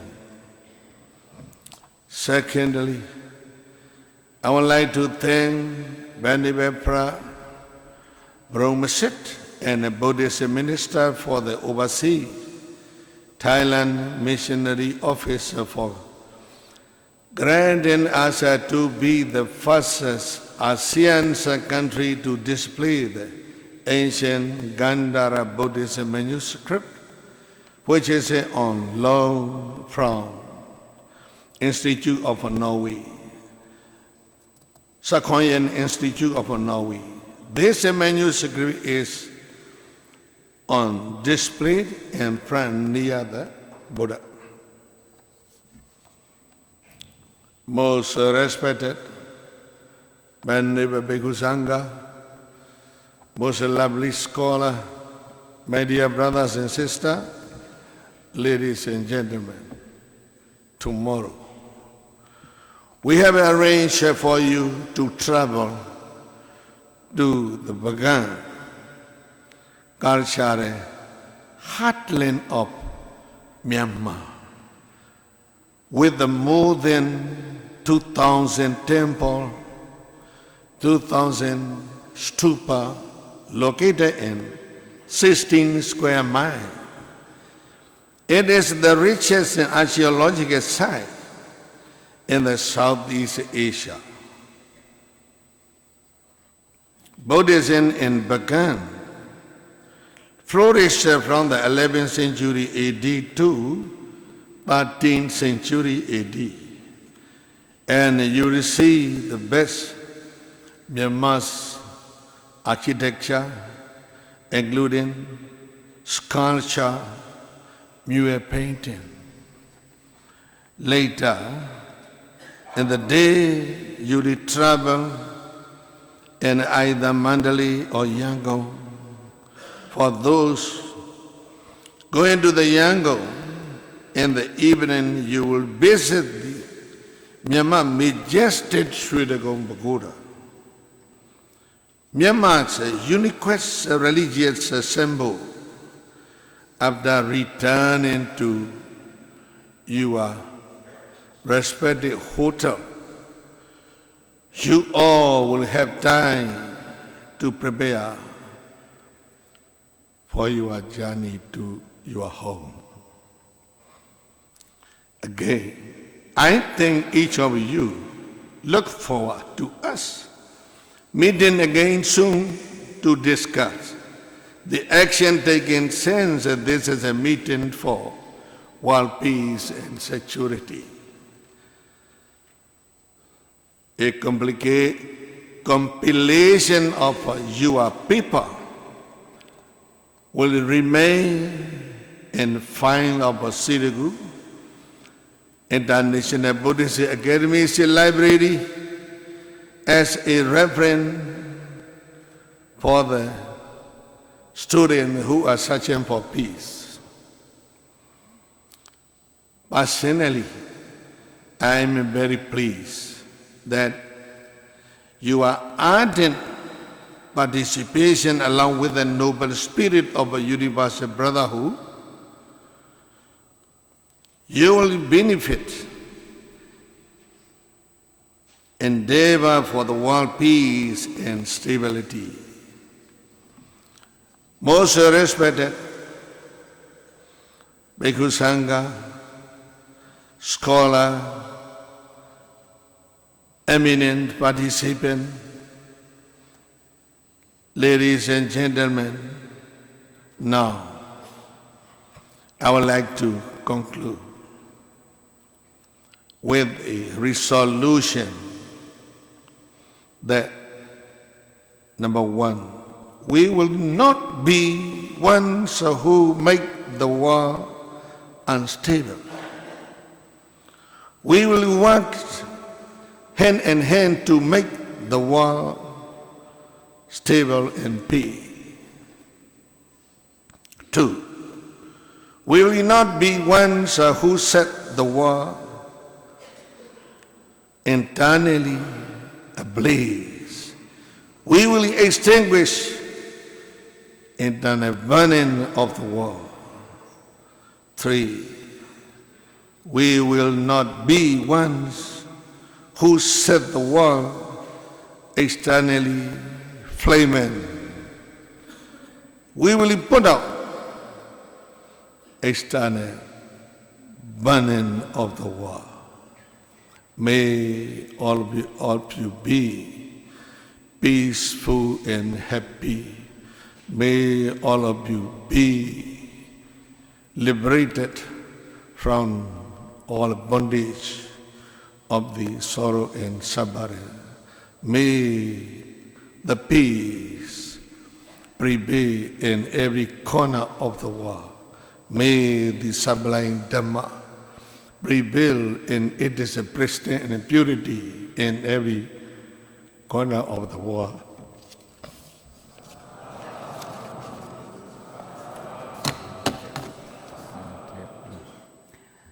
Before we read out the peace declaration,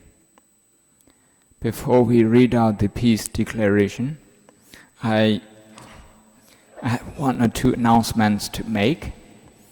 The first is about tomorrow's trip that Most Venerable Chancellor has just mentioned in his closing speech. The organizing committee has arranged a charter flight from Mandalay to Bagan. And the departure time is at 7 a.m. You will be leaving from your hotel if you stay in hotels in Mandalay. If you stay here at Citigroup, you will be leaving here at 5 in the morning, so that you have more time to sightsee the cultural heartland that the Most Venerable Chancellor has just described it. Leaving your hotel at 5 and the departure time at the airport for Bagan is at 7. Another announcement that I would like to make is almost a request to you is that the peace declaration, which will be read out very soon, needs your support, needs your voice in the form of your signature. If you have not put your signatures, for the declaration, our staff are waiting for you at the Secretariat. Kindly ensure that you are part of this declaration, peace declaration. The more, the better. all the delegates and observers, local and overseas, everyone. And I also would like to apologize to some of the papers that we haven't been able to include. We still have a lot of excellent papers from our former director at the Religious Affairs, Uong Tenyon, and Venerable Sayadaw from Laos, for example. We have not been able to allocate the time for them. So on behalf of all the organizing committee, I apologize to all of you. Now is the time to declare the results of this meeting, the World Buddhist Peace Conference. The declaration is ready in 4 languages, but we read out in 2. The 4 languages, the Burmese, the English, the Spanish, and Portuguese. But we'll be reading out in Burmese and in English. The declaration in Burmese will be presented to the conference and beyond by the Most Venerable Chancellor Sayadaw of Siddhagu International Buddhist Academy, Sayadaw Phaya.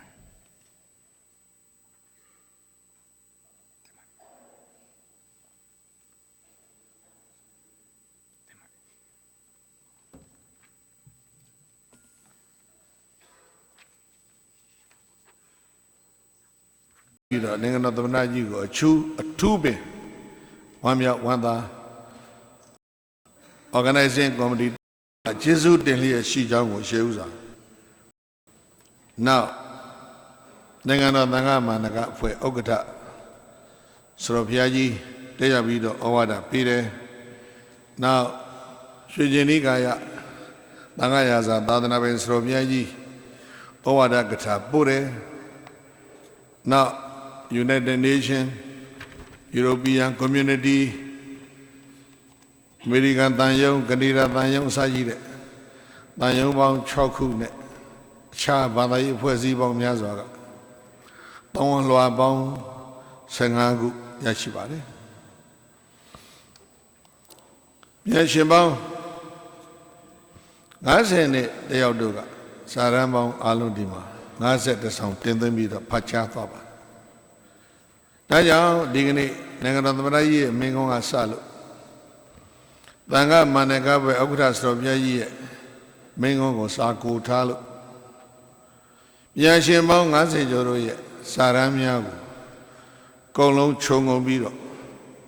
Israelite, Dirigu, one peace declaration, a check lepon, Selegu Dobi, Danza Sembido Yitaba.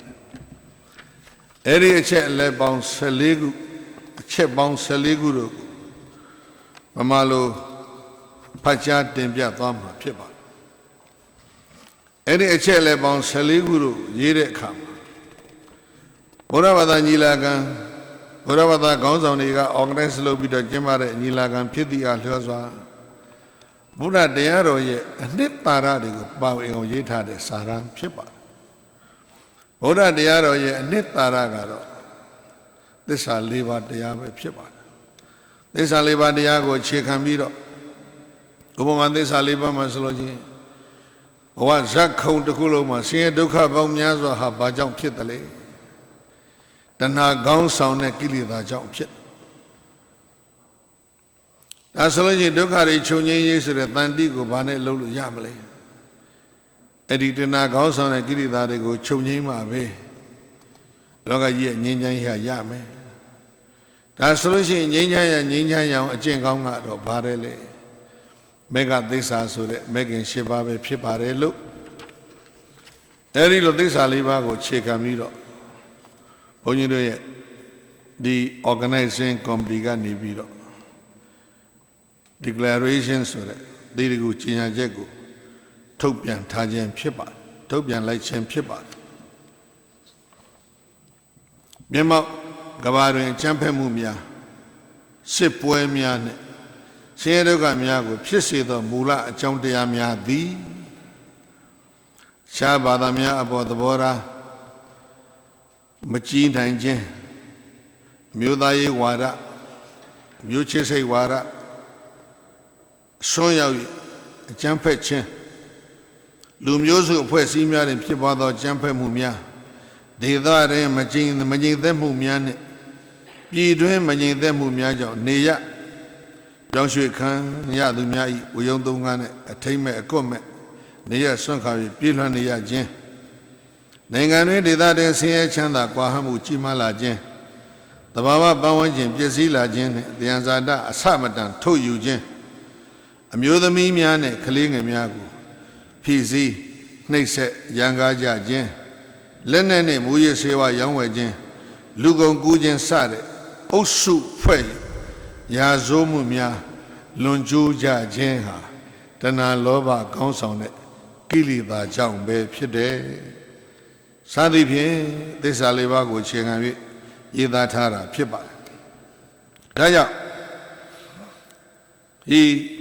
ဒီလာကန်ကြီးရဲ့ဦးစီးကော်မတီများဖြစ်ကြတဲ့ဘုန်းကြီးတို့တွေဆွေးနွေးတိုင်ပင်နှီးနှောပြည်စုံပြည်သည်နောက်အောက်ပါတိုင်းတညီတညွတ်တီဆုံးဖြတ်ချက်ချ၍ဤဆုံးဖြတ်ချက်ကိုကြေညာပါတယ်။ဒီလိုကိုဗုဒ္ဓဘာသာငြိမ်းချမ်းရေးညီလာခံကြီးရဲ့ဆုံးဖြတ်ချက်14ခုတစ်မြန်မာနိုင်ငံသည်တနိုင်ငံလုံးငြိမ်းချမ်းရေးအတွက်အရှိန်အဟုန်ဖြင့်ဆောင်ရွက်နေသည်ကျွန်တော်တို့သည်လက်ရှိငြိမ်းချမ်းရေးဖြစ်စဉ်များကိုထောက်ခံအားပေးသည်မတူကွဲပြားခြင်းနှင့်ညီညွတ်ခြင်းကိုပေါင်းစည်းနိုင်ရန်ကြိုးပမ်းအထောက်နေကြသည့်အခြားနိုင်ငံများအတွက်မြန်မာနိုင်ငံသည်စံနမူနာကောင်းတစ်ခုဖြစ်နိုင်သည်ဟုအသိမှတ်ပြုသည်မြန်မာနိုင်ငံတွင်ငြိမ်းချမ်းရေးနှင့်အတူတကွလက်တွဲနေထိုင်ရေးကိုတည်ဆောက်ရန်မိမိကိုယ်ကျိုးထက်အများကျိုးကိုဦးစားပေးကြည့်ရှုရန်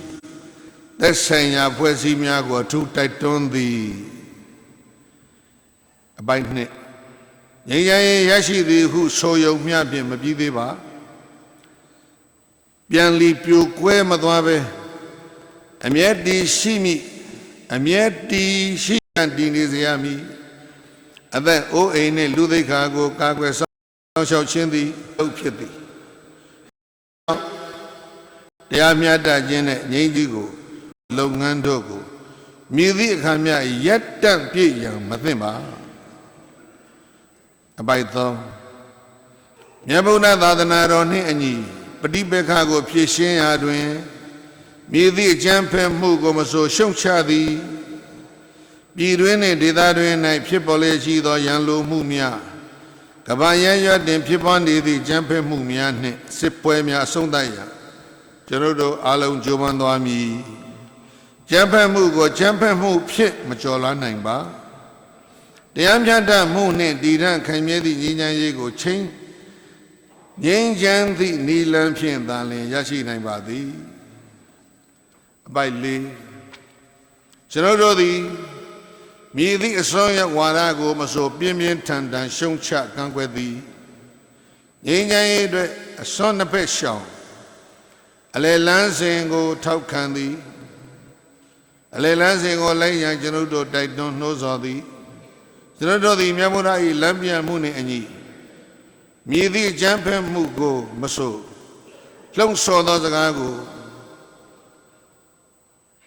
ပြောဆိုခြင်းမပြုပါကြမ်းဖက်မှုမရှိကြမှုဤတန်ဖိုးများကိုကျွန်ုပ်တို့အလေးအမြတ်ထားငါမျက်မှောက်ခင်းတဲ့ကြမ်းဖက်မှုများဖိနှိပ်မှုများနဲ့ရက်စက်ကြမ်းကြုတ်မှုအမျိုးမျိုးကိုကာကွယ်ပြောဆိုရတဲ့ဘာသာရေးကိုမကြာခဏ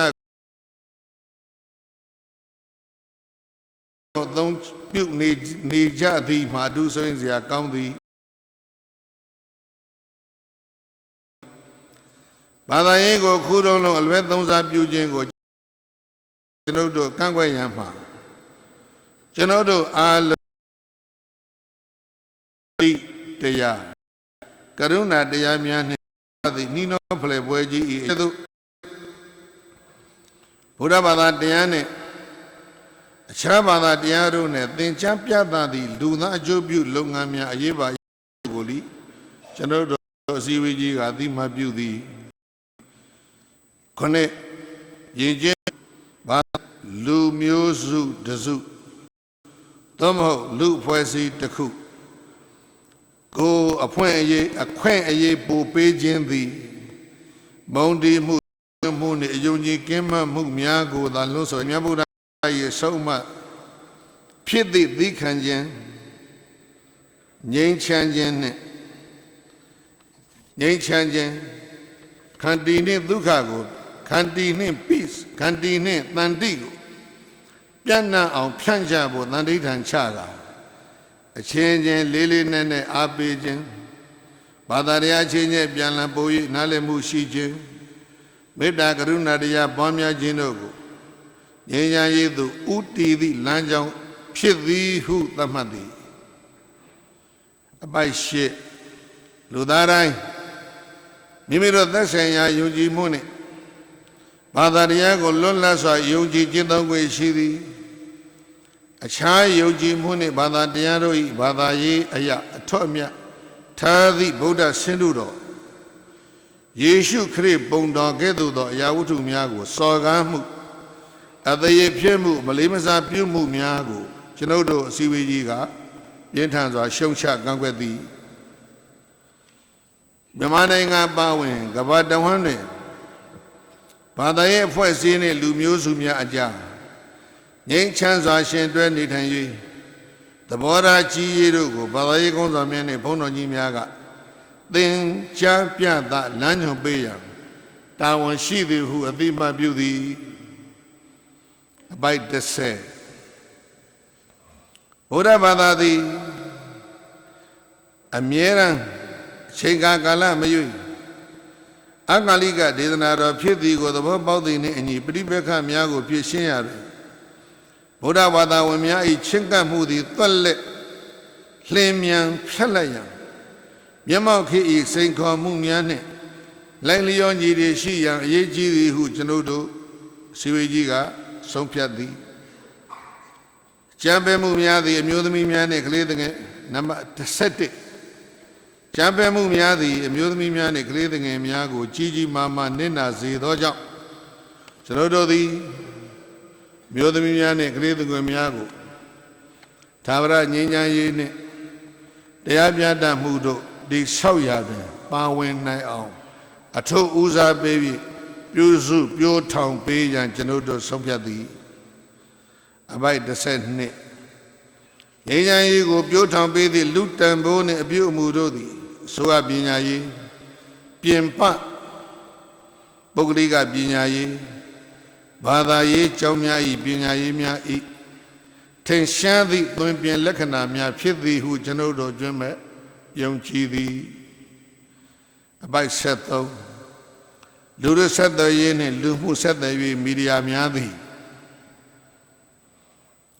လူတို့အတွင်စိတ်ဝမ်းကွဲပြားမှုများနှင့်ကြမ်းဖက်မှုများကိုဖြစ်ပွားစေတတ်သည့်အမုန်းစကားများနှင့်ကောလာဟလများကိုဖြန့်ဝေနေကြသောကြောင့်ဖြန့်ဝေတတ်ကြသောကြောင့်ကျွန်ုပ်တို့သည်အဖြစ်သဘောဆောင်သည့်မုံတီးရေးပဋိပက္ခဖြစ်ရေးထိုတဲ့ကြီးညာခြင်းများကိုမျက်စိကြဲကြဲဖွင့်၍ဆန်းစစ်ဝေဖန်ခွဲခြားရန်သင်ကြားရေးဆရာများဘုန်းတော်ကြီးများဘာသာရေးခေါင်းဆောင်များနှင့်လူမှုရေးခေါင်းဆောင်များကိုအထူးတိုက်တွန်းသည်အပိုက်14ရာသီဥတုဖောက်ပြန်မှုသဘာဝပတ်ဝန်းကျင်ပျက်စီးမှုတို့၏စိန်ခေါ်မှုများကိုအပြုသဘောမတုံ့ပြန်နိုင်လျင်ကမ္ဘာလုံးဆိုင်ရာငြိမ်းချမ်းရေးဆိုသည်မှာမဖြစ်နိုင်ပါသဘာဝပတ်ဝန်းကျင်အပေါ်ဆိုးကျိုးသက်ရောက်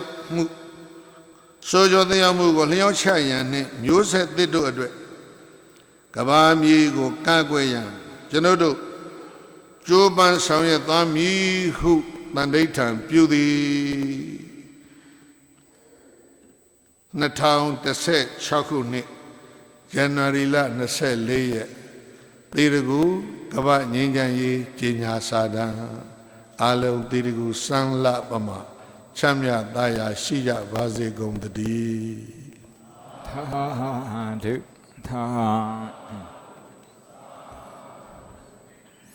သာ Thank you, the Most Venerable Chancellor Siaro, for presenting the Citigroup World Buddhist Peace Declaration in Burmese. Now I'd like to invite the Venerable Dr. Sakya Wong Visuddhi Sukhanto from Mahamakut Buddhist University, who is part of this organizing committee, to present the English version.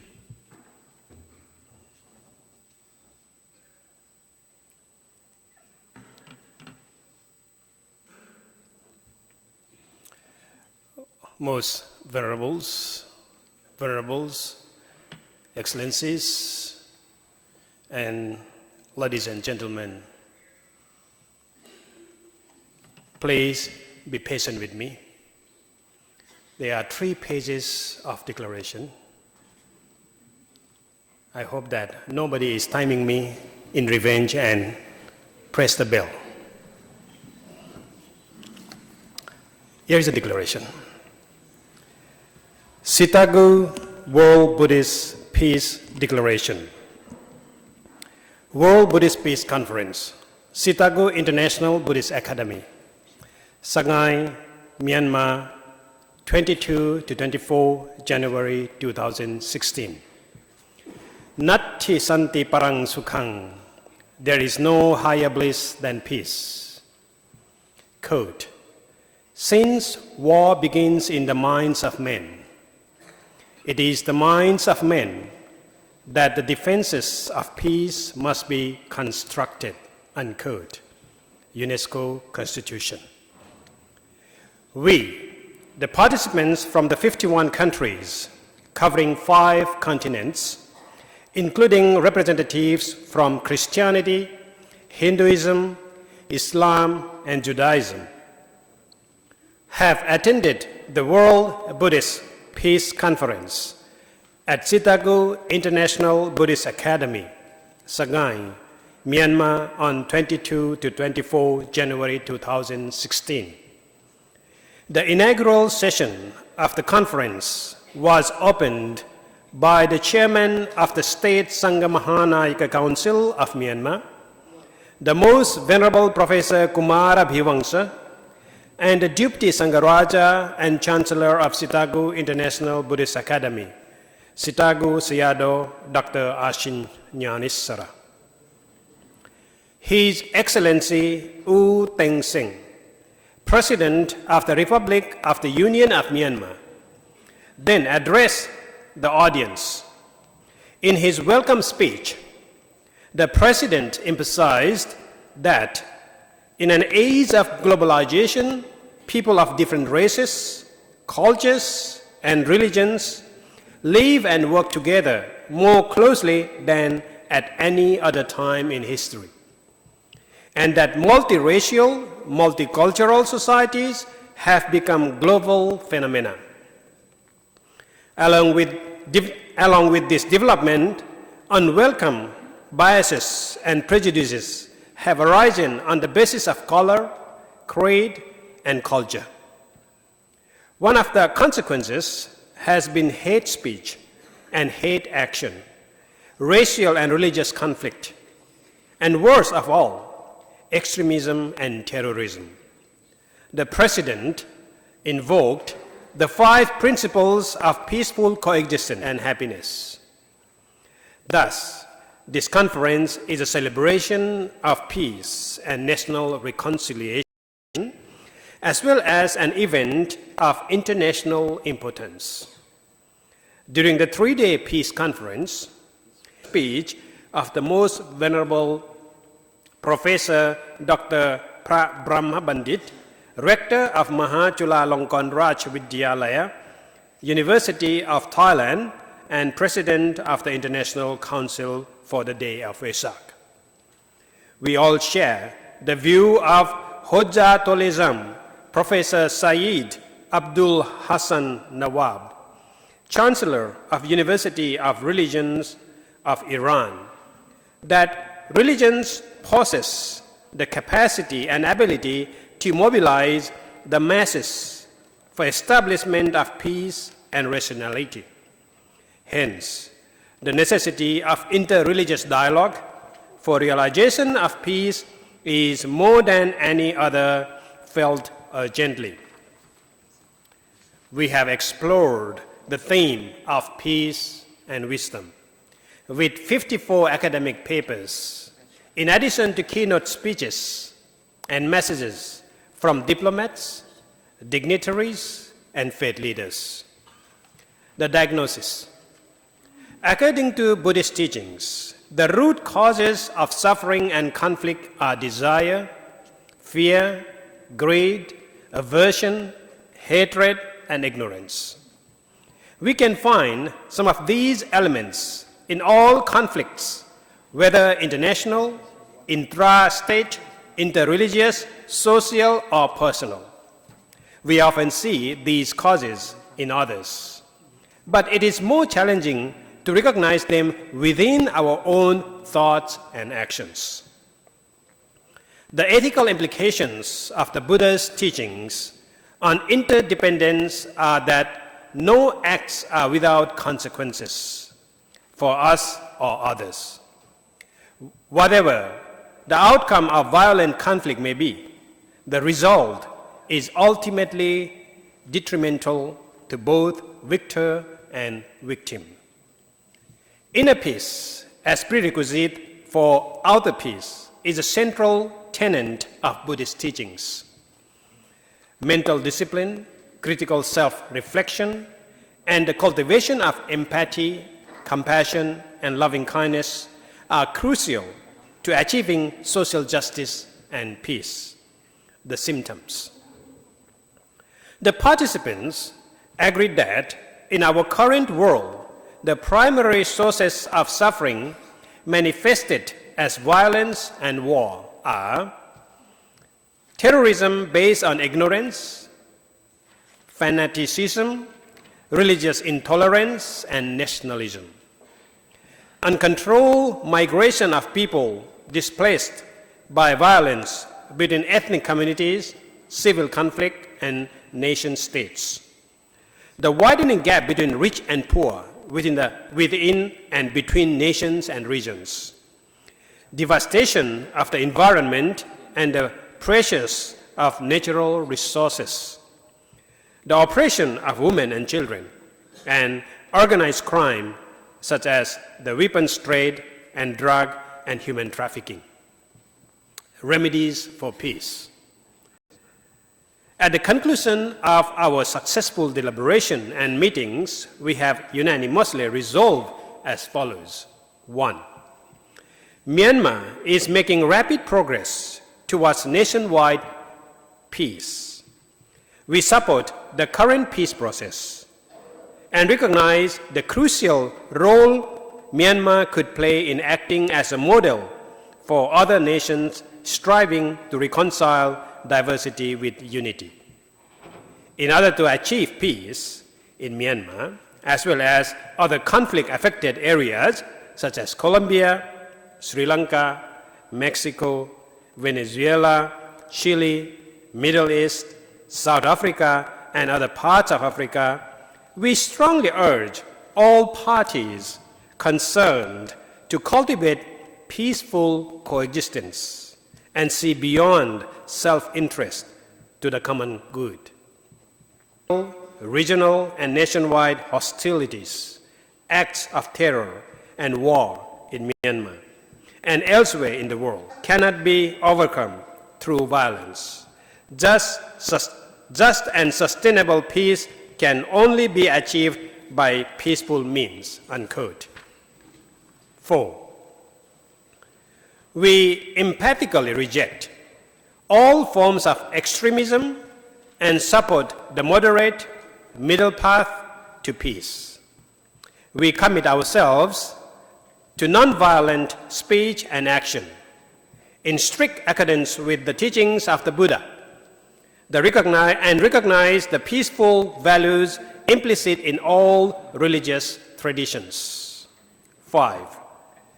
It is a primary concern that in today's world, religion is too often used to justify terrorism, oppression, and all forms of violence. It is all our responsibility at every opportunity to speak out publicly against the misuse of religion. 6. Whilst we recognize the importance and value of mindful and compassionate dialogue, we recognize the imperative of social action rooted in Buddhist teachings, but inclusive of people of all faith and more. 7. Privileging any one cultural, religious, ethnic, or social community can only foment hatred, fear, and distrust. We, therefore, resolve to spread Buddhist teachings of tolerance and peace, encourage deeper and more constructive understanding of other religions, and cultivate empathy and compassion as a roadmap to peace. 8. We assert that all human beings should be free to maintain the beliefs and practices of their respective religions, provided they do not cause offense or defame and disrespect other faiths or religious objects, such as statues of the Buddha and Jesus Christ. 9. To recognize that religious leaders and monastics have an ethical and spiritual responsibility to teach acceptance and peaceful coexistence within and between all religious and ethnic groups, both within Myanmar and around the world. 10. Whilst we understand that Buddhism is founded on timeless teaching and traditions, we believe that it is vital that Buddhist approaches to dealing with conflict remain responsive and relevant to the challenges of the modern world. 11. We acknowledge that women and children are disproportionately affected negatively by violent conflict, and therefore commit ourselves to empower women and young people and nurture the specific roles they can play in building lasting and just peace. 12. We strongly believe that the values and actions which cultivate peace should be an explicit dimensions of all formal, non-formal, and religious education. 13. Mass and social media can play a crucial role in spreading hate speech and false rumor, which often leads to division and violence. And we therefore call upon teachers, monastics, and religious and community leaders to encourage a critical and informed analysis of negative and malicious statements. And last, 14, there can be no global peace without a strong positive response to the challenges presented by climate change and environmental degradation. We resolve to make efforts, no matter how small, to reduce our environmental impact and safeguard the planet for future generations. Done on the 24th of January in the year of 2016 of the Common Era and the 2,559 years of the Buddhist era. Thank you.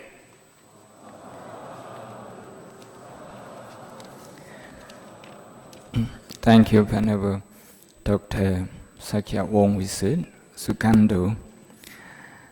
Now I'd like to invite His Excellency Chief Minister Udae of Sky Division to come and receive the peace flag from the Most Venerable Siddhiku Sayadaw. Would you Tibet? Once again, Sadhu, Sadhu.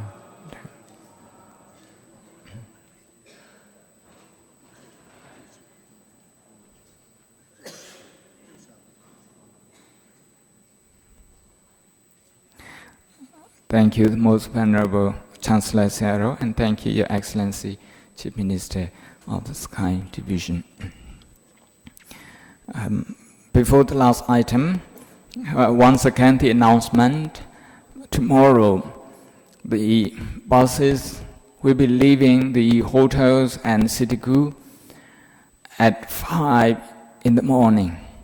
And the departure time for the charter flight is at 7. You will be touring the heartland, the cultural heartland of Myanmar, Bagan. And then in the evening, most of you, those who will be flying out from Yangon, will be flown to Yangon, again by a charter flight.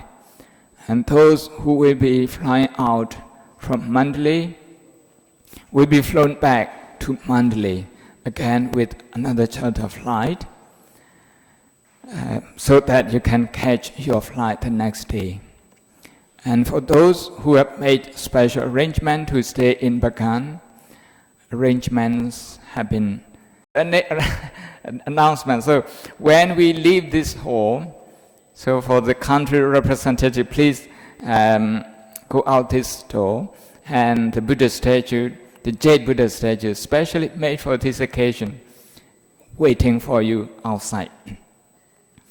And for others, other delegates who are not country representative and observers, the Most Venerable Chancellor Searo has arranged mala in Tibetan, we go, the beads, the string beads for meditation, has been arranged for you, again with jade of Myanmar. So kindly, when you leave, just leave through this door. And one perhaps most important announcement is that your dinner is arranged here at Citiku. So thank you. See you at the next Peace Conference. Thank you.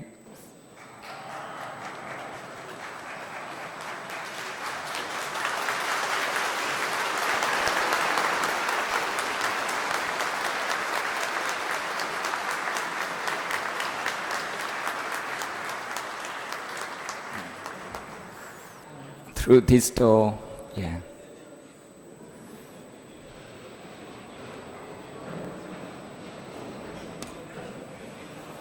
From Australia, Venerable Tikongba has received Australian Gerhard with crown. From Bangladesh, Venerable Shilbatero. From Belgium, Carlo Lux. Brazil, Ricardo Sasaki. From Bhutan, the Most Venerable Khenpo Yugan Namje. From Cambodia, Venerable Somdet. From Chile, Professor Hambado Parahotna.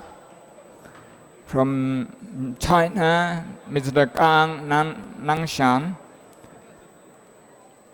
Nansam, Colombia, Venerable Zheng Kong Shacha.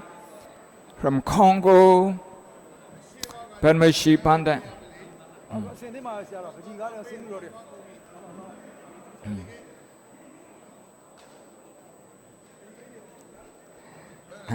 Con được chứ?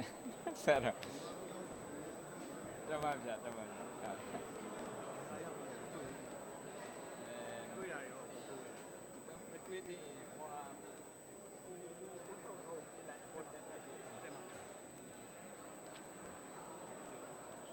Thank you for coming.